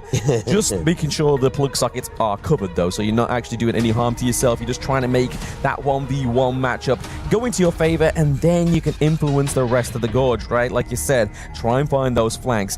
When he's playing a hero like the Vati here, you know he's going to be trying to dive on top of that Ali. Yeah, so this is a really nice pick in terms of the Vati, the last pick. The Menki, very tanky. He's going to be obviously soaking a lot of damage, but you need more damage. The Loom was the only one, and adding this, the Vati there, you can rely on old Chami1 to ensure that he's got that farm to be essentially a carry late game. Yeah, I mean, to be honest, they got Angela into the mid lane, right? Obviously, Xiao Qiao, she's going to be able to get a lot of poke damage in the early game as well. That's going to only naturally scale into the late game. So you are right, and obviously pointing out Golden Kite there being the mage denominator in terms of damage. Yeah. But it's all going to be coming down to how tanky they can get this Monkey, right? Obviously, early game, you generally go for a bit of attack speed boost just to make you clear a little bit faster into the jungle. But after that point, you need to be really prioritizing those kind of like tankier items, like obviously your plate mail and stuff like that. Yeah, and going into this draft where, again, game 1 is so key in a best of 3, right? Winning that tempo dictates like everything in terms of how the series will go out. Put a lot of pressure on, of course, the opposing teams. So I would say going in, if we're talking about the drafts alone, they're coming out firing. And I think that both sides have really got the comfort picks, if you will. Yeah, both side lanes are looking very strong matchups here. Obviously, 1-1. Obviously, Charlotte has a little bit more harder time in the level 1 game state here against the party, because obviously no dashes away, stuff like that. And then bot side of the map, obviously, Flaming Palms isn't always going to be your favorite friend, because obviously you can cancel that out here with Vento's Ali. But game state into the mid lane here, they're just looking to try and feed as much gold as possible into the Ali pick to get it online a little bit faster. Yeah, and while Vento is definitely the win condition, gets a ton of MVPs on MIBR LOS's left side, but ABH is, again, when you have an Ogren, he is definitely the guy. He's going to get you to that mid game. You can only hope so, right? But I feel like there has been Ogren performances within this one where it's kind of just like, it's shied away from its true potential. Like, you aren't able to kind of soak in and do the damage because you're going in a bit too early. You're kind of taking on too much more than you can chew before your moment comes into the Gorge. But into the backline here is going to be Chami with a pick off of the Vento already. This is already a scrappy game for the side of Blacklist International. Dragon completely set that one up. Nice two-man Honey Sweet Breeze. You were not going anywhere. And once they were locked in, you knew that things were going to be rough. Terrible start for Vento as well as MIBR LOS as Blacklist Blacklist International just got the better of them now. They did get really good better of them as well, right? But I mean, it just goes back to the point we was talking about before you get to level 4 with the Charlotte, right? Right. It becomes very hard to kind of keep yourself alive in a 1v1. When you've got a 3v1 taking place top side of the map, it's even more difficult. Yeah, and also another piece is that, you know, MIBR LOS, they kind of revolve around Freaks as well to kind of create some sort of space, and that's kind of why they were kind of putting that, you know, pressure in that top lane so that they, you know, limit Freaks as much as possible. Once Champion 1 gets going with a snowball, it's going to be very scary. Yeah, you don't want that to be taking place right now. Obviously, the kills did go over to the side of a Dragon, so obviously scaling onto the mid lane is going to be something that's scary, but a loss of the support in this early game is not too bad. The Dream Roam is coming in. It did connect. We lost signal for a moment there, but it is going to be the Blazing Brilliance that drives Just G away. Gets the takedown is ABH. Yeah, and both of these squads are like, hey, I'm here to brawl. I want to scrap as much as possible. There are kills going left and right, and the return attempt by Champion 1 and Justin from the top lane back into that river. They salvaged a little bit on this one, but I mean, getting 2 for 2, I think that both guys are going to be somewhat happy. I mean, considering only what? Chaz had died it early. Yeah, only get the takedown onto Chaz, but then obviously we did obviously see Just G get shut down as well, which is really going to put a little bit of a blunder into the tempo of Blacklist. But if you look at the goal graph, that blunder is literally not even equalized, right? Like, they're still ahead in the gold. Yeah, and this is why Blacklist International, with those games, I mean, on the stage, they're very familiar playing on there multiple times in the play-ins, and to now have to continue on, you're seeing just the amount of comfort that they have as they, again, extract a lot of the XP and farm in their own jungle right now. Yes, I feel like, obviously, Los Granandes has to go back to their own jungle at this point in the game. Obviously, they find out that for themselves in the hardest way possible, but these early game scraps are not going into their favor. They are down by 1 kill. They are able to get these slow pickups, but unfortunately, Blacklist International are just having that extra little bit of a peak. Yeah, and this 1.3k net worth lead, I mean, going into the 4-man Tyrant, that's like a slight edge where you're just going to do a little bit more damage. So MIBR LOS, maybe they get some sort of steal as they're looking to kind of fortify at least the area around. Ooh, I mean, good heart link there away for Manuel Fraser, right? Like, he almost overextended and paid with his life. That would have been, again, a huge blunder for them because they would have lost the Destiny encounter as this Tyrant now gets spawned upon the Gorge here as well. We are seeing Monkey being locked into place. Just G takes too much damage for my liking here, but he's able to get that shield back up. He's back in that passive just in order to make sure he's in fit fighting shape for the Tyrant. Yeah, Golden Kite shows up and they had a numbers advantage, 4-3, and MIBR LOS were just like, oh, wait, we can't do this. Nobody invited him to the party. Again, once again, we're just seeing that overcommitment from Manuel Fraser, right? But I feel like he's doing what a lot of teams have been doing with the KWC. He's just trying to buy time for them to see a follow-up happen. But so far, there's a bit of a disconnection seen for the side of Los Granandes. But there is a little bit of connection happening right now into the bot side. The takedown onto Golden Kite is definitely not one to the side of Blacklist International that they want to be taking here. But ABH maybe falling a little bit too much burst damage from Chami on the party. Yeah, and it started from like minute 2 when Vento and Golden Kite were trading blows. Vento was kind of coming out slightly ahead in terms of the XP, and then once he was stuck in MIBR LOS, they actually flanked to the bottom. He had nowhere to go, couldn't get on his Dragon, and Golden Kite going down there, a bit of a disaster for him. Yeah, very good macro play there. And they're just going to go back to their jungle, procure all the very important buffs, get their points away as well. Because what we saw from like previous series today so far is there's a difference between teams that like to just kind of like, they wait for the invitation to go into the enemy jungle, and then there's other teams that just take complete domination. They go for the early points, they go for the spike tail, they go for the fire beak without your permission, and that's where we start to see early games pretty much a loss already. But we are seeing 4 men on the top side of the map. Freaks, ABH as well. Just G on the wrong end of this one, but he's just looking to try and hold on to the backline here, trying to make sure Angela's not having free reign. There it is. Manuel Fraser falls down. They're going to trade Dragon as well, but it's a think inside the box that lands them in an uncomfortable position here for Los Granandes. Yeah, I mean, Just G actually had the Dream Roam. He went right past them, and you were thinking he was in a bad spot, but the rest of the reinforcements were on the way, and they were like, we cannot take this tanky Menky down in time, so that we had to just deal with whatever we could. So, I mean, they kind of salvaged that on that top line. Yeah, I felt that was like Peter Pan picked up apples, you know? That was very hard there, but Vento even getting takedown is definitely not what they want to be doing here. We do see, obviously, irreparable damage being done into the mid lane there for the side of Los Granandes, which is obviously a great place for them to be here after they're losing losing so many scraps after this. They're still behind with that gold lead. Yeah, so Vento actually getting the kill on the Golden Kite in the bottom lane. That's a little bit of confidence, and it was a little overconfidence as they were pushing into that mid lane. He was trying to make a play,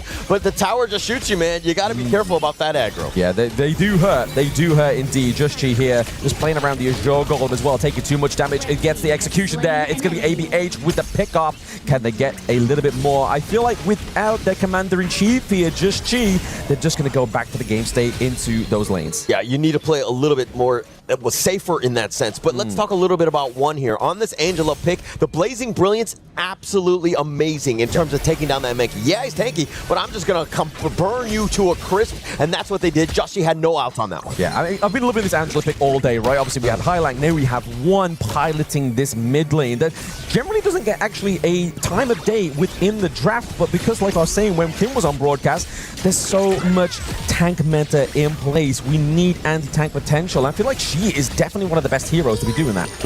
And I mean, if you're able to do that with some sort of other stuns, I mean, it's so much. And plus, she can tank a little bit on her own, so it's not the worst thing in the world here, but it looks like MIBR are going to just head on out and take the mid lane instead. Yeah, I think this is going to be the part of the stemming the bleeding, right, for the side of Blacklist International. They've got to make sure they're playing the macro a little bit better here and making sure they're not taking just so much unnecessary damage. The brush checks here from the side of Los Fernandez is definitely a problem for Blacklist International. And just like that, MIBR, they're back into this one. I mean, if we're talking about net worth, it's about 800 or so gold. Yeah. Nothing at this point. ABH, though, has been carrying them. They have done a great job because of the fact that he's getting his space and farm, and now looking to contest. Oh no, they don't get the invite, but it's going to be Mana Freezer. He is looking low. He's able to just chunk that damage in the early part of the team fight, so ABH is not going to take the brunt of it, but it's going to be Freaks into the backline, getting a bit freaking naughty. He goes down, though. It is a 1-to-1 trade. Clash lane for mid. That is going to be all that's said. He's going to be freaking dead. That's what's going to happen. He went way too far. ABH was like, hey, we got to get out. I'm a little too low. I cannot continue to fight. But Freaks did not get that memo, and he went in 1 versus 4, and he got burned up. Yeah, no, he definitely took on a little bit more than he could chew within that team fight, right? Yeah. He was trying to go in, just trying to get the pressure onto Golden Kite, maybe even try and force it in from the vastness, right? Obviously, he's still here, he's still holding on to it, but it's at the props of Chami1. Chami1, he dives into the backline, he does the burst damage. He's kind of like the savior here for Golden Kite in these team fights. For sure. And I mean, if we're now talking about what things have happened, I mean, with that one single kill, things have again shifted back in favor of Blacklist, and now they're being aggressive. Even look at things. They don't have a smite. Angela here. That's the easiest steal clean there from the side of Los Fernandez. And now, is that going to be a mental boom here for the side of Blacklist International? We have 2 in the mid, 2 top side. They're just trying to make something out of a bad situation. They lose the Tyrant, but can they just equalize the game state? Yeah, but now they have to run. Look at the flank is actually perfect, but MIBR, but they go the right way. Can they get anything? They are trying. The path of passing being used here as well. They're trying to got Monkey into the pit there. Just Chi would definitely be free food in that scenario, but I feel like good rotation for the side of Blacklist. Obviously, we did see top side there. Golden Kite was ready. They were leading them to Golden Kite, the main proprietor of damage. Yeah, and going back to that last one, Chami1, they're going to go back to the drawing board, but like, hey, why were you trying to solo it all by yourself? Nobody was there. He was literally trying to sneak it under. It was not going to happen. And I mean, Chami1, again, a big mistake by him. Yeah, leading the charge here, ABH. Obviously, he has the Destiny counter as well. For a brief moment, the Blade Brilliance does come through once again, but the Tyrant is not low enough for that to get that seal now. Freaks is into the back line just to try and kind of keep Chami1 in place here before he tries to go in. The Dream Roam with the think inside the box. Huge setup here for the Blacklist International boys. They look to team and take that Tyrant as well as Freaks and look to go for the mid lane. A perfect play there by Blacklist International. The 1-2 timing in terms of the stunts, stacking them up. And you know why Chaz loves this mode. Even in the Ultimate Battles, if we're talking about the KIC 2025, he will pick that hero even in an Ultimate Battle. He is so comfortable with it. Absolutely. I mean, when you've got something like, obviously, Angela, before she pops that ultimate, she can still get hit with that CC. But it's the artillery potential here of that pick, right? You saw one sat in that bush behind the T1. Yes, it fell, but it almost claimed like the lives of 2 of Blacklist International. So they've got to be careful here. Yeah, definitely need to be careful here. But Blacklist, I think that they're feeling good. I mean, they have the lead. They understand that they have momentum. Now it's a matter of taking some of these towers down. On the other side, MIBR, LOS, they need to, again, they feel the pressure. They're trying to push something down. They're looking for some sort of gank in this mid lane. Yeah, waiting in the long bush here, just hoping that one of the members of Blacklist International kind of just stop by at the Rung pit stop. But down to the bot side here, we are seeing Freaks trying to go for a push. Golden Kite as well was heading down this way. So I feel like this is where the main target's going to be, right? You're looking towards Xiao Xiao, you're looking toward Golden Kite. They are quite a bit vulnerable within this positioning. Yeah, and the bottom T2 taken down. I mean, the top lane was pushing, so they knew, Blacklist that is, that, you know, MIBR LOS would be somewhere else. They were in the bottom, and now they make their way to the mid lane to kind of deal with the rotation from Blacklist International here. Yeah, the T2 top takedown was probably just a direct call and answer to the takedown down to the bot side, right? But now you see Chammy once again. He's freezing the minion wave here. That minion wave is going to caught that one up, but into the mid lane here, we do see this just trying to get the game state into the favor of Blacklist International. They do get a few hits here, a few knockups coming in. The Ride the Wind is going to be put in ABH, like Kylie Minogue spinning around. There is the Dream Realm onto the backline as well. Vento's got to be careful. The Parasol is into the middle part of the fight as well. Here for the Bastards onto the backline. It's going to be the pick off here as well. Vento down, one down, ABH down, Man O Freezer. We are in the chiller. Chammy won with an angle, the completely jumping the back line, caught it, catching everyone off guard. Vento thought he was safe, but they were going northwest. They need to go northeast to go back home. Unfortunately, not for them, because Chammy 1 was the bouncer and nobody was getting by him. I mean, look at this though. Like, Freaks is kind of like, they're keeping Freaks in place. Like, he can't recall. He's just like, guys, I really want to go back and protect the base, but they're not letting me, Mom. They're not letting me. Minion wave there, down to the bot side, looking to take the crystal as well. The burst damage from Chammy, from Golden Kite. Get game number 1. Hoi, Billy Beats. Very good game there by Blacklist. And the ability to close that out, understanding that, hey, Freaks was the only guy that could have potentially saved that game, but not allowing him to recall. They were just like, no, we're going to hold you here. We're just going to, like, you know, slow talk you, make sure you just stick around. Maybe you offer some tea a little bit, but he was not going back home to save the base in this one. Definitely not. He was just locked down in the end of the jungle, right? Like, that's an unfortunate situation. You literally seen game 1 flash before your eyes. I think that it was such a very level game. It was never just one-sided. Blacklist International, they end up taking the victory, but it was not because just MIBR just played badly. It was just like in that one fight, Chammy 1 was just superior in the 1 against 4. Chammy 1 will always find that angle. That's just why as a Clash laner, he's so good.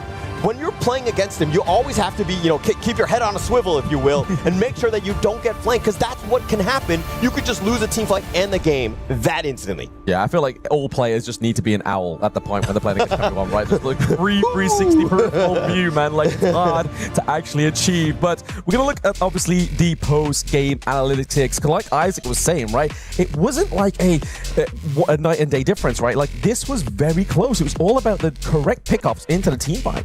You say close, I disagree. I just think Chammy 1 doesn't make it close, right? With his 4-0-6, the guy was a beast. He's from the Clash lane. He's carrying. He's like literally doing everything that you want, even from like a farm laner. He's just like really next level here. Yeah, I feel like the gold graph also kind of backs to my point, okay? Backs my point. It's a little bit more even, you see here. It's a bumpy ride, right? Like, you are seeing here, within these game states between 4 to 8 minutes, it's just up and down, but then it's just up to that peak right at the top there, just before the 13-minute mark. Very important for Blacklist when they got that huge team fight. But Just Chi here on this Monkey, not a hero that gets picked quite often within the best of 3, but the tankiness of this hero, the potential is crazy. Yeah, and it's because their stuns were so good. Chaz as well as Just Chi, the way that they were able to time things next level, you know what I mean? So it stuns it so that Chammy 1 and Drag Gold, everybody just clean house. But checking out this highlight, this is what things started early. It didn't look amazing for them. I mean, but the Honey Sweet Breeze, that was what set things up. And then Blacklist International had a lead, did not relinquish it throughout. Yeah, I feel like that's probably like the biggest setup, right? The biggest like mood motivator for the side of Blacklist was that first blood. Right. It just meant that it's like, right, okay, we thought we was going to be a little bit more of an even game state here, but the fact is we got the first blood going into our favor. But these fights were just so well orchestrated in the way of, like you were saying, Hawley, like the right pickoffs, the CC from Chaz, the think inside the boxes were just beautiful. Absolutely beautiful. And they were going for revenge. They were fighting the box from Chaz. How many good 2-man, 3-man boxes did he have throughout? We'll see them all here. A nice little dream roam there by Jushy, setting it up, even the Overlord getting in on the action. But Vento way too low. He wants to be on the outskirts. Not going to happen. He got locked down as well. Yeah, Vento wants that Venti health bar, but he just doesn't quite have it, right? Like, he's not quite towards the late game. Not when you kind of build like a defensive item on early when you are ahead of the game right now. But there it is. Blacklist International do take game number 1 from Los Granades. I think that storyline from Blacklist International, from the play-ins, the rise, how would they do? How would they play? We're seeing them level up right in front of us. They are ready to go. What a great game one for Blacklist to really set the tone in the series.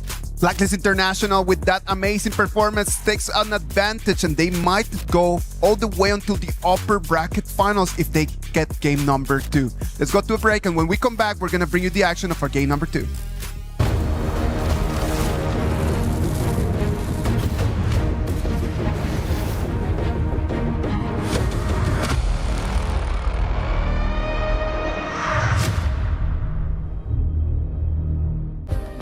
Play is in our DNA. Whenever we let it out, it becomes our superpower. Now imagine an entire city being built to supercharge it. Kadir City, powered by play. We were there. For every click, every clutch, every respawn. We were there for the years of grind, and we're here. Now, the proud founding partner of EWC, powering the biggest event in gaming, shoulder to shoulder with the world's best, making history. Greatness deserves a stage. Lenovo Legion, reach your impossible.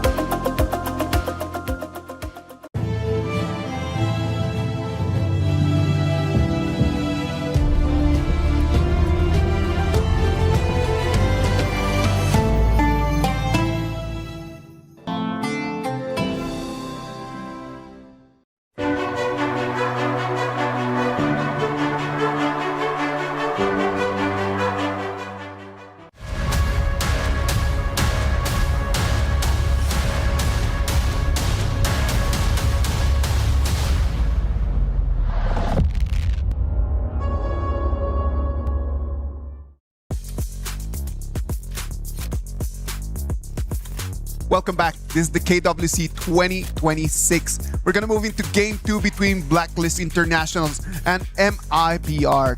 Los Grandes. Well, let's wait and see. I am going to jump with Blam in the fact that it was a very, very, very equal, even game. I do believe, though, the Fricks and Vento kind of opened the doors for Blacklist International to take advantage of that. Sometimes they were jumping in a little bit too deep. I agree with that. I mean, I think that this is probably what you were seeing in the sense of being a little bit more competitive. I just saw Chamie won, and I was like, wait, it's not competitive, right? But I do think that those are the two that when you're talking about a team fight and how those things kind of develop, Freaks and, of course, Vento, those are the guys that need to really make things happen. It didn't seem like they were in the right spot at the right time. Oh, absolutely. I mean, you saw Chamie won in that little video there, right? He's putting the right and the left up. He's ready, man. Like, is that like just like a foreshadowing of Dharma next game, you know? Like, maybe. But, like, it was very even. Like Isaac was saying there, like Vento was able to try and maybe potentially get that victory there. I just felt like the power spike wasn't quite met as fast as possible, just because that pressure topside just really created just the fact that Los Grandes couldn't do that. You know, they weren't left alone to do that power spike and get to that level. I mean, to add on to your point, I also think that Blacklist, the way that they're understanding how to take a fight, using that vision, and they were the ones initiating on. MIBR LOS were very reactive, and that's kind of not what you want. Like, you want Ogren be the front liner, right? He's going to provide all the vision for him, but it was the complete opposite in this game, and that's kind of a losing game in the end when you're getting constantly jumped on first. Yeah. Back to the point of obviously reactivity, right? Like, most of the time as well, with the Chalk BR, they are the kind of teams that force the reaction from the enemy team, right? So I feel like it puts them into a weird situation, kind of like, oh, we don't normally play this way.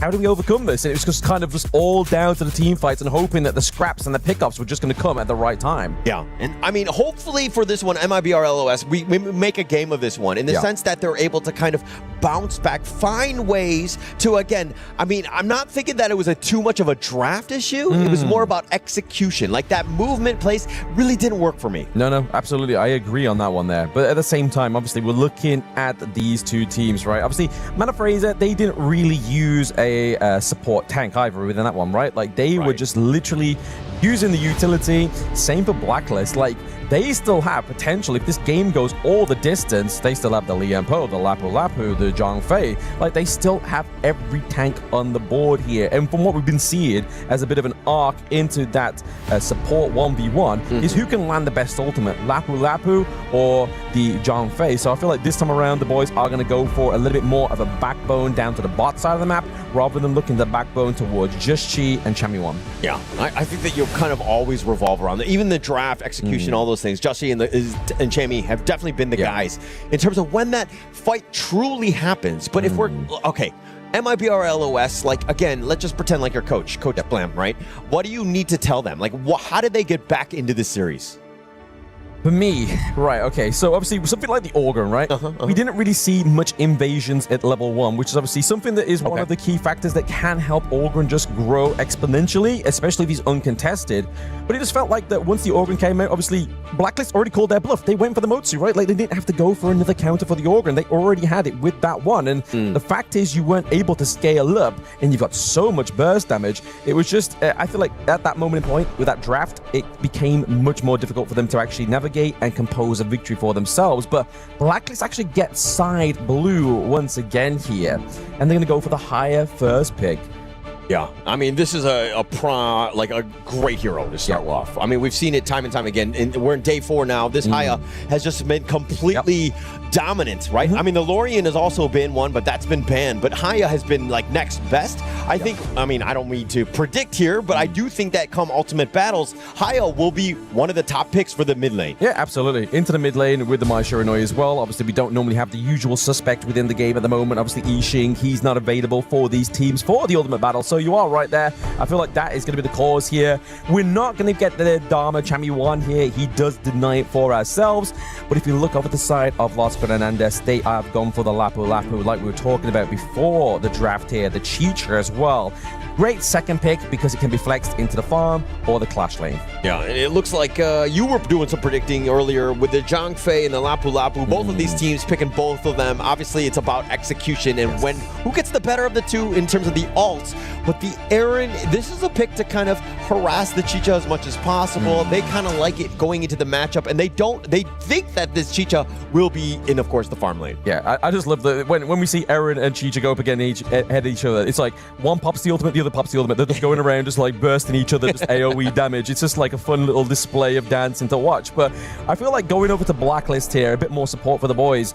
Chaz was able to land great cannon blasts. So I'm assuring, or at least having so much faith in him, that those unbridled outbursts are going to have even more of a great impact there. Just choosing the correct moments when to go with that massive ultimate. But we see the same kind of game state here for the side of Los Hernandez. They're looking for a little bit more early game into the jungle here because Chicha has to scale up regardless of which lane she goes into. Yeah, but you're kind of, because of the fact that you have the Agudo, this is a nice little 1-2 combination with the Chicha because the range is a bit of a problem. Yeah, she does a lot of damage. She's just mow people down. But you don't want to get outclassed in terms of the range department. But the Agudo is the type where it's like, okay, if you're going to be far away or however you're going to be, this kind of protects that. So it's like a little bit of synergy, plus you have the Lapu Lapu on top with the Raging Sea. So this is kind of how this first phase of the draft, at least for MIBR LOS, is going to go. Yeah, we see bans onto the side of Blacklist International because obviously they don't have their mid lane for Los Hernandez and they don't want to kind of be outranged or outpoked onto the higher here. But it looks like the Chuck BR team are going to go for Florentino. Freaks wants to go for a little bit more finesse, right? We saw him on the Charlotte already. He attempted it. It worked. But I feel like if you are Florentino, if you get a little bit too close to the sun, you will burn. Yeah, and another one of those AOV heroes that has had quite an impact here at the EWC Honor of Kings. But this is a hero that I think that's, we've seen it shine, we've seen it fail. We've kind of, we have, again, it's not enough data in terms of where this hero truly is. But I do know in my own ranked games, this hero has been utterly dominating. And I dare I say, I kind of don't like it because of that. Yeah, exactly. It's a hard one to maneuver, right? It's very sort of flashy, highly mobile. But I feel like the one thing you're going to do to get that kind of advantage into the lane is give yourself some range. So you're seeing here for the first time for Blacklist International, they're picking up the Devara here. So they're going for the dual marksman comp. And then Blacklist is like, you know what? You denied it in game number 1. We wanted a fast game state into the jungle. We're going to pick up the Ukiyo Tachibana here. So if there ever is a game 3 and pay falls through, it's going to be hard to counter that pay. But we're now looking for that important mid-lane pick here for the side of Los Granandes, because obviously Chicha has now obviously shown its identity. It's going to be into the jungle, the farm lane here. I love this Devara pick, right? Ooh. Especially last by Blacklist, because you know that Chammy1, who's like essentially a carry in that Clash lane, but I mean, he just does so much work. The rest of them are literally just looking to just run at you, burst you down, and somehow just be able to withstand this, because it's all aggression on this lineup of Blacklist. You see that one's literally gone for another artillery style mid lane hero, right? Like, he's just gone from Angela, he's now gone to the Ganon Mo, which I remember all the way back from Season 1 Invitational. Like, this was his hero. Like, he was able to set himself up, position himself so well into the team fights that those couple blades were always landing and always hitting super hard. And obviously the passive of Ganon Mo, you're going to be looking to get as much assist as possible to gain that extra ability power. Well, I love the Ganon Mo. He definitely needs to be careful in terms of how the sieges will start, right? If he gets caught out, I mean, by the Moonscape Mirage from the Haya, you're going to have a bad time, right? So his positioning, again, you're talking about the fact that it's going to be artillery. He needs to be in the back line. And so they need to be, again, very careful with who Dragon abducts at the end of the day. I feel like there's only 2 targets potential, right? I feel like there's either Lapu Lapu or you're going for Florentino, right? So if he's going to have a dance, why not have a solo dance? Have that dance for the wedding, right? Haya, Dragon, Freaks are just going to get freaky naughty 1v1 into the Moonscape Mirage, or you're going to take Mana Freezer apart, because if you take Lapu Lapu away, there's no real identity for front line here for the side of Los Granandes. All right, as somebody who's danced solo at a wedding, it's kind of depressing. I've done it. I don't like it. Hopefully they don't need to do that here, and they're able to tango with their teammates, of course, here. It definitely takes 2 to tango, right? You need that extra set of feet, but you don't want to be going with 2 left feet here as well. But you do see actually one with a very aggressive rotation here just to try and commit and take this neutral camp away from the side of Blacklist International. It does look like they're able to get the point there as well, so well played for them for that invade. Definitely an improvement on the game state, early game state that they were displaying in the first game. Yeah, it was the little wins. That's kind of what snowballed a Blacklist, right? They were able to extract, I mean, unless you're being aggressive, taking things away, Blacklist will probably be able to outpace you. So you got to change it up. They've done so. This is going to be a pretty decent start for MIBR. Yeah, you can already see that ABH is already kind of like out-leveling Just Chi here as well, which is obviously not a position you want to be in when you are the Ukiyo Tachibana. You're meant to have a bit more of a flexibility into the jungle in terms of obviously rotations. You're able to backflip parkour over the walls, and you have immense burst damage as well. But for me, like, if we're able to get Ukiyo on top of Ganon Mo, it's going to be a hard task because obviously guard her grave is going to push him away. But if you can land that CC before that prime moment, I feel like that burst is going to be enough to run down one. 100% agree, right? I think that for any sort of team fight, one's positioning dictates how the entire team fight and game will go. He gets picked off, like you rightly mentioned, you know, they're going to suffer. They don't have as much damage. You have literally only Vento. I mean, Freaks to a certain degree, but a lot of the other guys are more about that control. So, again, one needs to stay alive. His positioning needs to be flawless. Yeah, and I feel like the synergy between ABAH and one has to be good, right? Obviously, using the Gorge mobilization to then get the knock-up to get that couple blades is going to be kind of like the gateway into the team fight before it's even happened here for the side of Los Granandes. But currently at this moment in time, we've definitely seen less of a conflict in the early game. All right, so let's talk a little bit about Freaks on the Florentino, Chammy1 on the Devara. I mean, I don't even want to talk about laning. Which one of those two guys is better looking? I mean, you know what? I don't swing that way, you know? Like, hey. Well, you could just say somebody's good looking, no? No.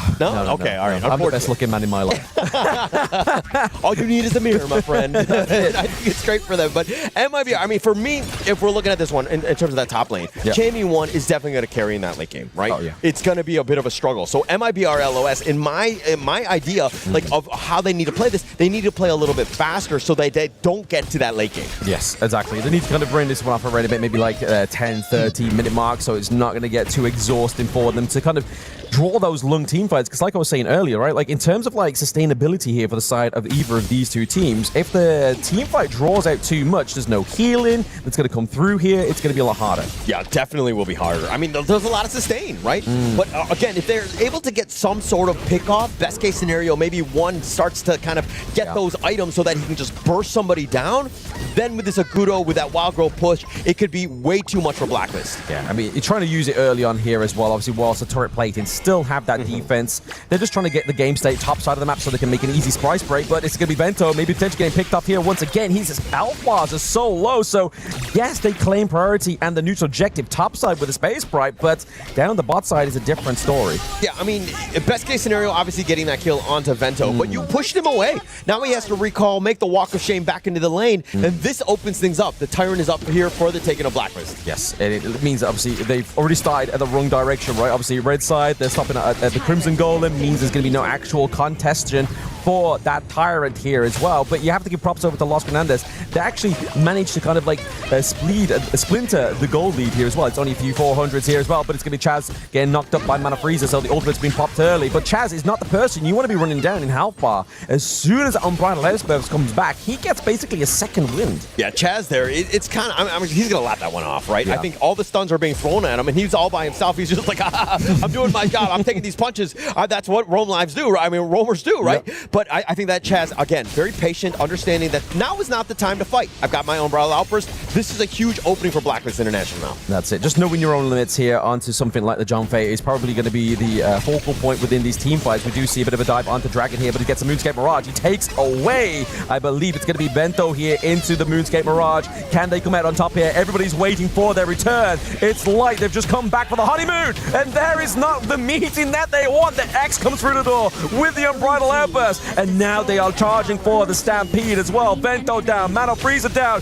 Chaz is like, Stampede, let's get some more. Shammy 1 now picking up the kill, but it's going to be returned here, and it's an ace top side of the map. Oh, Joshy was able to clean up, but how did Dragon live? Everybody was focused on top of him, but he's just like, actually, let me abduct you, let me buy some time, and then Chaz on the return. The perfect timing, the Unbridled Outburst. The Raging Sea wasn't on the same point, but checking out this replay exactly how. He abducts him, he's stuck in, and look at how the Raging Sea happens, but it was actually too early. Dragon backing off, the Furball was not even enough damage, and they continued to chase. They had just way too much. Joshy, not afraid of towers, if you will, but the Stampede from Chaz setting it all up, and Joshy's like, I'll take the free food to go. That's it. That's all my gold investment gone onto the side of Blacklist International. But we always prop up like big plays, right? But what is more important is the impact of a calculated ultimate, right? Like we saw there, that Rising Tide was just a little bit too early, and for it to just be a minuscule too early really changed the whole impact that Los Granades would have in that team fight. But they are going to make a play for the mid lane here, try and kind of like neutralize that lead into the mid. Yeah, they're going to go back to the replay after checking that one out, and they're like, oh my gosh, Mana Freezer, if his angle was a little bit different, maybe hit somebody else. If they were able to time that one properly, the internal clock was just a little too early. I mean, that doesn't really always happen, but man, if he does that, that changes the complete dynamic of that team fight. It's a different time zone. It's a French air, right? Like, you got a whiff of a baguette. He's like, oh, that smells good. Oh, yeah, I meant to press my ultimate. No, sorry, guys. Sorry for that one. We'll make up that play later on, but I feel like it's already getting a little bit too late here for the side of Los Grandes. They are behind by around about 4k gold at this moment in time. Top side of the map is looking like it's starting to hemorrhage here as well. Free access to the Crimson Gold is going to be able to side of Blacklist International. He just try and get a cheeky couple blades here by the side of one, but now the Stampede has been pulled out here, just driving Mana Freezer and AG.AL away. Uncharacteristic mistake by Chaz there, missing the Unbridled Outburst, completely whiffing. He dodged it, right? It was the play by MIBR LOS more than anything else, but I mean, now this is a spot where you're kind of seeing MIBR LOS with a potential. Like, no Unbridled Outburst, that's absolutely huge, but they're coming out a little low on the HP bars. They probably don't want to win. Oh, there it is. Chammy 1 with the big engage with the ultimate there. The damage is coming through onto Bento. Bento is able to escape there thanks to one. The artillery is a support artillery, not aggressive. Not aggressive at all because Blacklist International have that net worth lead, right? The damage that they're doing is actually very formidable. The MIBR LOS squad are kind of squishy. This is a bit of a problem, and it's very worrying because, again, they need to fight. They need to find a way to get back into this. They do.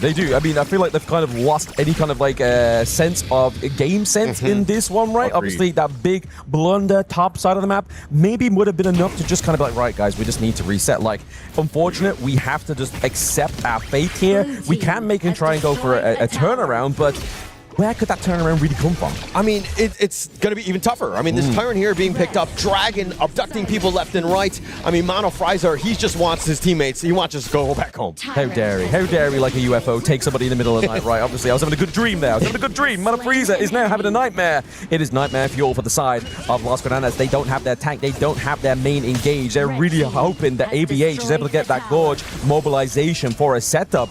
But it's going to be a very hard setup for them indeed. I mean, Dragon, he's 0-0-3 in terms of the KDA, but the amount of the kills that he's able to contribute to the team based off of that Mirage has just been immaculate this one. Oh, absolutely. I mean, we've seen some questionable higher performances so far within KWC, right? But this one's definitely making me feel like, okay, I have faith in this pick once again. And the thing is, like, he doesn't really have that much itemization. He has the Twilight, obviously, for the Magic Pen, but also the Venomous Staff for the anti-heal. There's no real kind of, like, big items like the Savant's Wrap, right? Yeah, you were talking about bad Hayas. I am one where I kidnapped the wrong person. I was like, oh no, I'm stuck with a terrible killer and I have no chance on this one. But MIBR, LOS, again, they kind of need to navigate around this all. They need to work around it. And there's two big ones, especially with Chaz there as well. I feel like it'd be an interesting mechanic if you could just abduct your teammates, you know? Like, he's just by accident, like, yo, sup? He's got some free time in this Mirage here. Wouldn't be the greatest in terms of team fight, but we are seeing this, obviously, masterclass here from Dragon on the higher. Blacklist International once again just dominating the acquisition of these neutral objectives. They get the Tyrant, and we see Los Granadas. They're trying to formulate around here, maybe try and go for a bit of a saving grace, right? If they go for the Overlord, they're able to get some pressure into either of these side lanes. If you were able to abduct a teammate, that's like just going to the man cave. You know? Let's just game in there. You know what I mean? Let's just hang out. Let's have some drinks. But I think for this one, it's a little bit different in the sense that they got the white band. They're kind of ready. But again, getting the right moments. They haven't found the right one in quite some time. MIBR LOS playing a little bit more cagey. They are playing very cagey, kind of like split, kind of trying to just headless chickens at this point, just trying to hurdle around and try and do their best to keep that T3 alive top side of the map. They're able to do that new objective for themselves.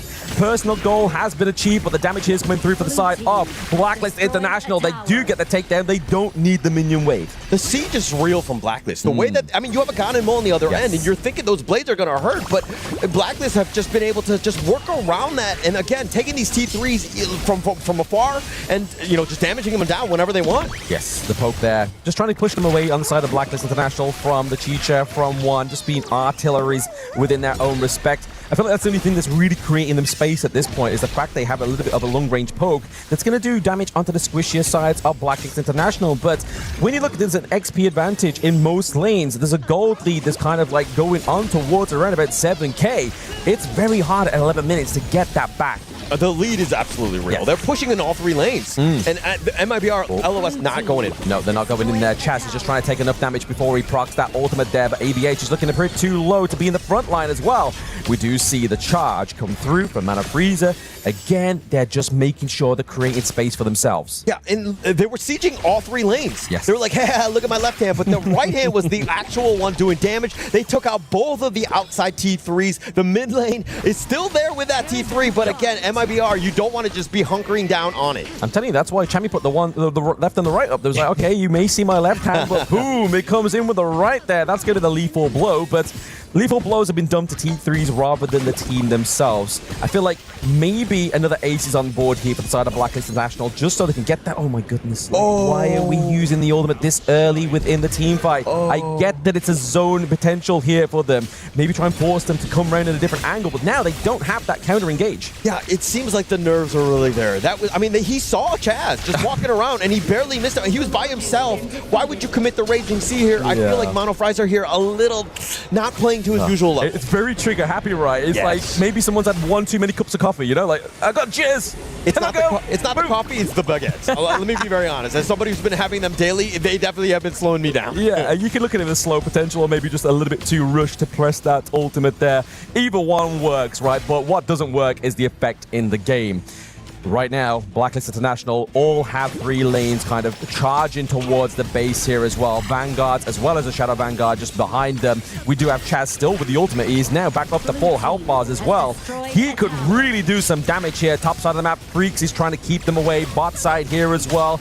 Good measure of health here for the side of Los Fernandez. They do want to keep into this one. It's going to be into the back line. Chami there. He does burst away. Pushes Mana Freezer to the back line. There goes your front line into the back. Not where they should be in that position in there. Blacklist International, they get 2 takedowns for 1 there. Golden Kite does fall down. The Crystal of game number 2 goes over to Blacklist as they ride the upper bracket into Group A. I don't want to hurt a dude that's already on the ground. But Mono Fraser, even in that last fight, misses the Raging Sea yet again. They were just completely dodging it. Blacklist International were just too elusive, too next level to really kind of, to concede any sort of small win to MIBR LOS in this one. No, I feel like it's a really clean series here for Blacklist International. I mean, like we said, first game, there always seems a little bit more of an oomph from both teams, right? They want to come at this one with a 50-50 stance.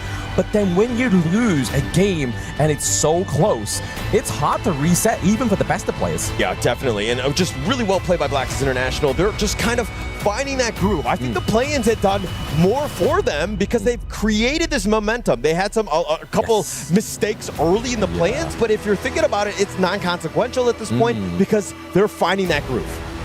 Blacklist International is going to move into the upper bracket. Congratulations to them. The PKL 3rd place. They come in here as a 3rd place, and right now they're in the upper bracket. They are going to be facing AG.AL in the next game in the afternoon. So about that, I think that they could be happy, and they're like, but not too happy, right? Yeah, because that could be a tough one for them. In front of them, MIBR lost. We will still be seeing them, but they're going to have to play against Team Vitality for a ticket just to kind of like stay going in the tournament. In this game, exactly what happened that MIBR lost did not look as strong as the game number 1. I feel like it was all just down to those little minor problems and errors within those team fights, right? Like you were really hoping for Lapu to get that massive ultimate onto like 3 people. He hits a brush. What are you getting? What are you going for? Like some kind of like, I don't know, little minion or something? Like it's not really quite having the follow through.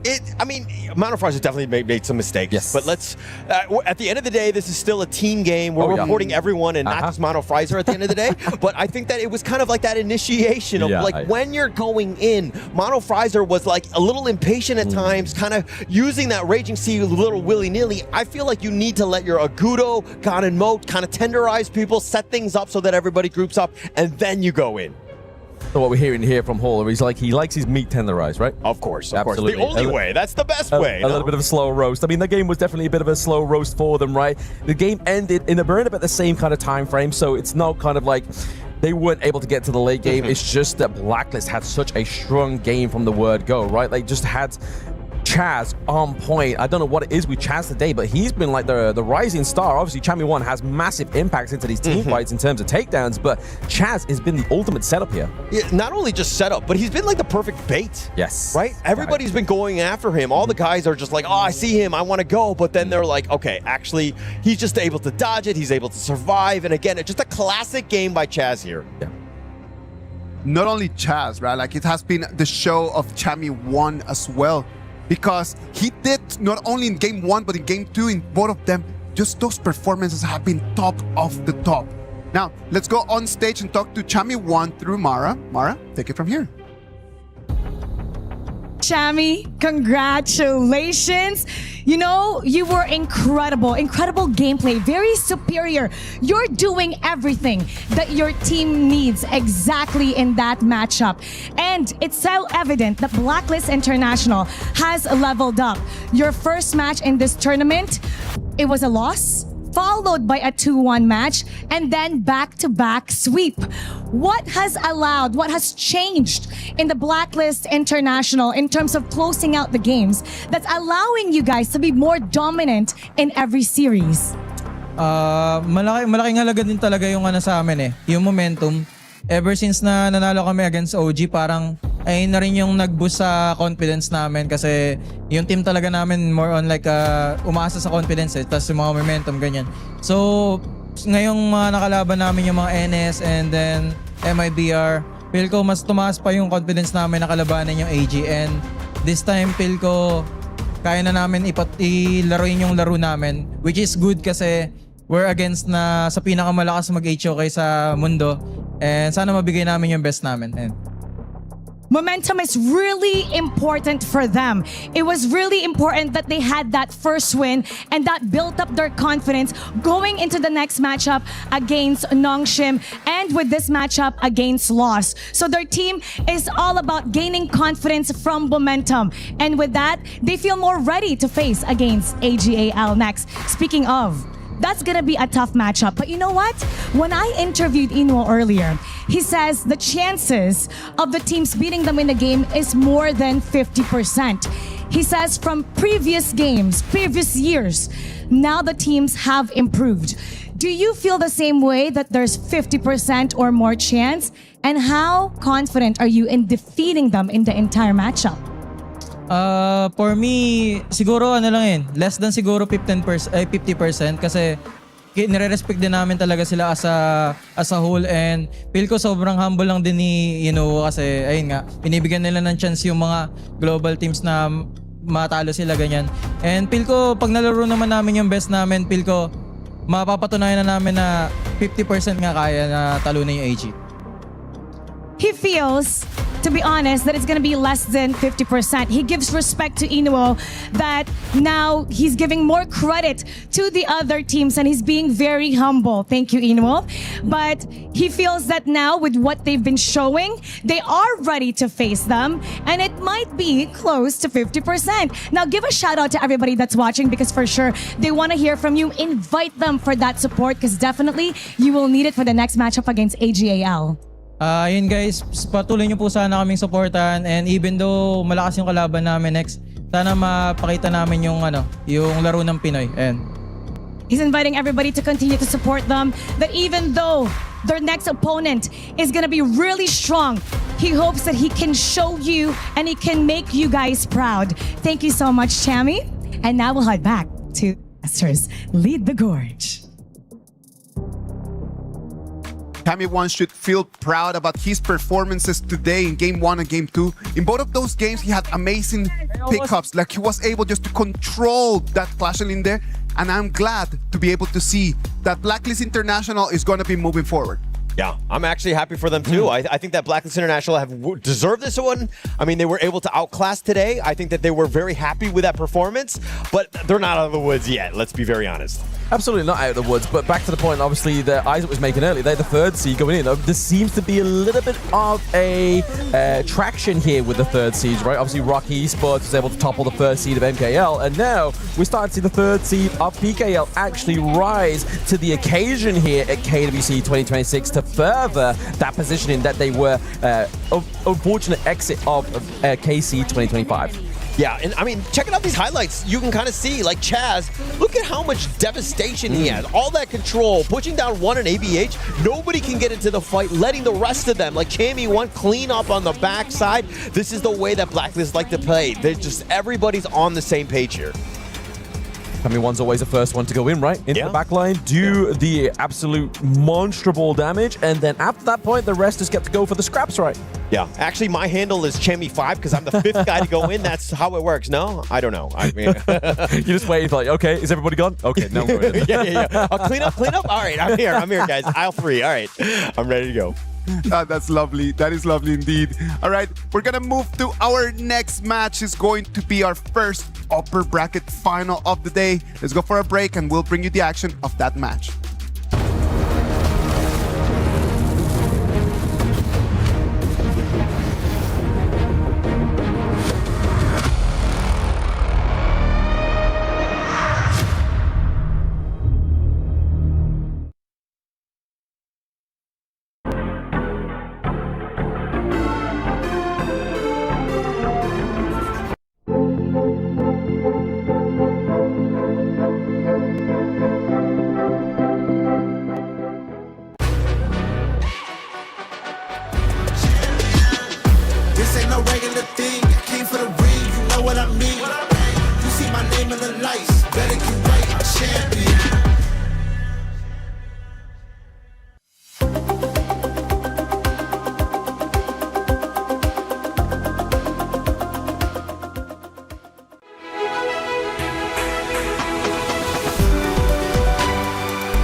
Welcome back. This is the KWC 2026. We're live from Paris, France. And this is going to be our first upper bracket final of today. We're going to have Kuaishou Gaming on one side and Virtus Pro on the other. Kin, this is going to be a matchup that for a lot of them, they have been put in this situation. We have Highlang on one side, Knight. They know what it is to face against this kind of titans. Is this game going to be any different to the previous ones? I feel like this Titan is still too big to slay for the side of Virtus Pro, but I want to see them try. And Nora, I think it's pretty clear we are very excited about this game. And this time, I think we have a stronger challenger coming up. So what do you think Kuaishou Gaming is going to do in this one? Well, I mean, like the first debut that they made here in 2026 KWC was very impressive because they actually created a new record. Yes. About the fastest gaming pace, I guess, right? Closed out within like 6 minutes or something like that. So I would say it's going to be a tough game for VP to do so. But VP also created another record, which called the Penta. Hey. First ever Penta here this year. It is going to be an amazing performance in there. I want us to spotlight the mid laners right over there. On one side, we're going to have Highland. On the other side, we're going to have Liu Lang. Liu Lang, wow, I'm more familiar with Liu Lang. Yes, go ahead. Like he is the FMVP of KPL Spring 2026, and actually he played the longest right now so far in the lineup within KSG. And actually the team kind of just rebuilt with him from 2024 because that was the year that they broke the record getting into the final the first time, but they didn't make it as a champion. But this year, Spring, they did it. Highlang on the other side, Ken. Not as decorated, I'm so sorry, but Highlang was responsible for their first place finish in KML as well. They are a very strong team, so VP definitely has a lot of flavors in store. What I'm curious about is we have seen the power of Liu Lang. I'm really concerned for VP on this. Liu Lang apparently doesn't know about Lorian until a couple days ago. Learned it in such great fashion, showed us what Lorian is in the hands of KSG. So you talk about the Lorian, right? So let's just dive into that. Like, what are the hero picks right over there in the mid lane for this exact matchup? I will highlight three. First, it's going to be Haya, definitely, Lorian, and Mai. Okay. Actually, the other side of the team, when they play against KSG, they didn't allow this Mai as an open choice. So this time, I'm wondering because Highline is also a great Mai player. So it's going to be the vibing point in this case. Highline has always had those heroes in there, but today, the picks that he has had are been a little bit more conservative. Is it that Highline is changing, or is the whole Virtus Pro just changing as well? I think they're evolving, and Highline is playing more utility role, right? Last time he had the Mai, he had the mid lane Yuhuans as well. A lot of value towards the team fights and individual skills. More importantly, the Shangguan plays he had in last year, those were the flashy and fantastic ones. But this time, after having gone up against BRU Buriram, I think he can also take a page out of Nunu's book here. The Xiao Xiao was a great answer against Aloria. Nunu showed us that. And I think if you put it in the hands of Highlang, he should be able to at least put up a challenge for Liu Lang, make it exciting for him. I was really looking forward to hear about this. What is the key against the Lorian? Right, like you're explaining that here, but what makes it to be the key to it? Okay, so the positioning advantage of the Lauren is a very important skill set. So the Lauren is able to change his position with his skills, also able to get the launch of his ultimate and CC immunity as well.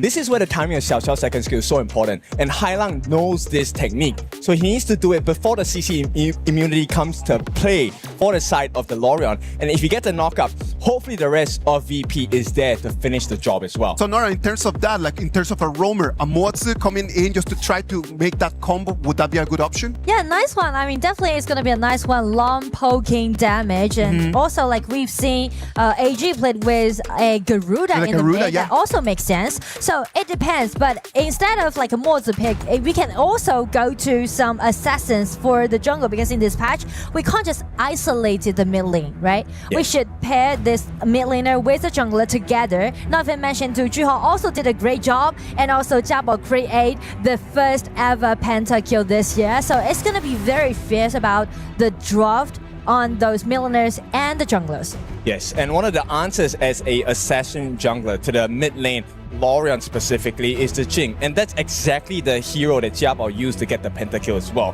A Jing coming into play, super dive. That's one of the answers you can have against a Lorian in the mid. But the second part is also long range. Garuda, like you mentioned, was one of the great answers they have. Just poke them down before the actual fight even happens. Yeah.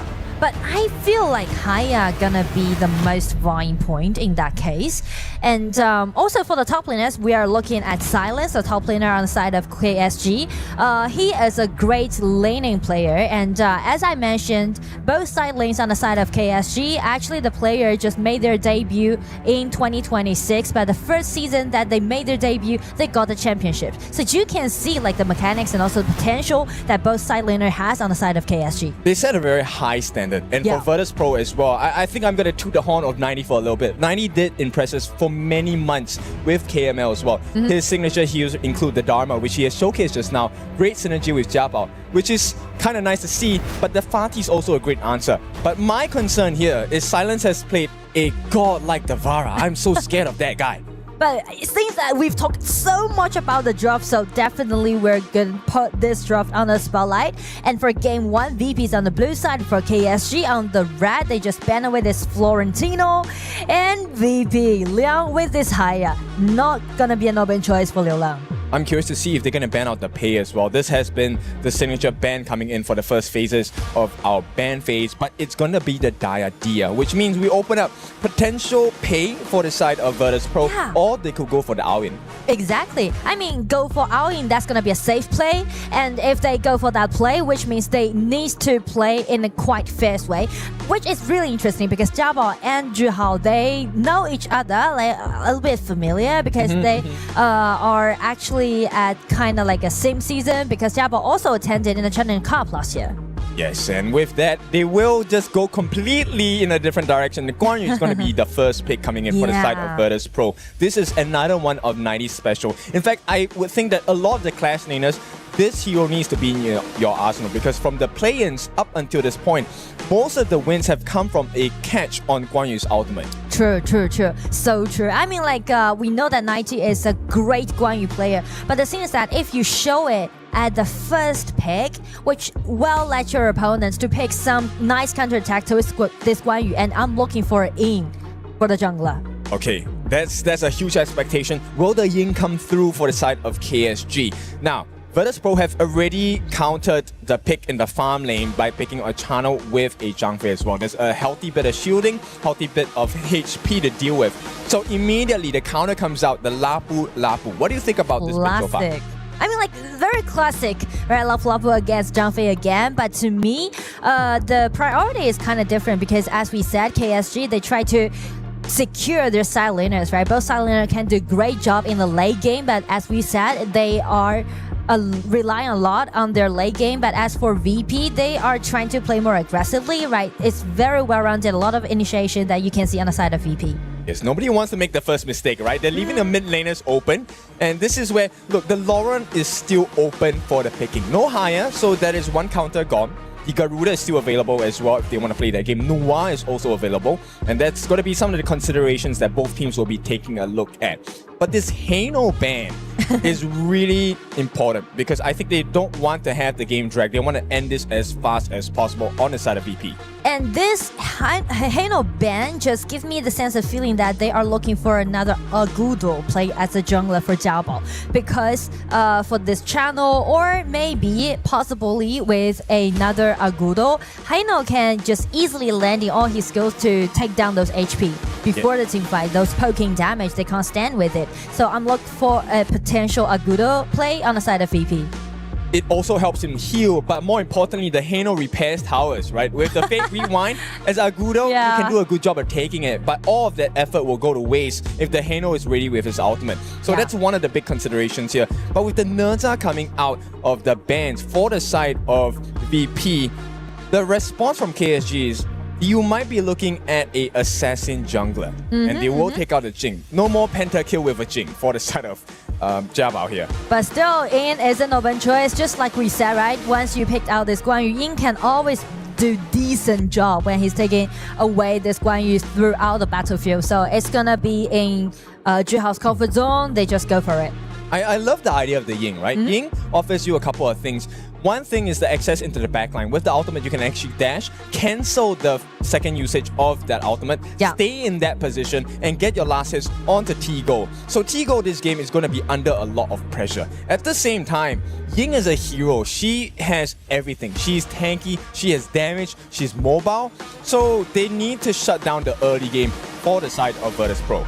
And I mean, speak of early game, definitely Yu-Gi-Oh is gonna be the answer. Who can do better than Yu-Gi-Oh in the early game? Not even mentioned to pair up with this Xiao Chao pick. So a lot of potential play can be seen on the side of VP before 6 minutes. Especially, they need to highlight the 4 minutes mark. They're gonna be so dominating in around that 4 minutes mark. And we do get the highlight we were talking about, right? Yeah. Isaac pointed this out for us. The mid lane, we do get the Lorion and Xiao Chao matchup. Oh, so classic. this is going to be a game of timing.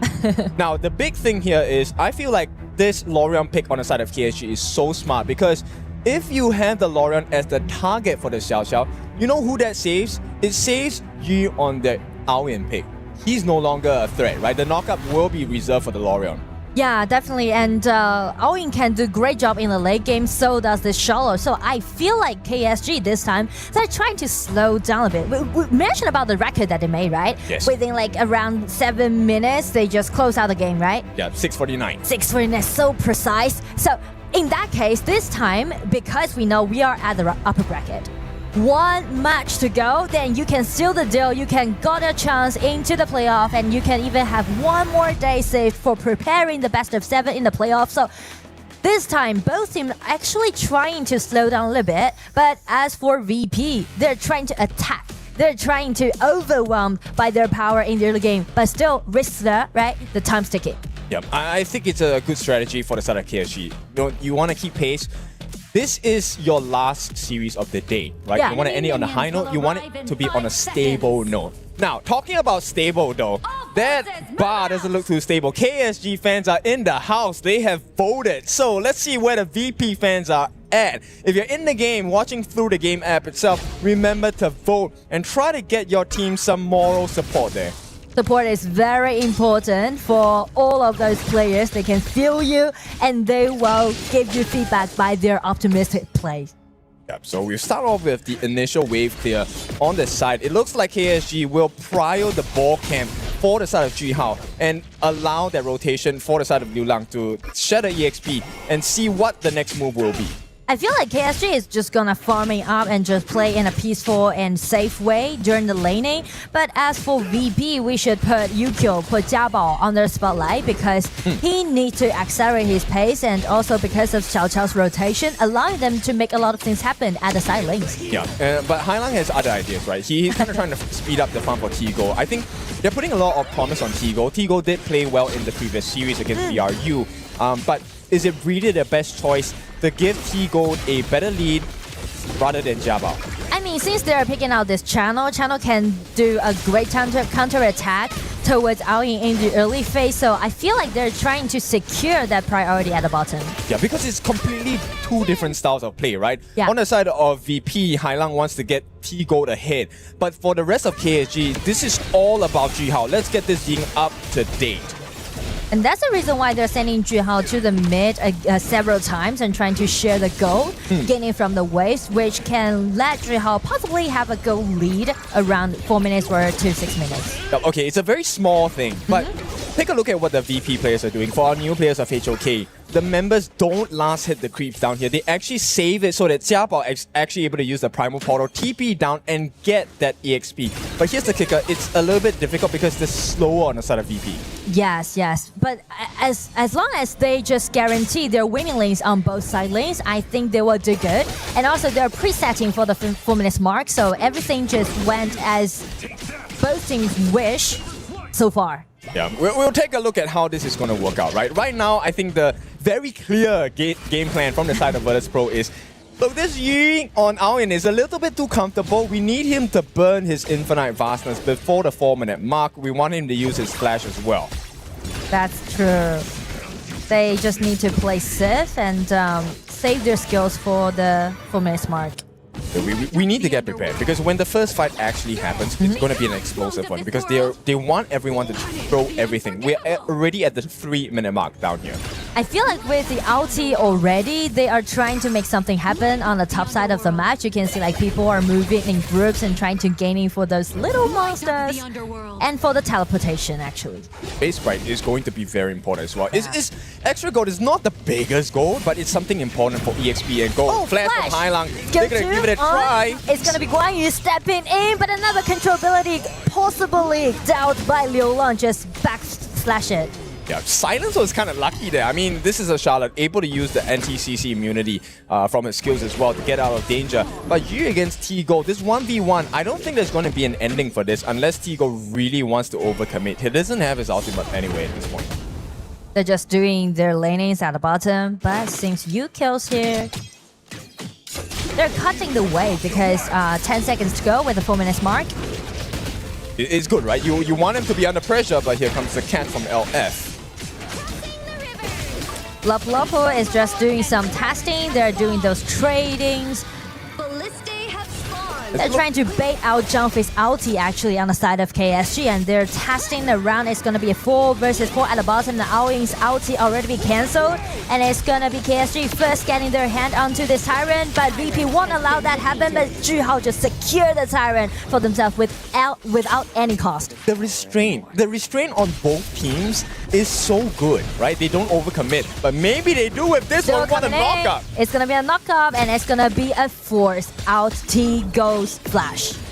That's a good one. That's 120 seconds without flash. So T-Gold, he has to play extremely safe, while both the farm laners have not necessarily fallen. This is where the slightest of differences will change the game. And KSG having this first Tyrant buff, they get a slightly faster wave clear. They could also possibly win the team fight if VP makes a mistake here. And also because of the growth for both composition is kind of different, so I would say the Tyrant in favor of KSG is kind of just led them to win the upper hand in the early game, because it's totally acceptable for them to just, you know, give up all those resources and just farm up. It's going to be a knockup, and it's going to be burst out damage coming out from Jiabao. Nice try, but the burst out damage is not sufficient. But another dashing in just forced out the flash, and it's going to be Lapu flash in. It's going to be first blood. Goes all the way to Zhihao. Here comes this Guan Yu just trying to get in, but everyone just play around with this roll reel.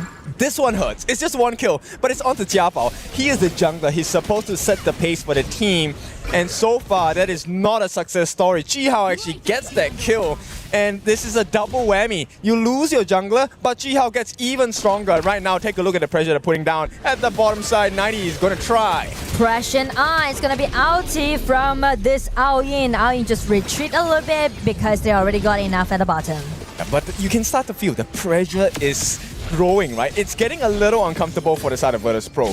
And 90, yes, Guan Yu is one of his specialties, but let's take a look at this replay here. This attempted jump onto Zhihao was actually what caused the downfall of Xiaobao here, because he baited himself into the middle of 4 different members on the side of KSG. And this was with all of the ultimates and flashes still available on the side of Kuaishou Gaming.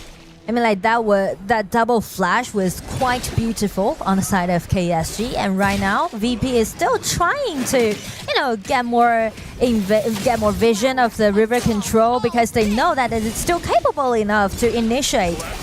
Yep. And this is a tough situation for VP, because right now they can't maximize the resources. Yes, they get the T1, but at the bot lane, you have already given one wave of minions for free. This is missing EXP. They are missing a wave for T-Gold.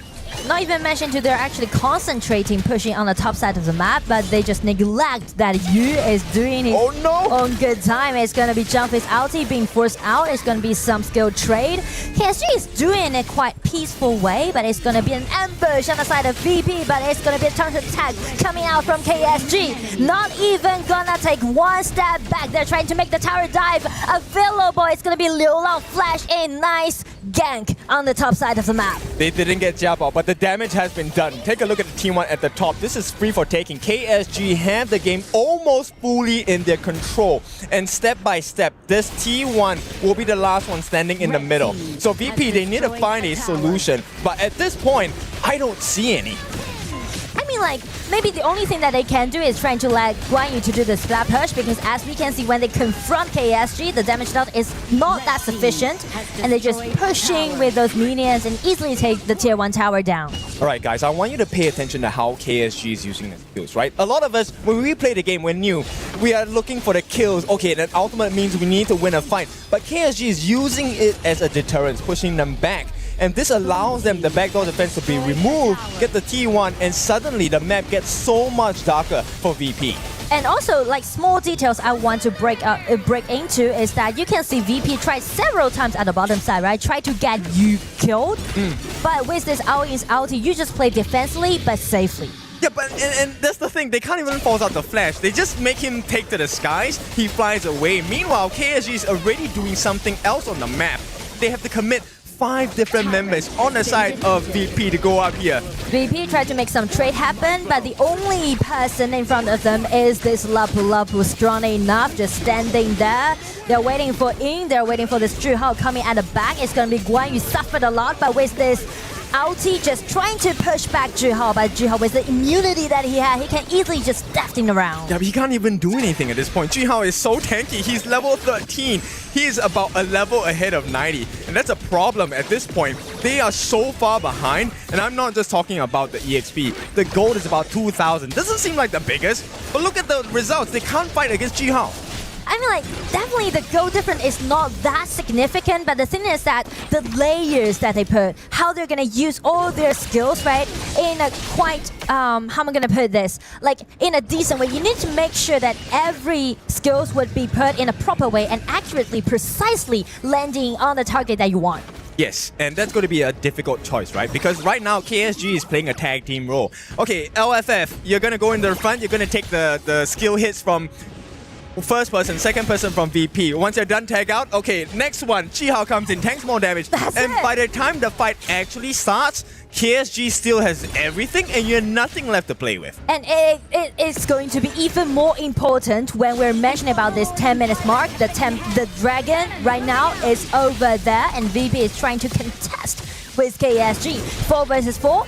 Some testing, wandering around, and it's gonna be KSG landing their first end, getting in, it's gonna be double knock up, it's gonna be Silence who suffered being put into silence on the side of VP, but you with Ao-Yin got a double kill and just fly back. It's gonna be Guan Yu getting in, take 2 people, get control, but the burst out damage isn't that enough for them to take the kill down. They can't do anything at this point. KSG are just slightly ahead, but this slight difference is making life so hard to deal with.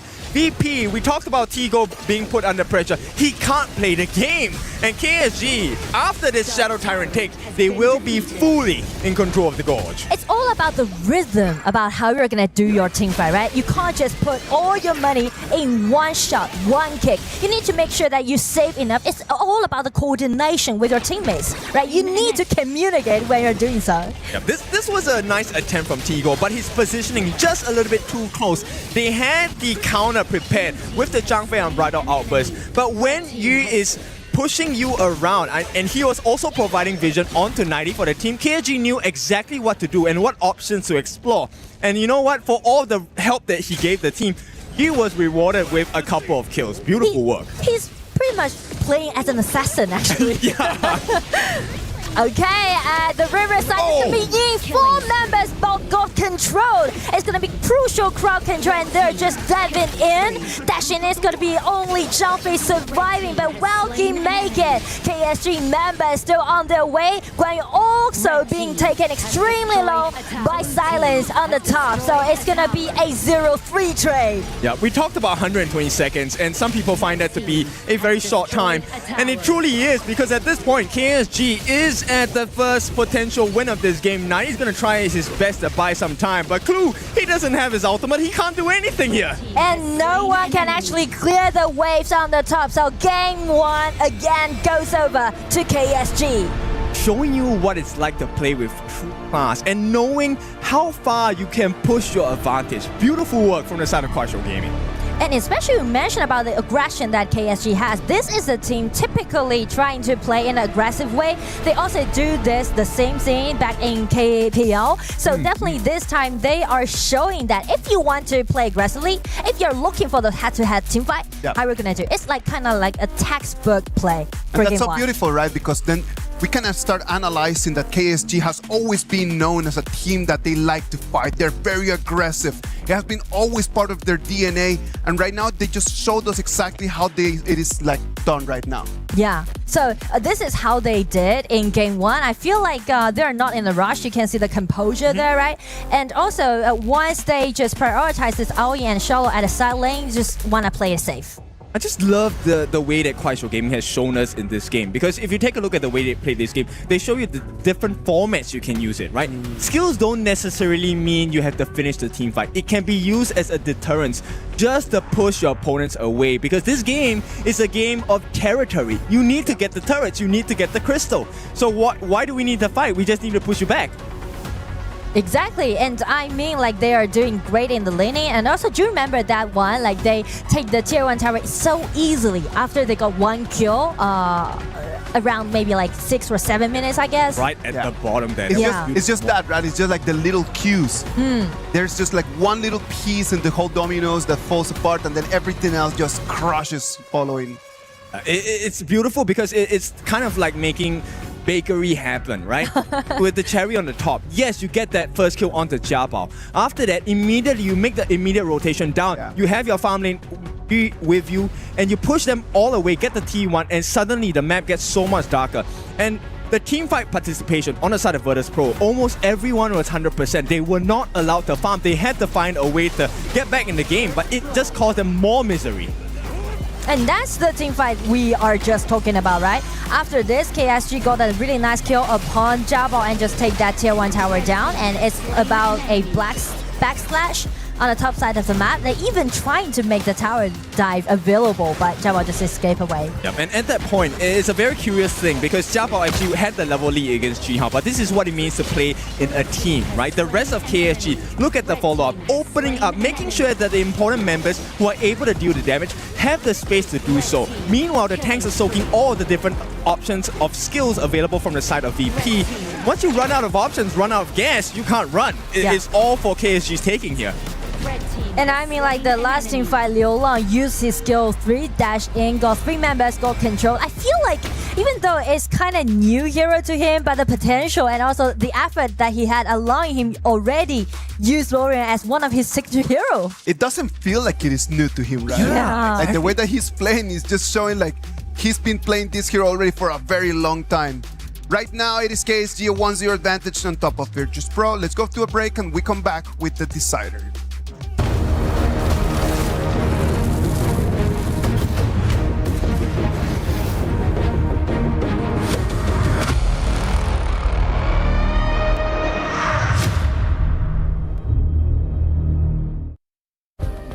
Play is in our DNA. Whenever we let it out, it becomes our superpower. Now imagine an entire city being built to supercharge it. Kadir City, powered by play.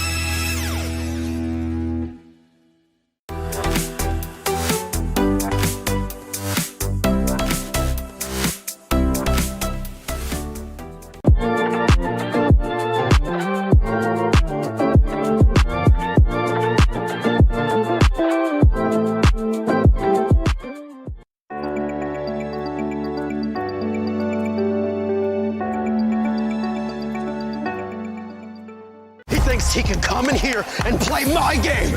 He knows nothing but go! Tyler Wine, you're done. Raw energy.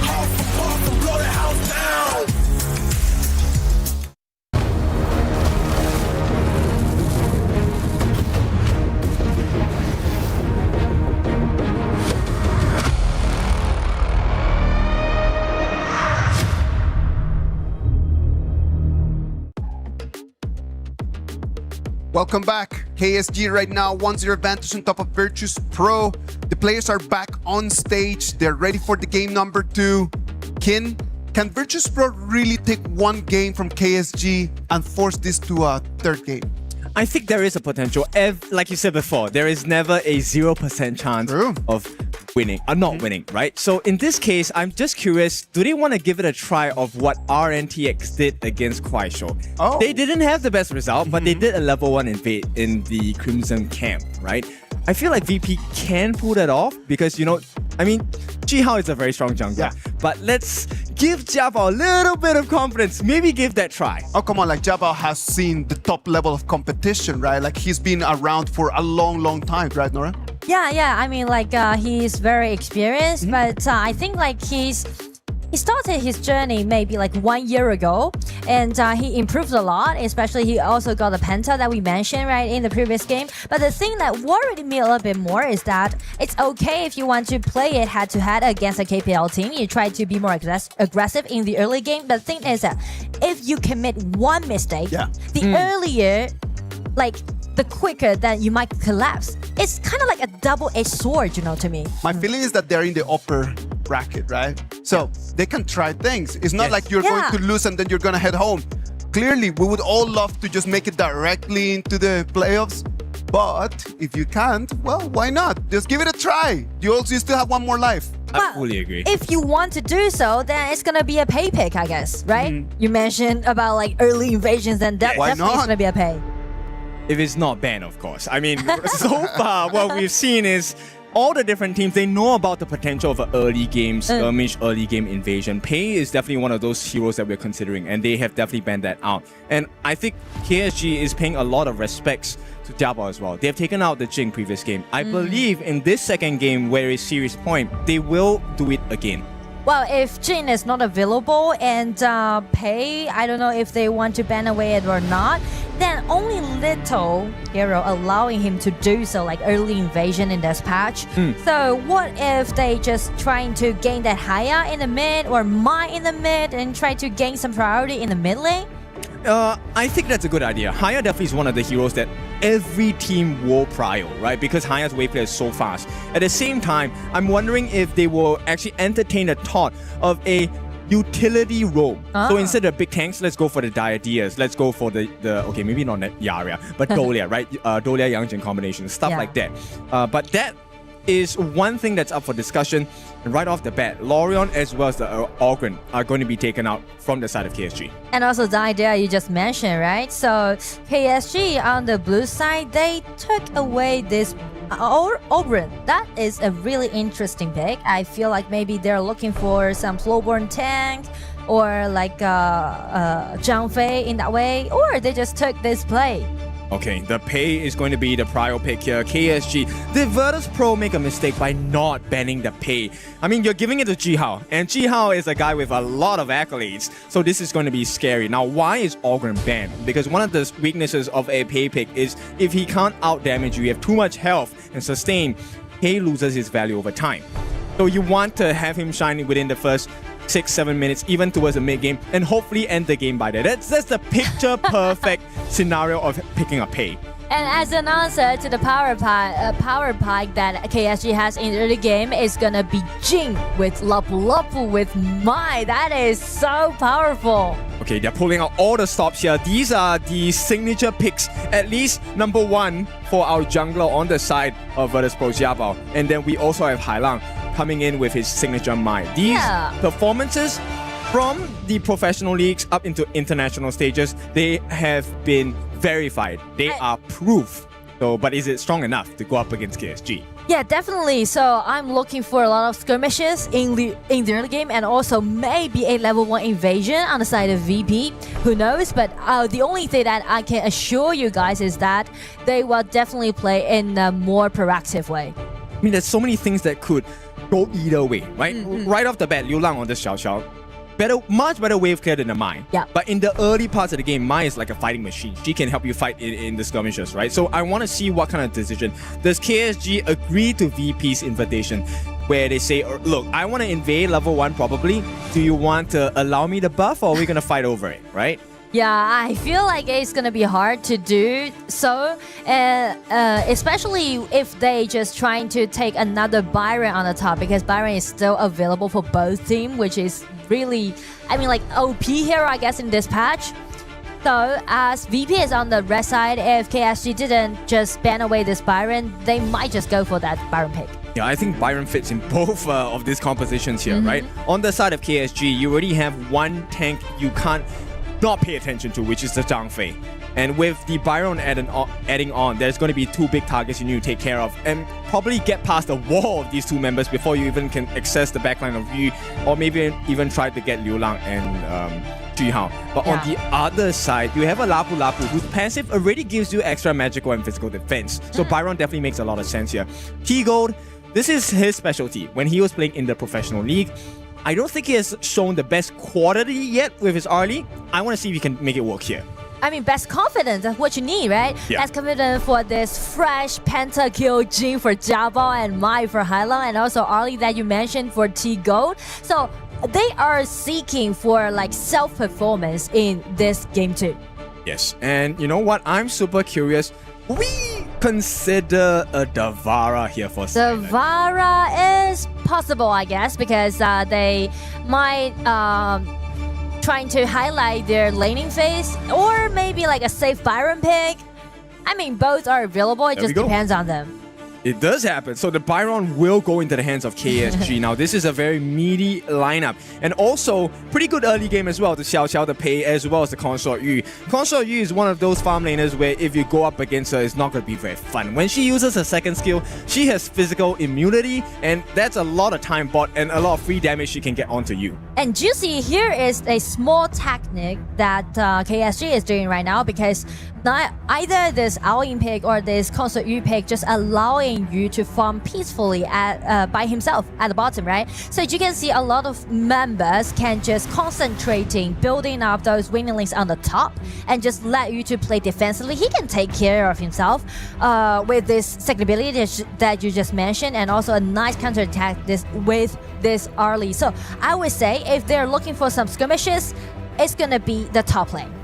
Yeah, I definitely agree with that, right? If the farm lane is going to be such a difficult lane to gank, or you're going to have to use so many resources to potentially get the life of you, save yourself the trouble. Let's go contest the Clash lane instead. And Silence, you need to shut him down because he has been performing well all day. I don't think that's going to stop in this game.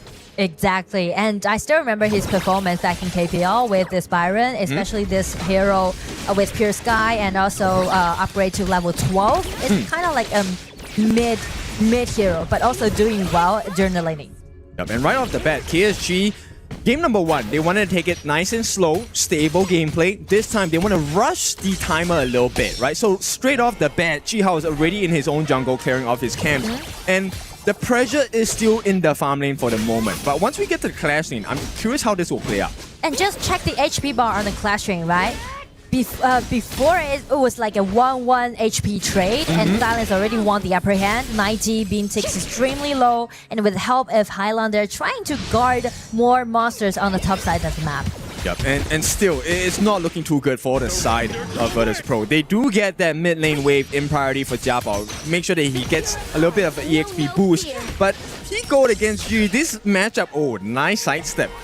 If he is able to win that 1v1 skill matchup, this is not going to look good for T-Gold. Especially, you mentioned about the power pack, about this early pick, right? You need to unleash the potential of early, but how you're going to do that if you're just being restricted at the bottom? Yeah, so many skills to be able to stop her or give you an advantage. They will try. It's going to be a skirmish happening right now, right here in the mid lane. It's going to be Jiabao taking the first hand and taking the first blood. Exactly what you want to see. So they get that first blood from Liu Lang. This goes in the hands of Jiabao as well. So a decent start for the side of VP. Now, can they find more? It's gonna be a flash. Try to avoid the second ability, but Glue coming in again. Yu just helping himself get away from it. But you see, this game, this is the first blood that we've seen a non-KPL team played so far in KWC, right? Okay, so are we gonna give them the 10k now or no? Not yet. I mean, but a good start for VP. I mean, right? Especially like the kill is given over to Jiabao. Yeah, okay. I mean, that's a good start to the game, right? The knockup as well. You can start to see why numbers advantage matters. And when the skills have been used already, this is where it's the perfect time, right? There was no more knockout from Liu Lang. There was no flash available for Liu Lang as well. This is why you want to burn these common spells. This is why you want to let them use the skills first before you start a fight. That's true. And as for KSG, things will get better after Zhang Fei just upgrade to level 4 because allowing them to push back with the ulti that Zhang Fei has. So definitely they will be more, I would say, alarmed when they are playing against Xiaobao's team. Yeah, I think at this point, it really comes down to the synergy of the team, right? Can you follow up the stun so that the potential of escape is gone? Right now, it's going to be a 2v1 on the side of Silence, but he's fine. It's a Byron. And this is just a distraction play so that he gets to stay in lane so that VP can rotate first. And since they're rotating to the red buff side, they're trying to bait out Zhang Fei's ulti, but still holding it. Because we are reaching to the 4 minutes mark, they're looking for this Concert Yu without any flash, but Yu with his positioning, he just dodged that first hand, so it's gonna be a very decent movement. The timing as well, right? Making sure that he uses his ultimate to perfect It's extent. it's gonna be flash, it's gonna be Byron, it's gonna be Silence. Again, winning him the upper hand on the top. Yep, and you were talking about this. Yu is holding himself very well. 1v3. Very well, He actually. doesn't care. I mean, like 3 versus 1, still a flash, decent movement, just dodge the flash in, played by this Hylon, and with the help with Xiao Chao just getting in, get a nice kill upon this Hylon, it's gonna be a 1-1 trade, even though that you just fell up, but still, like KSG just holding it. Yeah, it doesn't really matter to them, right? They've gotten a trade, a T1 at the top for free in exchange. Okay, not really free. They had to get their life of you as well. Yes, here comes Pei again. It's gonna be a 2-1 again, same place, same spot, and it's gonna be Pei just dashing in and claim him a really clean kill. Yep, Xiaobao is gonna try on Silence. Let's get that.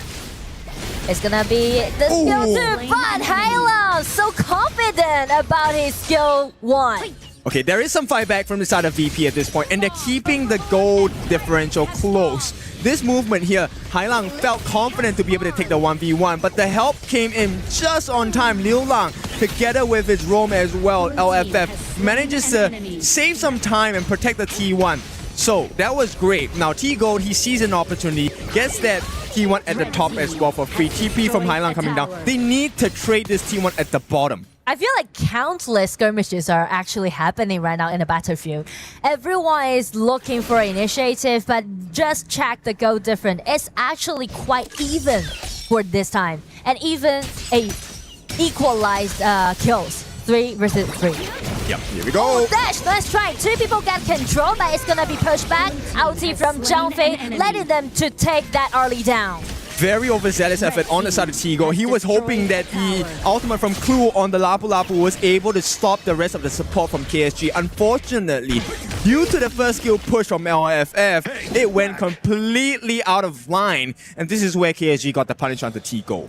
And also with the ulti, if the ulti of Zhang Fei is available, it just opened a wide, open a door for them to push back. Yep, and this is where the return is going to be big. They won't be looking for any kills at this point. They wanted to push them back, get the T1 in the mid. Because right now, it is going to be another fight. It's gonna be some trade. They're trying to get their hands on this Zhang Fei without any ulti. It's gonna be a nice try, but it's gonna be Xiaobao just getting in, get more kills. It's gonna be a 2-3 trade, and he's still going out, taking that Pei down.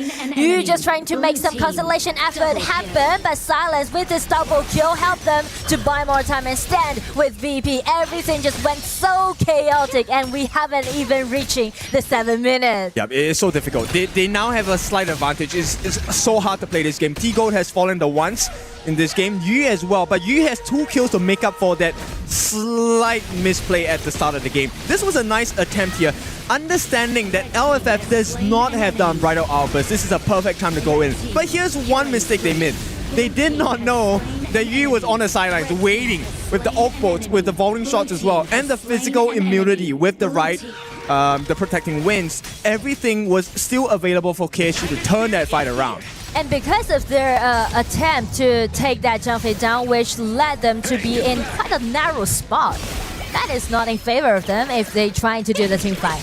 Well, I think they were trying to play the numbers advantage, right? We have the numbers advantage. Maybe we can get them to use skills miss and be in a bad position. But at that point, the moment Clue doesn't have his ultimate, I don't think you should fight anymore. And it's quite head-to-head, as you can see, very close.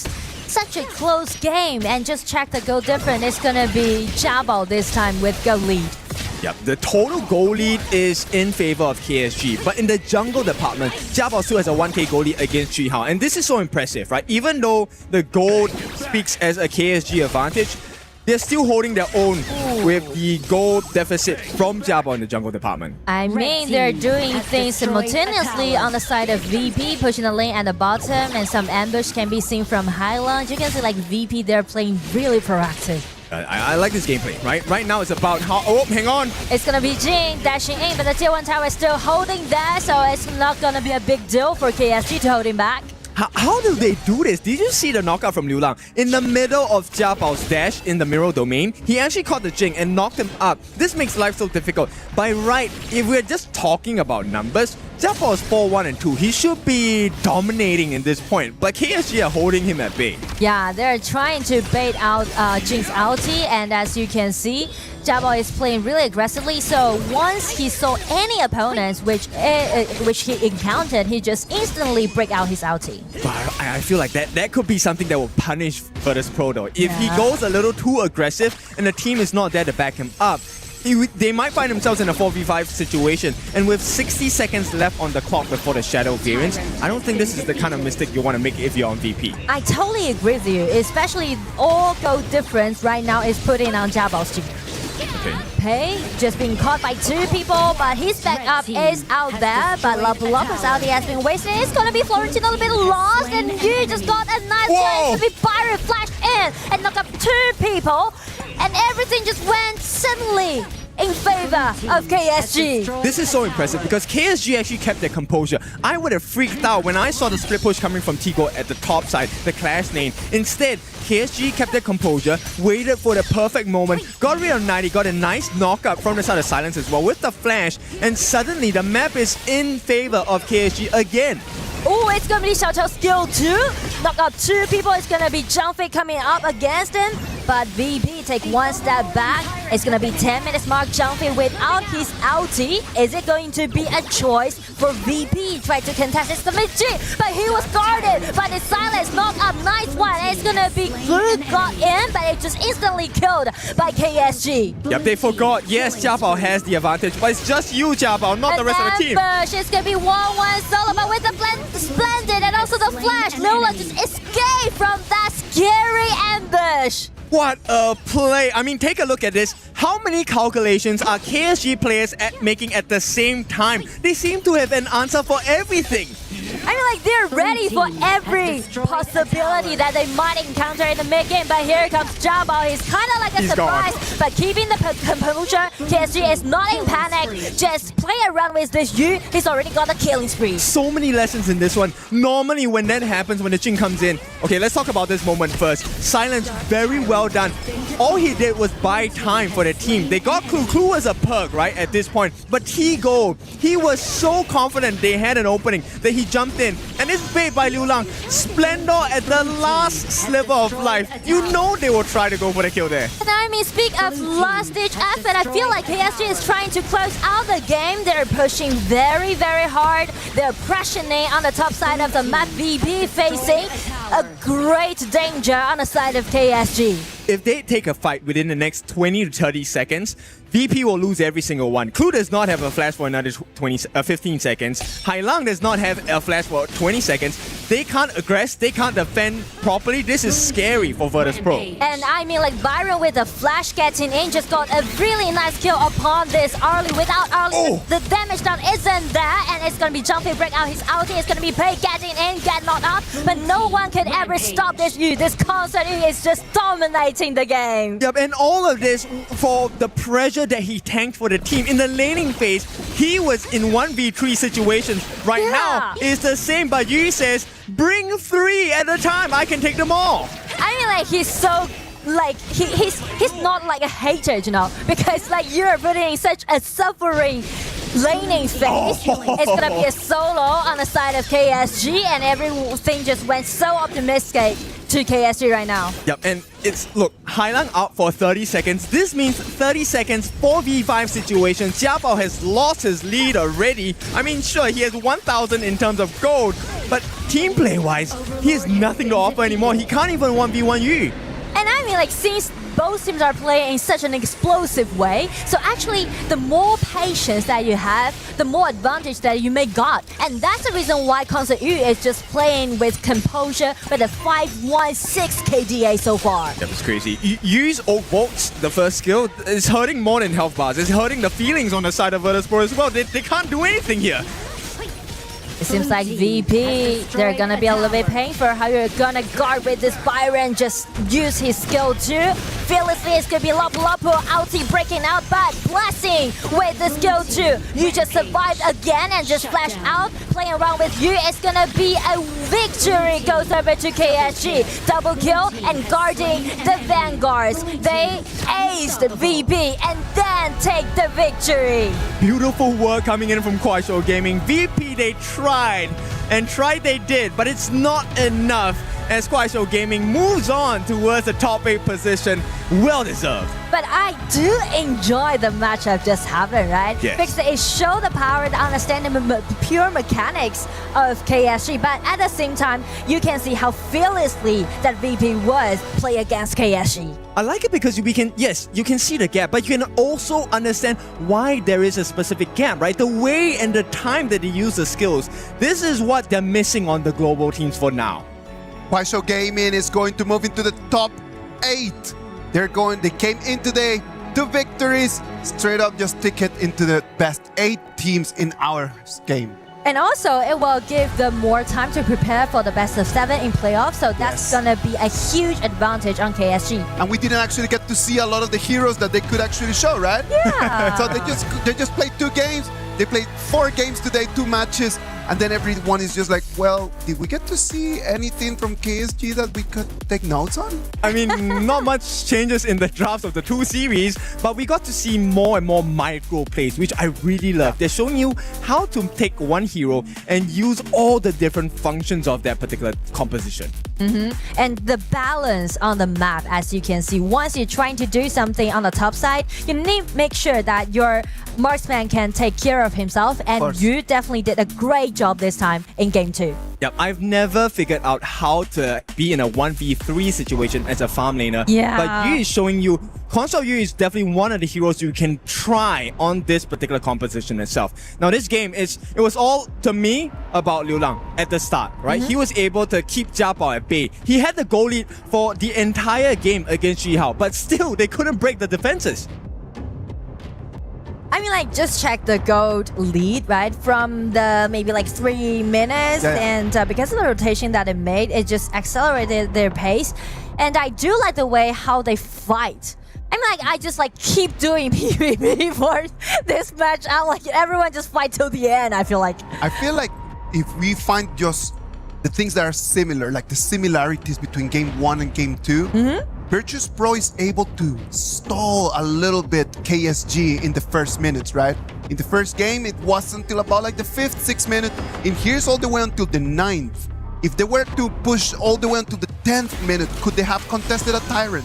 I believe so. I think if they managed to actually get Yu to use his second skill early, Jia Bao would have gotten the kill. And with the numbers advantage, they definitely could have done that. But you know, as we watch the replay of this, the last fight, I want to highlight, before we even go there, because it's so fast.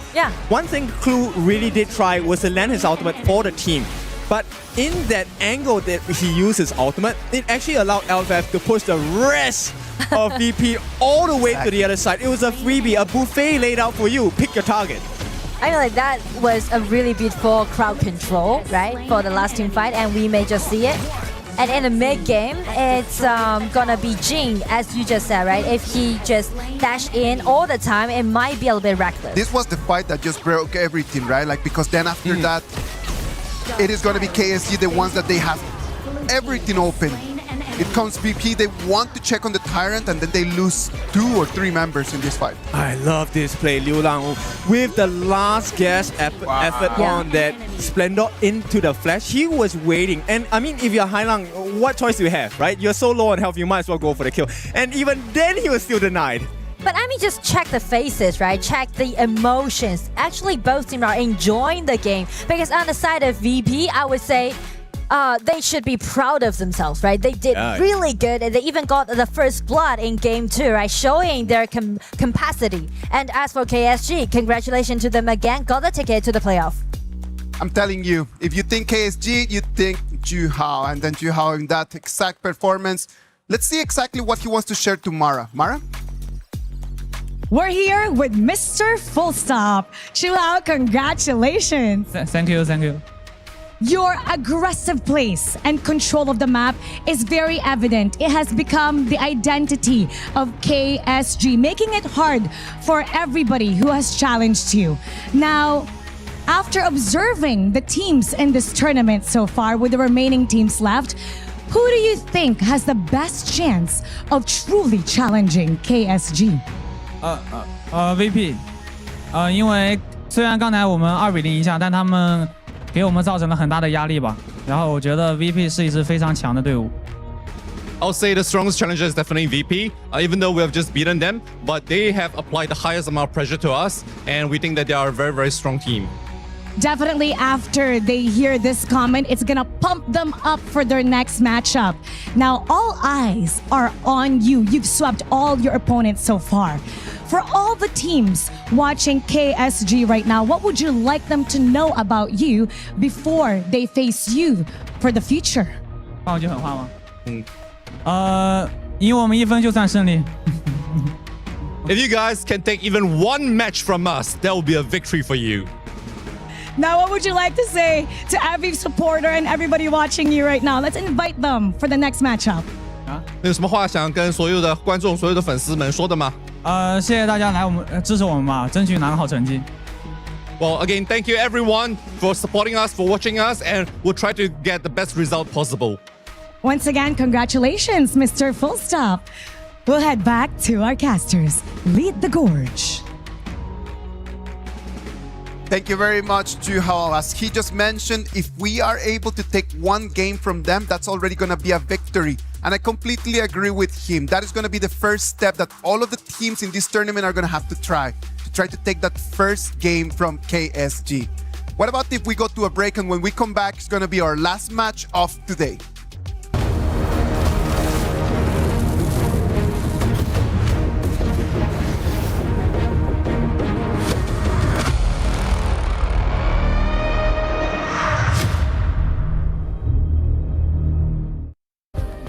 Play is in our DNA. Whenever we let it out, it becomes our superpower. Now imagine an entire city being built to supercharge it. Kadir City, powered by play.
Welcome back to the KWC 2026. We're gonna jump into our match number 6 of today. It's gonna have AG.AL, the title defenders, against Blacklist International. Holler, Blacklist International, they're in a great momentum. They've been building momentum since they lost, and then they just start winning. Can they continue the streak right now? I hope so. I mean, I just actually ran into them just as they were getting ready for this game. They seem a little peppy, right? I think that there's a little bit of, with the confidence that they've had throughout this entire series thus far. I mean, throughout today as well, they've kind of, trying to keep things very positive, if you will. I think positive is the right word, right? When you're pacing yourself into such a strong opponent like the title defender of AG.AL, positivity brings you a long way. You want to measure yourself how far you can actually go for with one of the, I would say, tournament favorites. Well, tournament favorites, they are indeed, right? Everybody just was here today checking on what KSG was going to show, what AG.AL was going to show. And in this match between AG.AL and Blacklist International, they're going to keep just showing us little by little, piece by piece, the plan that they have set to take the crown again. Yeah, so actually AG.AL have played less games throughout. I mean, because we've seen Blacklist through the play-in, so they've kind of exposed some of the meta and types of the drafts that they like. But I think that it's only to their benefit. They've had a lot of reps, and obviously the teams have not been to the same level of AG.AL. But right now, again, it's about having the momentum, being positive, of ensuring just like, hey, we can do this. We can definitely do it, right? We're talking about Global here and PKL's third seed. They defy all odds coming in towards the play-ins here, and they qualify into this specific group stage against AG.AL. And if you were to measure it, yes, odds are still in favor of AG.AL, but who doesn't like a Cinderella story from these sort of competitions? Everybody does love a Cinderella story. Everybody's rooting over there for the dark horse. AG.AL, Ran, Zoe, Inuo, Sheng, and Shuai. From these 5 in the previous match, Holler, who did you like the best? I mean, for me, all roads lead through Inuo, right? Yeah. His ability to make plays, he's always so consistent as a farm laner. One of my favorite players to watch. I mean, he's had so much history as well in Honor of Kings. He is definitely the guy to watch. And it goes back to the conversation as well during their first initial series. He whipped out the Baiti farm lane first of our entirety of the global tournament, and he managed to pull it off because at the end of the day, yes, it's a star coming in for the show, but the 4 remaining players are also the stars supporting the team roster as well. Yeah, I also like the fact that even in the interviews, he was very humble. He's just like, oh, what are the chances of the other teams? He's just like, actually, it's about 50-50, right? I think the global teams have actually leveled up, and I think he respects that as well. So even moving forward, to see exactly, like, a man of his stature to be like, hey, actually, we're kind of close in this and very humble, I think that speaks volumes of him. I do believe that is one of the pillars to what AG.AL's success has been in the last years. Just understanding that you just need to get better and better at the little things, right? Like, as long as you are working on those little things and you can keep that gap, that advantage is always going to exist. And these sort of advantages, right? When you look into Blacklist International's draft itself, we have seen a lot of these plays that's being carried on by Chaz and also Chammy1. You give them the enabler list, like the Dharma, like the Zhangfei, or the Mozi, for example, right? Yes. They will set things up for you. We've seen that in the series that they played just now, but coming in for this specific matchup between Blacklist International and AG.AL, my eyes are on that clash lane. Ron and Chammy1. Well, Chammy1 played really well in the previous game, right? Like, we had a lot of highlights coming in from the side, just running into the back lane. I don't think AG.AL is going to give him that same setup for him to really be able to shine. Yeah. So it's going to depend a lot on the first 1 or 2 minutes and what he can do against Ran. Yeah, I think that he just had such a highlight reel in terms of the games that he's played already that, again, AG.AL are like, we're not going to allow that. We're going to take away his space, not let Chammy1 catch us off guard on the flanks. We're going to be very careful. And I think that it's more about respect at this stage. Respect in the game and respect before the game in the form of the draft. I think drafting is really important. If either of these clash lanes can get a comfortable matchup, or at the very least, find a way in lane swapping and making the hell out of their lives miserable, then maybe, just maybe, you can crack open that 1v1 matchup. Yeah, and also turning that 1v1 matchup into a bit of an advantage, right? I think that Blacklist, they've had a lot of success because they've been aggressive. They've been taking the fights, initiating when they want, and other teams have not really been able to respond in kind. I think that if you start just trying to build an advantage over there for Chammy1, it means that the rotations need to start pushing into the clash lane. Is Golden Kite gonna be able just to take the 1v1 in there and then survive, though? You got to. I mean, I have full respect in Golden Kite. I think that his ability to play in the farm lane is going to be very. It's about consistency. Of course. I think that for this one, it's going to be important that he just sticks to the lane, gets his farm, and just doesn't get frazzled by the fact that he's going up against Inoue. And I think that when we understand about competitive gaming, it's about trade-offs. You cannot win in every single lane. You cannot win with every single player or any single hero. So you need to understand, if I'm going to push into one side, I'm going to be losing some other. Sagi, where do you think that Blacklist needs to start pushing to? Pushing, maybe I'm not going to mention the side lanes. I still feel that the core trinity coming in from both teams, you have the jungle, mid, and roam. All right. Whoever controls mid lane controls where to move first and controls how you attack the jungle of the enemy team. So you're going to put like all of your money in just saying, whoever that cleans the way faster and starts rotating without getting caught is going to have the key to success. Perfecto. I think that's the #1 way of playing Honor of Kings. Whoever controls that mid lane, you get so much control of what you want to do next. You can either step back, defend, step back and cause pressure by removing yourself the vision from the map, and then it puts pressure on the side lane. It's like, oh, I have this winning matchup, but I don't see where the enemy mid and roam are on the map. Yeah, but now it looks like the draft one is getting underway. Players are kind of getting ready for this one. I mean, if we're looking from the side of TG at this point, I think that, going in, like, what sort of drafts are you going to look to pick as Blacklist, knowing that you've kind of shown your hand already? I think, in a way that we can think about this, global teams, they don't have the perfect mastery in terms of map movement or macro. So, what do you want to do? You can mimic what VP did just now. Yes, they still lost to KSG in a 0-2 fashion, but game 2 was very tight, neck and neck to the 10th minute mark. Right. You want to throw them off the momentum by drafting aggressive team fight skirmish compositions.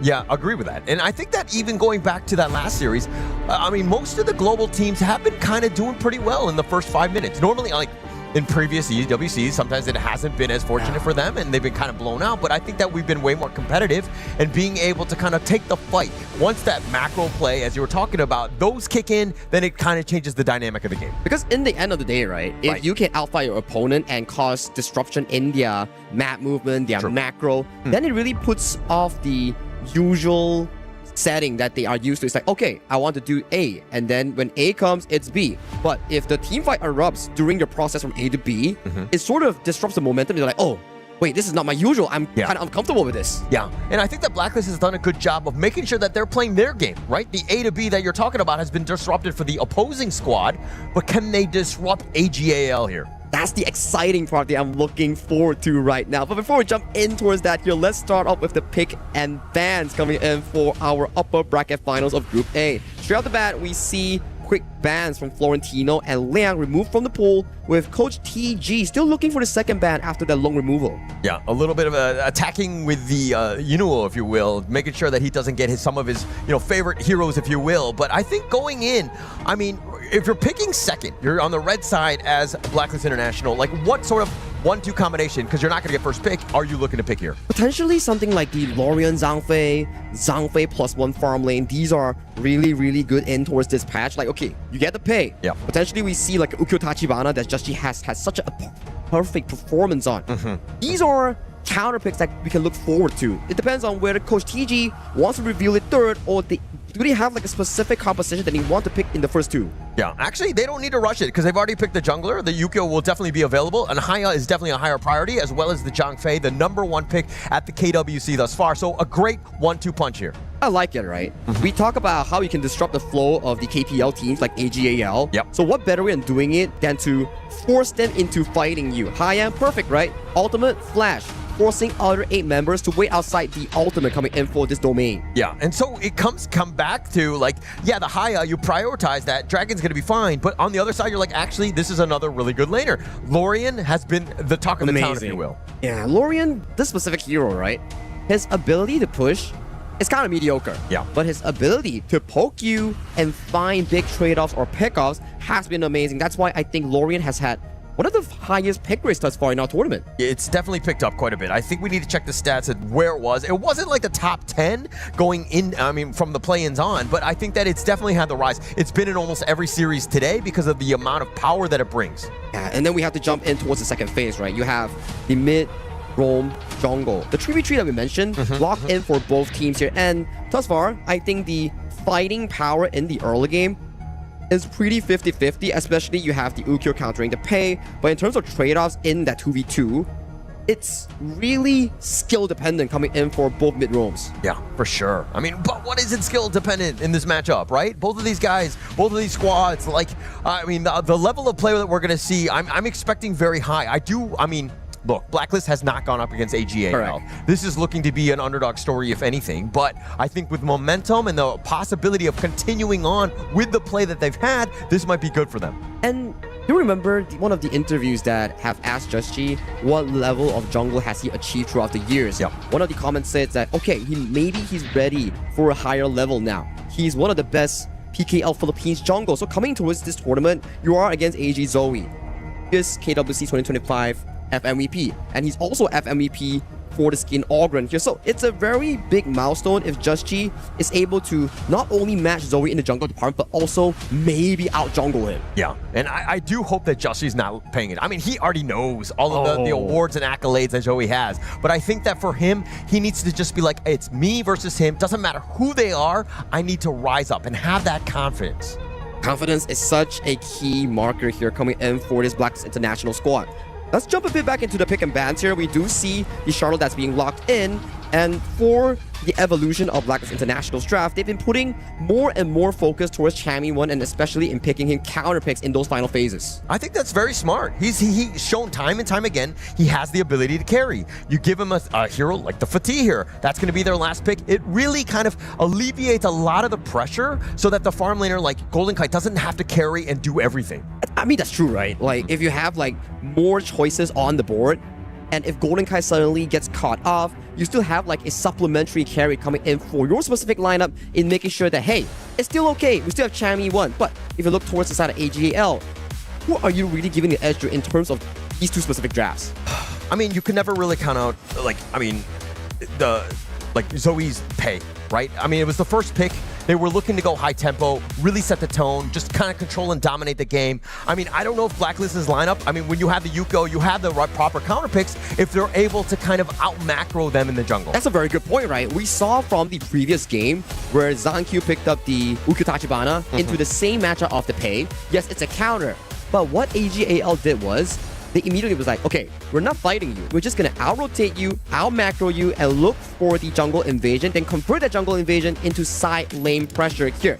So that's going to be an interesting one coming in for this game one, because I feel the jungle matchup is going to be a hot place to look at. Yeah, definitely, definitely. I mean, it's about that tempo, right? If Zoe is able to get out of hand on this one and he's invading, taking all the buffs, you know, Blacklist is going to have a really rough time. They're not going to be able to play from behind in that sense. But if Blacklist are able to keep it even, I think we got ourselves a game. It's like the KSG versus VP game, right? It's up until the 10th minute mark. You need to control that pacing. And if you can get that 10th minute 50-50 on a Shadow Tyrant, then maybe, just maybe, we might see an upset. Yeah, hopefully.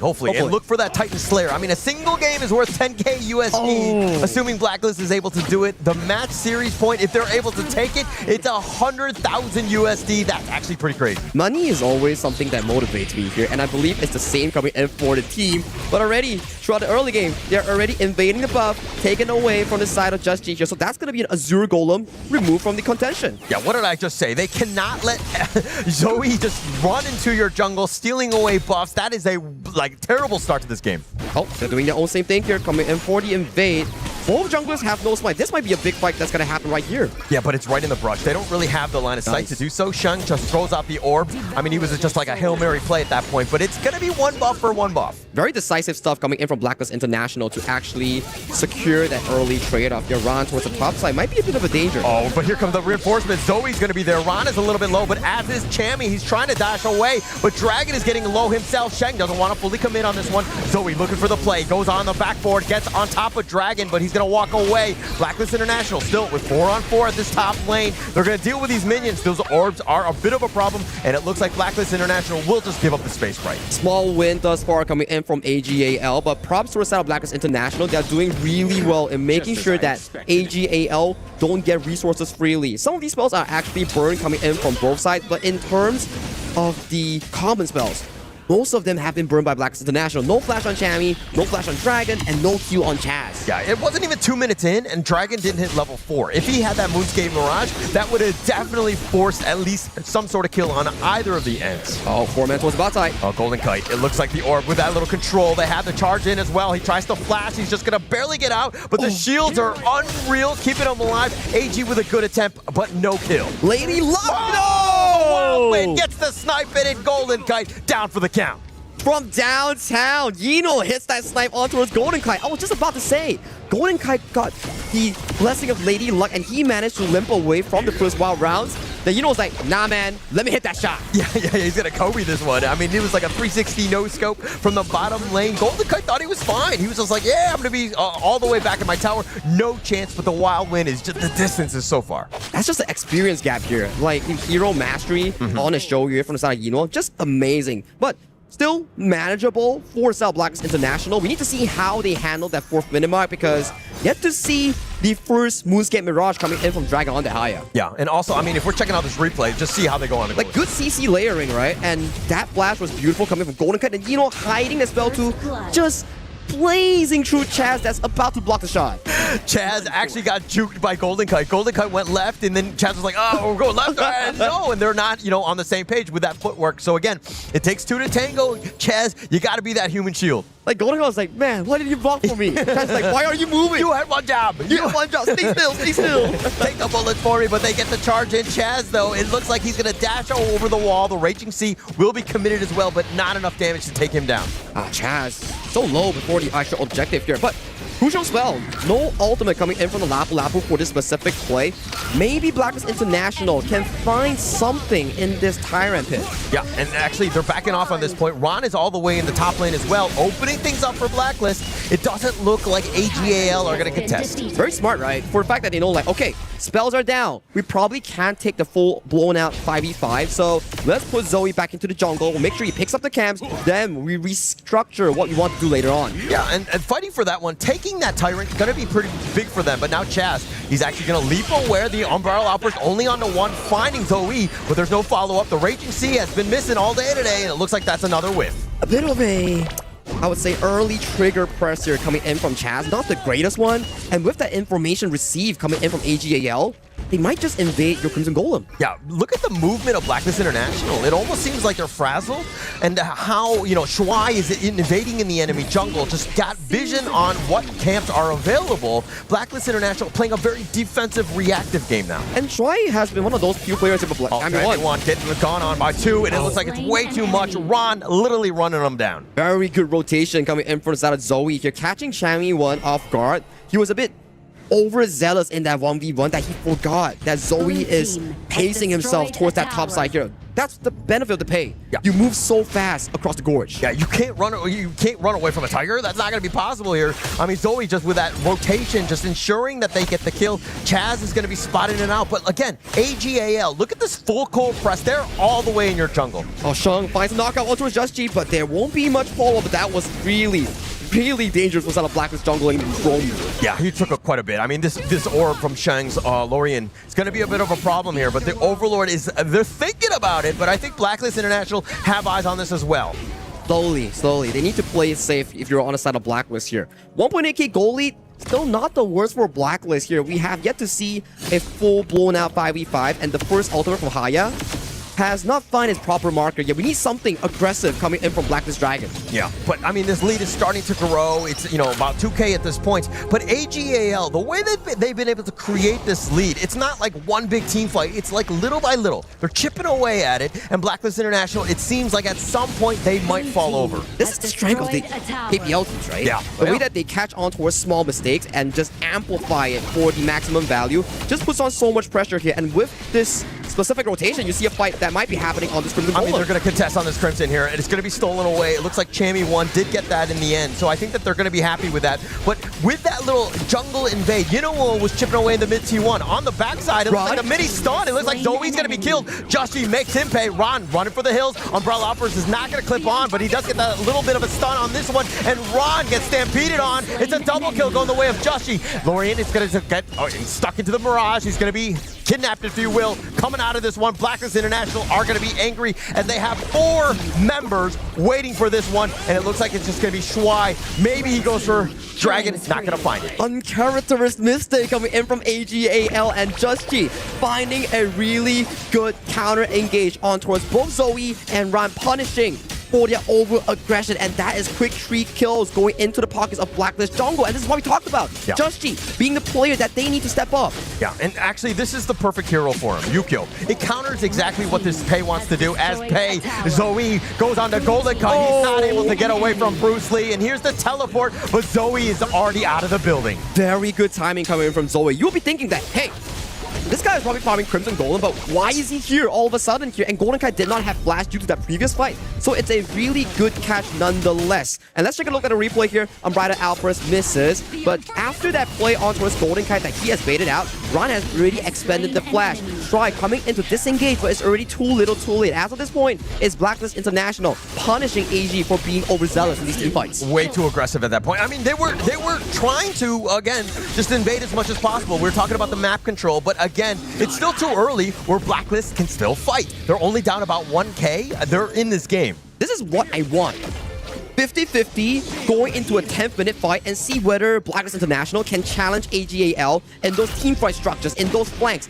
So if they actually can, maybe they can topple that dominance that AG.AL showed in their previous series. Yeah, and I don't want to get the cart ahead of the horse, but the objectives are falling on the side of Blacklist. That's the biggest piece. They're not looking to fight. You were talking about the style that they bring all the way from the KPL. It's slow, patience, and what you're seeing right now, it's all about these structures. Control is still over to the side of AG.AL. At the very least, we do see Blacklist International. They are on more of a defending end by mid lane. Yeah, the Tyrant. The rate you see, that will actually connect. Chaz, though, he gets knocked up, and it looks like Dragon throws the Mirage out, goes for the right target, and it looks like he's going to be locking him in. Chaz is a little bit low as well, but off to the side, who comes out of the Mirage, you know, is going to be down for the count, but Dragon, he will be killed. Ron is doing a little bit of revenge, finding Justy. He's trying to dash away, but Chaz is too low. Justy gets picked off as well. The flash away from Chammy1, and it looks like Golden Cut and Chammy1 will go back to the fountain. Everybody is going for Yino, but no one is looking at Ron. Ron just goes in, picks up every single kill with those flash gradations here. And this is a crucial timer.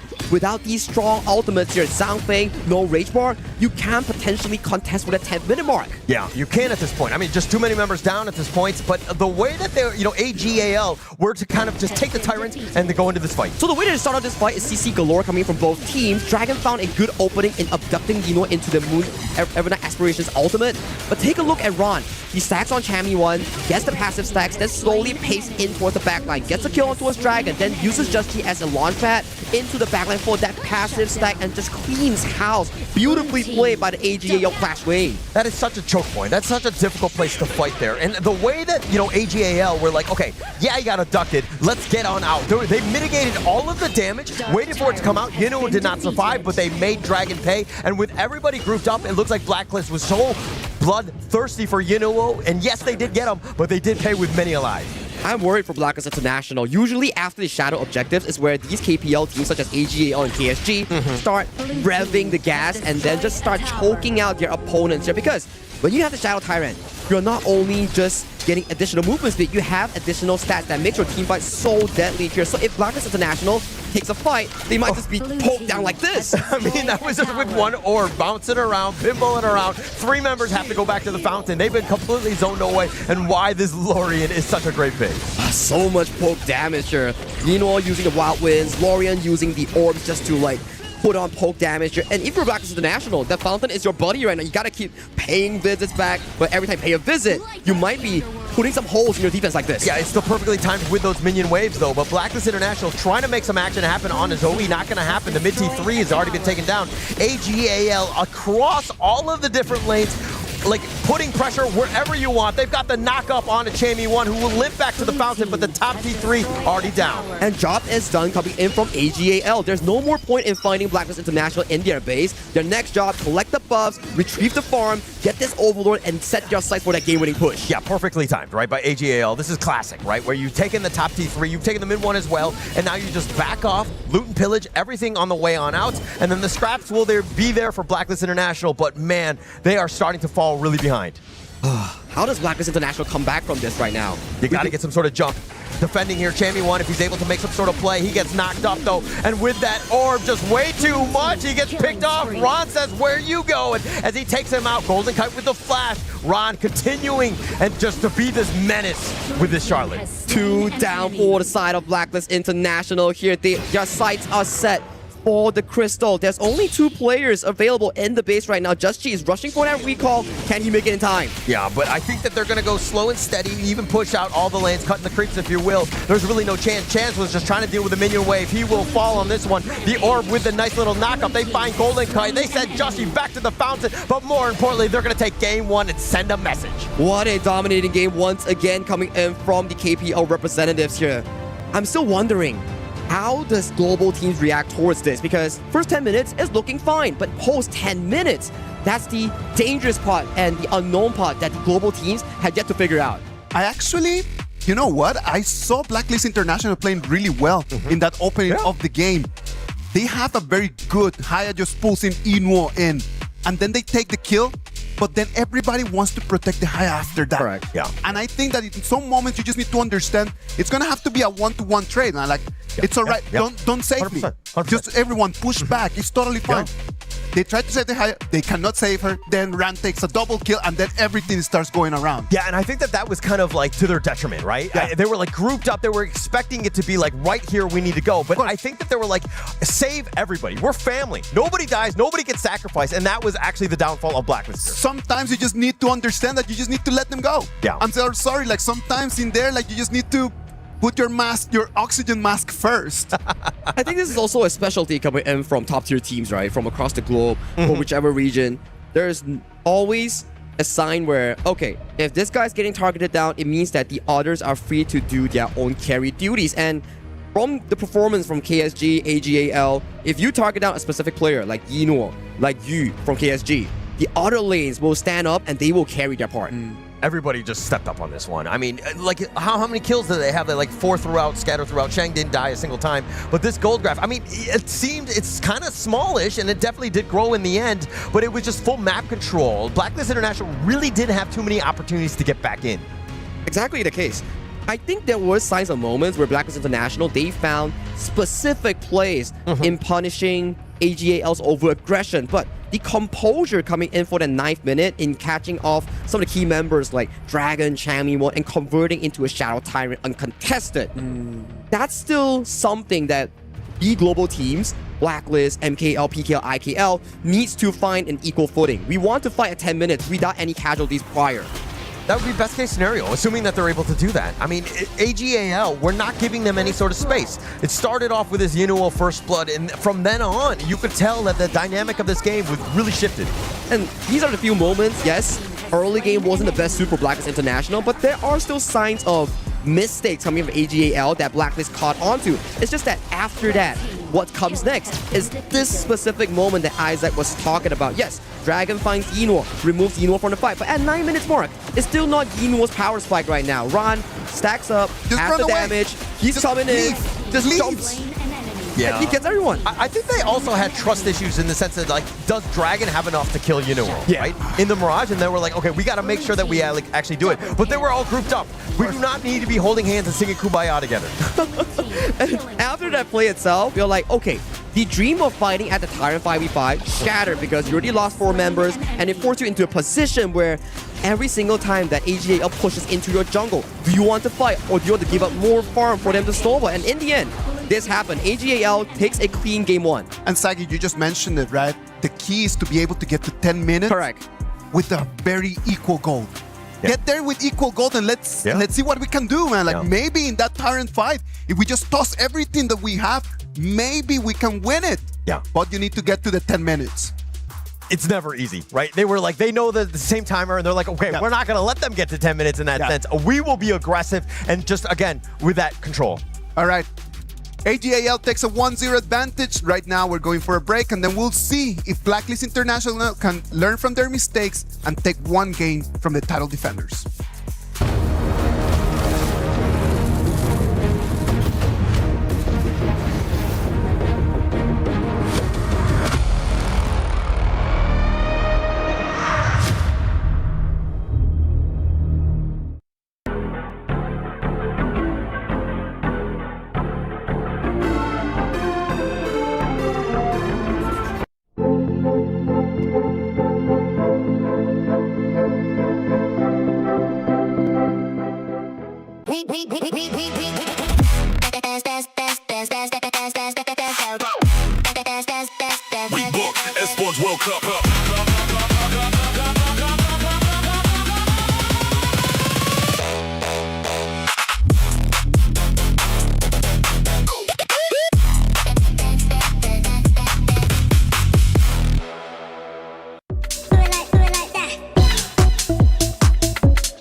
in our DNA.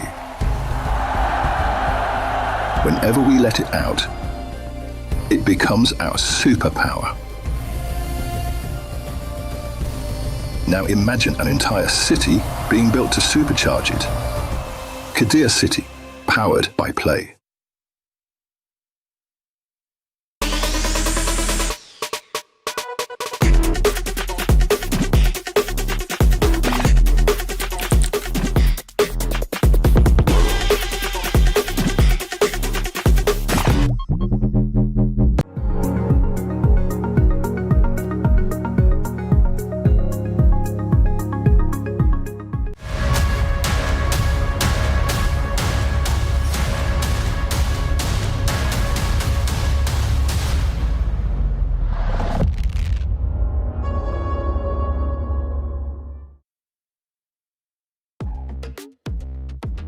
Welcome back. This is the KWC 2026 AG.AL 1-0 advantage on top of the PKL. Third place Blacklist International.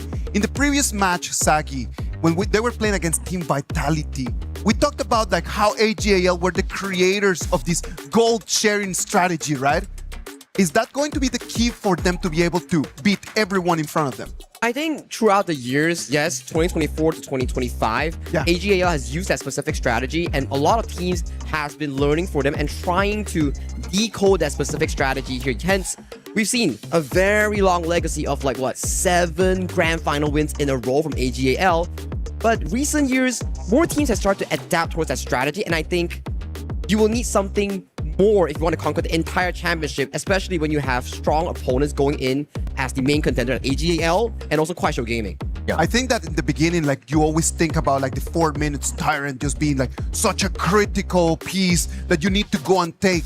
But this time AG.AL just let Blacklist International take that Tyrant, like it's totally fine. I do not need that buff right now.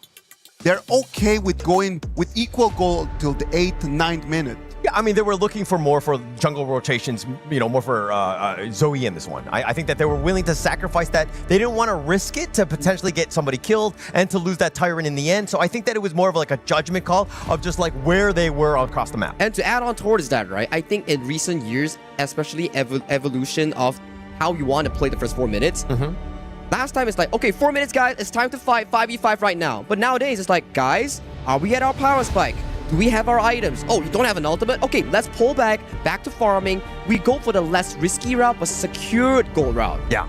The stay safe and stable route, right? As long as I mean, they've got the gold sharing. Other teams will copy that, but are they at the same level? I mean, if anything, they're just going to hit parity. There are tiny little micro, plays that they're making to, again, really accelerate past the 5-minute mark. And also, when you copy a style, but you only copy it without truly understanding and adapting it, it sort of throws you off from your team's original playstyle. True. So for global teams, yes, this may be the premier style, the best way to play Honor of Kings, but if you don't adapt it to your team's specialty, you sort of lose your direction. Oh, yeah.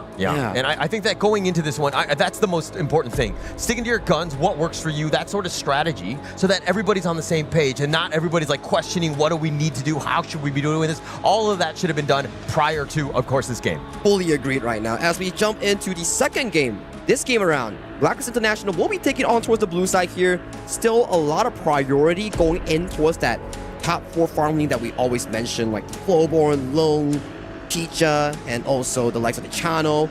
It seems to me that seems to be the tournament meta, and for the side of AG.AL, more of the comfort picks for the side of Yinor here. Once again, going back for his FMVP early here, picking up here in the first phase. Yeah, and now it looks like with the Lung, the most, like you have stuns galore. You're incredibly squishy though. If we're looking at the AG.AL side, they've taken away the Dharma. They're like, Jamie, no, we'll run this one. We'll run this one. And I remember this specific draft. It was Blacklist International going up against Los, that they played this specific first 3 rotation here. Yes, you don't have a lot of tanks, but when it comes down to skirmishes in that 2v2, in that 3v3, this is exactly the mid-roll synergy that we want to be looking forward to, at the very least, for Blacklist International in that 2v3. Yeah. I think that this is definitely the entire draft revolves around this in terms of that stun and setup. You're going to have Golden Kite just with the Lung, ensuring that, again, he's able to blow the guys up, but Lung versus Arlie, this is going to be a classic one. For me, in the recent patch changes, Long has been one of the better laners compared to Arlie because of the fact that, yes, you can block the Flaming Palm. But recently, players have been evolving. They're like, why should I use the Flaming Palm? I'm just going to use the third spell, knock you back, auto-attack you, knock you back again. Then it trolls off Arlie on when you actually can use the Maple Dance to block off the combo. So I'm expecting, at the very least, for the side of AG.AL, we might see Yino either going to the mid lane or lane swap with Ron to go to the Clash lane for a easier laning route. Yeah, just to kind of start off, right? I think that'll definitely help. But I mean, at the same time, Blacklist International, they might be looking to kind of just chase and see where the rotations will be. But the Liu Bang gonna be picked up by AG.AL. This is gonna be a support Liu Bang. Okay, we've seen this combo before. Jane delivery system with the Liu Bang diving in towards the backline is something that has been shown quite a few games of success in the previous editions of our international tournaments here. So interestingly enough, it's gonna be on the side of AG. We've seen it, I think, pretty frequently on the hands of Clue, if I'm not mistaken. True. And just being able to just lock it down. But one thing though is that he doesn't really have the best of CC. So if on the other side, you're seeing that the Ying could kind of run free, but at the same time, it's kind of a squishier lineup here, aside from the Byron. Fully agree coming in for the side of the Blacklist International squad. Yes, not a lot of tanks except for the Byron, and they are pretty squishy overall. But what I want to highlight coming in from the Blacklist International draft, they're like, scrap what we had in the previous game. We can't win them in terms of map play. Let's brawl, let's fight, let's do wombo combo. Yeah, as expected, right? When in doubt, just fight them, right? I think that's kind of like their MO is like, hey, maybe we get a little bit of an advantage. Take a low-risk fight.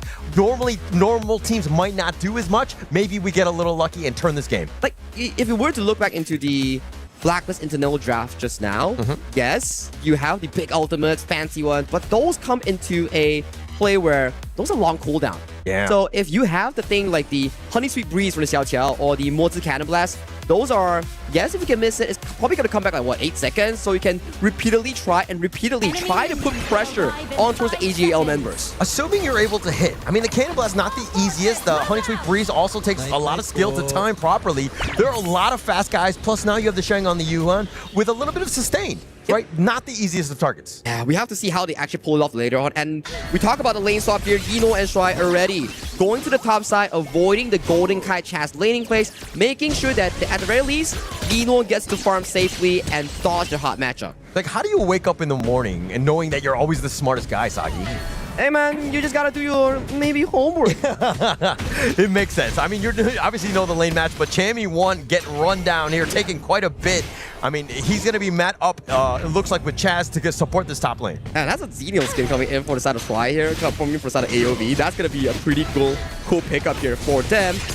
Good pickup on towards the Spiketail Beast. They know for a fact that what they're playing for is about pushing the wave, get that space right, get that triangle cam, and then potentially moving the Arlie towards the cross map. It took 4 members, AG.AL. They're all like, we want this space sprite, potentially going up against the Chammy1. Because again, he has a little bit of an edge in terms of this lane matchup against the Dharma. Yeah, that's true. And I kind of like it, right? That Ron is like, okay, I'm 2v1. Let me just farm the jungle camps that Zoe doesn't have time to do so because Zoe is too busy farming the minions across the map. Yeah. And leave Zoe alone, right? I think that he's more than quick enough. He has both of the buffs, so in terms of efficiency, he's able to kind of ensure that he gets it. And gold sharing right in this mid lane here. Just very efficient stuff coming in from AG.AL. Every single goal is always mid-roam jungle, mid-roam clash lane. You know, pop the frenzy just to push the members for a set of Blacklist Internationals back off. He was pretending to fight because he knew that the reinforcements were on the way. He was trying to bait them out a little bit. He was kind of playing around a bit, going 1 versus 2. It was a little aggressive, and they, Blacklist International got a little suspicious on this one. But the flash away, Shuai though with that Cannon Blast, they have a nice control with that Honey Sweet Breeze, but he's low, but not going to be taken down. Not enough damage coming in for a set of Blacklist International. It was a good attempt because Shuai has already expended the flash prior to this play, so a bit of a unfortunate turns of events coming in from Blacklist. Yeah, and also this Yuno is going to be a problem for Chammy1. I mean, we talked about this lane swap already, but now Chammy1, he just wanted to be left alone with Ron, not able to do so. In the bottom lane, though, I would assume that Golden Kite would be kind of exerting pressure onto the Ron here. Well, Ron is just having a field day, right? He's like, okay, let me just shove the wave, move to jungle camps, and Golden Kite,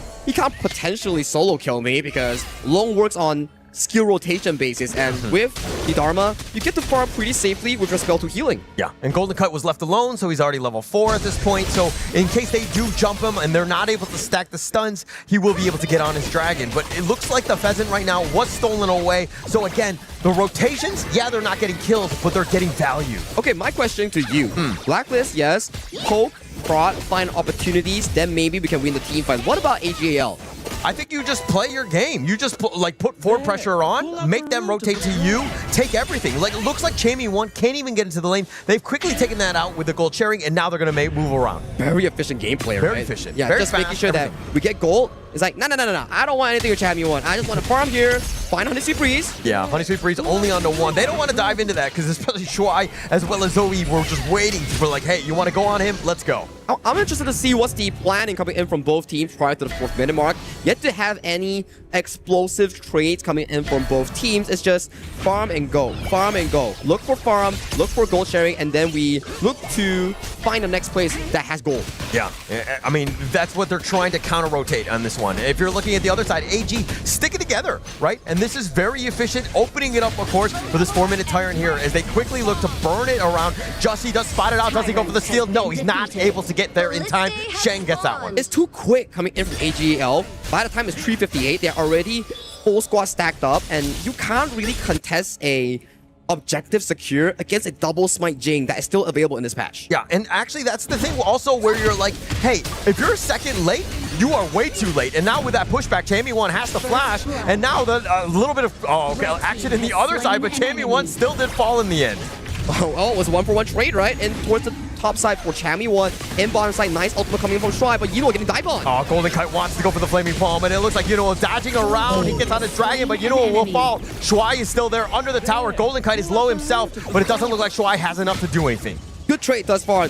Blacklist International, they know what they're coming for, but in terms of the farm, Chammy is losing a lot due to that death that he suffered towards that mid lane just now. Yeah, definitely struggling, right? He's not going to be his traditional Chammy1 style where he's able to control the game. He's already a level behind Ron. He's been zoned away, loses the top T1 as well. He's on a much more stressful role. Usually in the draft, it's about giving Chammy1 the counter pick and a good lane matchup, but this time around, Ron comes in as the teacher and seizes Chammy in that laning phase so that they change up their minds. Like, okay, Chammy, we need you to take up more pressure, be the tank for the team, and open up map for us and allow the mid and roam to play comfortably. Yeah, but it's also that he's on the Byron. It's more of an execution as they find him. Chammy1 tries to go for Yuno, but it looks like Rod is going to be there with that Storm Strike, and now with the control on Zoe, the box is going to be used. Chaz is in the heart of everything, but he's going to fall. Zoe doing some work as they find Chammy1 as well. It was looking good in the first initial engage here, but Chaz, he misplayed the combo. He wanted to ult and then flash forward, but he flashed forward and he caught no one.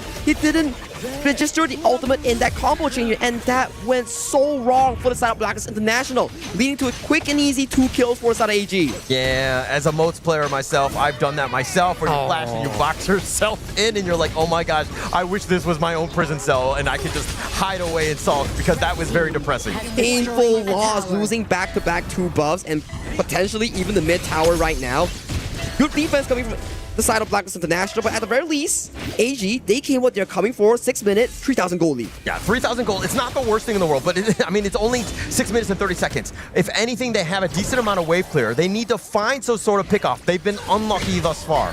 Oh, Zoe pops a mirror domain. Wants to go for the potential steal here. Has the double smite. Just he secures it with his own. Yeah, he's going to take that one away. But AG.AL, like, contesting everything. It's so uncomfortable if you're Blacklist International. And I find it really interesting that, it's not interesting, but amazing that every time AG is like, oh, I'm just going to try to steal this, and then, you know, you don't have to come. Go split push, put more damage on the towers here, and then if I steal it, it's good. But if I don't steal it, you get free damage on the turrets. Yeah, and actually that's how they've been spacing it out. Zoe almost with the jump in, forcing out the dragon of Golden Kite, so that's a huge ult. And now with the pushback, finding Ron on the side. But again, Blacklist International are dealing with the minion waves, but they're not able to find somebody that they can get the kill on. Look at the side lanes. It's just being pressure coming in by both sides. And if AG.AL is confident with 4v4, they could potentially take this on the top side. Yeah, I love it. Shuai was actually taking the mid T1 as well, just so that they had enough for Zoe to take that one down. And now AG.AL, all 5 members in the Blacklist International jungle, and they, again, taking everything on their way out. Yes. Grab the minion wave turret. Oh, the truth! He goes right in! Chaz is gonna get blown up! Chammy1 Jamie1 has his shields though, but that's all they can do is watch. Yeah, they take the roamer, and that's just the consolation prize. They came for the main prize, which is the Azure Golem after this. Oh, they flash on forward. They actually find Golden Kite in a bad spot. They're trying to take him down, but Jamie1 is going to be killed first. The Mirror Domain doing some serious work as they find Justy as well. The numbers advantage leading to an instant trigger pull coming from AG.AL. They're like, wait. You are one member down. You're not supposed to come up. And they're like, let's just go. And they immediately eliminated 2 extra members coming from Blacklist, leading to more jungle being relinquished to Zoe's pocket. Yeah, it was that man advantage that they were like, actually, we're still very strong. AG.AL, let's continue to dive. Let's just dive the T2. We don't care because we have a huge lead. And again, now they're going to take the Tyrant as well.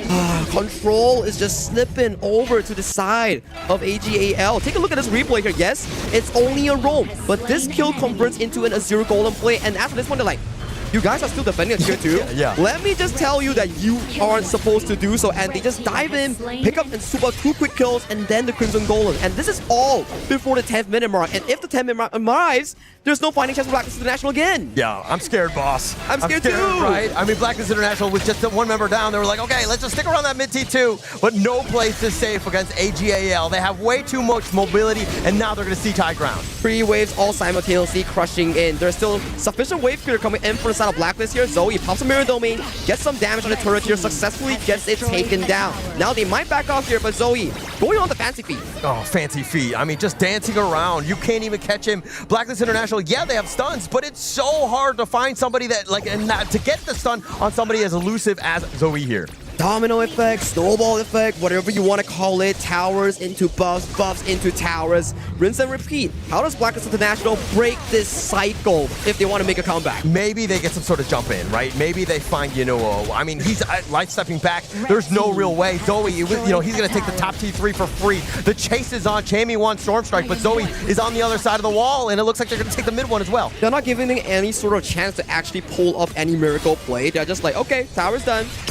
Off work, get the buff. Now 10 minutes has arrived, potentially get the double objective, and then we go for that final push. Yeah, and at that 10 minutes, you're so far up, might as well, but they're going to kind of just go slow and steady. They're going to take the Shadow Tyrant instead just by itself. But again, with the top lane pushing with Ron, it doesn't look like Blacklist can really even leave their base. They need to find a miracle moment here. Maybe a Honey Sweet Breeze landing on towards 5 members, but it's a miracle moment, but it's good to think about potential comeback styles. I mean, you have to think about it. You have to play to your outs, right? And I think Blacklist International are like, okay, we need to have them grouped up. But AG.AL are so disciplined. They're not sticking where they're on top of one another, and they're not stacking, if you will. So now they're going to go in. Now that's a 2-man stun. That will start things off, but Dragon is going to be killed first. Ron with the truth, setting him back to the crystal, but Justy's going to be killed. The Unending Sorrow tries to go for Chaz, and they do find that pickup. But Jamie1 will also fall. The Infinite Passes. Golden Kite trying to go against the world. Not going to happen. And it looks like AG.AL are going to be in the playoffs. Welcome to the playoffs, AG.AL. They top their group and they soft secure top 8, and they will advance to the knockout stage. I mean, AG.AL, it was just all them this game. They have complete control. Blacklist International, I mean, they put up a valiant effort, but unfortunately, AG.AL just too strong in the end. They're too strong. This is the championship standard that we're looking forward to see, and they played multiple team composition in the span of 4 games. We've seen the traditional rotation style, less kills, less of the offensive style. They farm, they find those big timers. Then game 2, they play the Bai Chi, and now they play different styles with Clash Lane carries. AG.AL, the winners of this match, they're moving into the playoffs, they're moving into the top 8. No surprises out there, no? No surprises. I mean, if you've been paying attention to any of the Honor of Kings esports scene, you know that AG.AL, reigning champions from last year and going in, this is a very formidable squad. I think that, how teams will end up taking them down, we have still yet to see. Formidable is the word that I want to use with Blacklist International's presentation right now. They went to the boot camp, they learned things, they started applying them, and against AG.AL, the only thing that you can do is to try your very best. Their very best was actually not bad. I think it's pretty good, right? Like, we expect some comments coming in from Yino. He did mention that, previous years, the international team didn't look that good, but as they pace into 2025, 2026, they started improving. And we see signs of success coming in from global teams. Maybe not until the KPL level, but at the very least, we are slowly getting there. Slowly but surely, right? Yes. At the end of the day, we are essentially the tortoise in this race, right? They still have a chance. The kill score doesn't look great, but I think that if you're actually dissecting the first 5-10 minutes of a game, they were in it. I think the key takeaway that we've seen so far from KSG versus VP, Blacklist International versus AG.AL, it's about how you maintain the game state into a equal 10-10 at 10-minute mark, and then you fight for the Shadow Tyrant. Get to see that sort of moment because something about the KPL teams, they always find a mark to disturb that tempo. And that's the thing, right? In this game, it just started just falling apart a lot earlier, and that's something that we cannot let happen.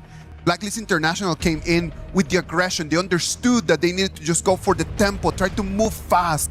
But when you have Zoe on that Jing in front of you, how do you even try to invade? Yeah, and over the past 4 days, we've seen Blacklist International many a times, but it didn't seem like the team that we've been watching them, right? It seemed like that they were completely shaken up. The confidence was definitely not as high as normal. It seemed like, again, Chammy1 wasn't playing his normal game here too. I agree, but there are still signs of aggression here. They're like, okay, we found you, we punished you. That one. They, at the very least, they are trading aggressively in the cross map, but these are the moments that says the micro comes in towards mine here. Chammy finding a beautiful two-man knockup, but Ron flashes away towards safety, and then Chaz with a crucial misplay. That could have been a game changer if he found the ultimate flash. But I don't know if it was definitely a mistake in the end because he whiffed. But it was like AG.AL knew it was coming and they just dispersed. Like they were like, okay, social distancing, let's go. And everybody was on the same page with that. And this was the crazy part. They're like, hey, you're 4 people. I'm coming in. Yeah, and I mean, Blacklist, this is that 1-10 attempt. We gotta hold, we gotta get in, but Dragon going down early made it very difficult, and you could tell Zoe was just on another level in terms of net worth, and his damage just cleaning house. He's just flexing his EPM on that Jing, right? Just dashing back and forth, resetting the spell, utilizing the mirror domain, and in the end, it was an 11,000 gold lead at the 11-minute mark. GG goes over to side of AG.AL as they qualify into the playoffs. AG.AL, amazing performance by them. Mara is right over there with Sean, the mid laner from AG.AL. He's going to share with us a little bit of his thoughts. Shang, congratulations. Another strong performance. Now, for other teams, a win is just enough. It doesn't matter how, as long as they win. But for a title defender like you, a championship team expected to dominate all the other regions, what does a satisfying performance actually look like? The world wants to know what is the standard expectations for AG.AL against everyone else. 场上对于其他战队来说呢，可能获得一场胜利就是一件很好的事情了。但是对你们来说，因为你们是卫冕冠军，也算是夺冠热门，对你们来说，可能你们的要求会更高一点。那能不能跟我们讲解一下，对于你们战队而言？就是一个合格的一个发挥是什么样的一种标准呢？合格的发挥就是这把可能没有什么失误就拿下比赛了吧，然后会比较顺畅的打完这一把游戏。I'll say the standard that we hold ourselves at is to not make any mistakes in the game. So if we're able to win it without committing any mistakes, any errors, then that would be like the gold standard for us that we can easily clinch the victory. Not making any mistakes. Now, KWC is a familiar territory. You've been here before, you were here last year. What makes this year so special and so different for AG.AL? 电竞世俱杯 KWC 这也是你第2次来到这个舞台上了，能不能跟我们说一下今年这舞台有什么样的不同，有哪一点特别特殊，让你给你留下特别深刻的印象呢？首先就是地方不一样嘛，因为这次是在法国巴黎，然后没有来过，感受了一下当地的本土人情，就觉得这边的人还是比较热情的。I mean, this year is in Paris, and I've never been here before, so just the location is different, and just being here in Paris, seeing the sights and sounds, and all the people here, I think the people here are especially heartwarming and loving, and I'm definitely enjoying myself here. It's definitely nice to be in one of the most iconic cities in the world. Now your fans are watching. What would you like to say to everybody? 有什么话给所有现在在场看你们的观众来，就是有什么话跟你们粉丝们说吗？感谢大家不远万里来支持我们吧，然后注意安全，谢谢大家。Thank you everyone for coming all this way to support us and make sure to stay safe. Once again, congratulations for making it to the playoffs. We're going to talk about that just a little bit more and head back to the casters. Lead the gorge. Standards are not something that other people impose on you, it's something that you ask of yourself. Winning was a standard once upon a time for AG.AL. Right now, no mistakes, taking the result, that's going to become the new norm.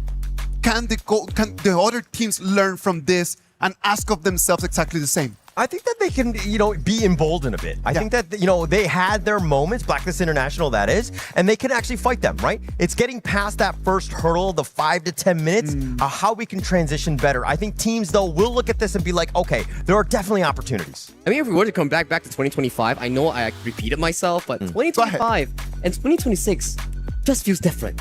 It feels different. Teams has been catching up. True. And then teams has been going towards boot camps that's set up by HOK Esports, and that just shows how much teams are actually willing to actively grow in the HOK Esports scene. If you love something, you're gonna work hard to be the best at it. Exactly what the other teams are just looking at it right now. They look at AG.AL, they see how good they are, and they're like, you know what? Let's try to apply some of those things, some of those characteristics into our daily job. What about if we look at the bracket so we know exactly how the tournament is moving forward? The group stages right now, the first rounds are all done. All of the upper brackets have finished.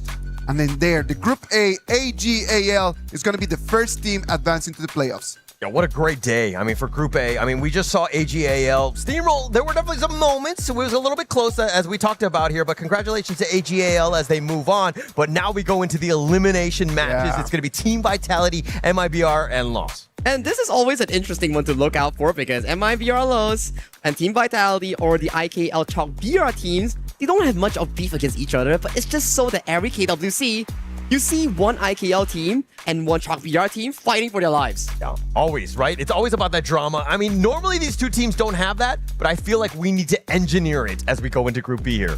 Those matches are going to happen on the next days.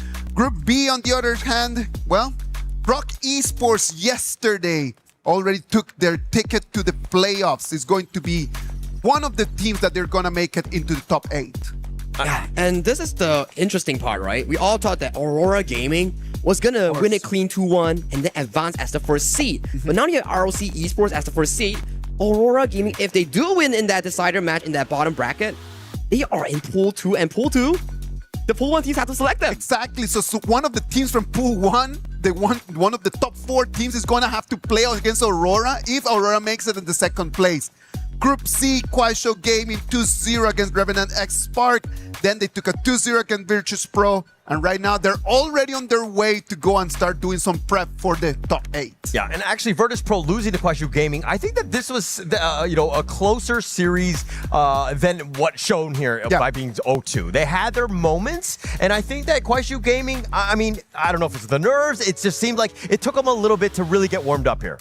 But I'm telling you, like in there, even the Kuaishou Gaming players, they said, you know what?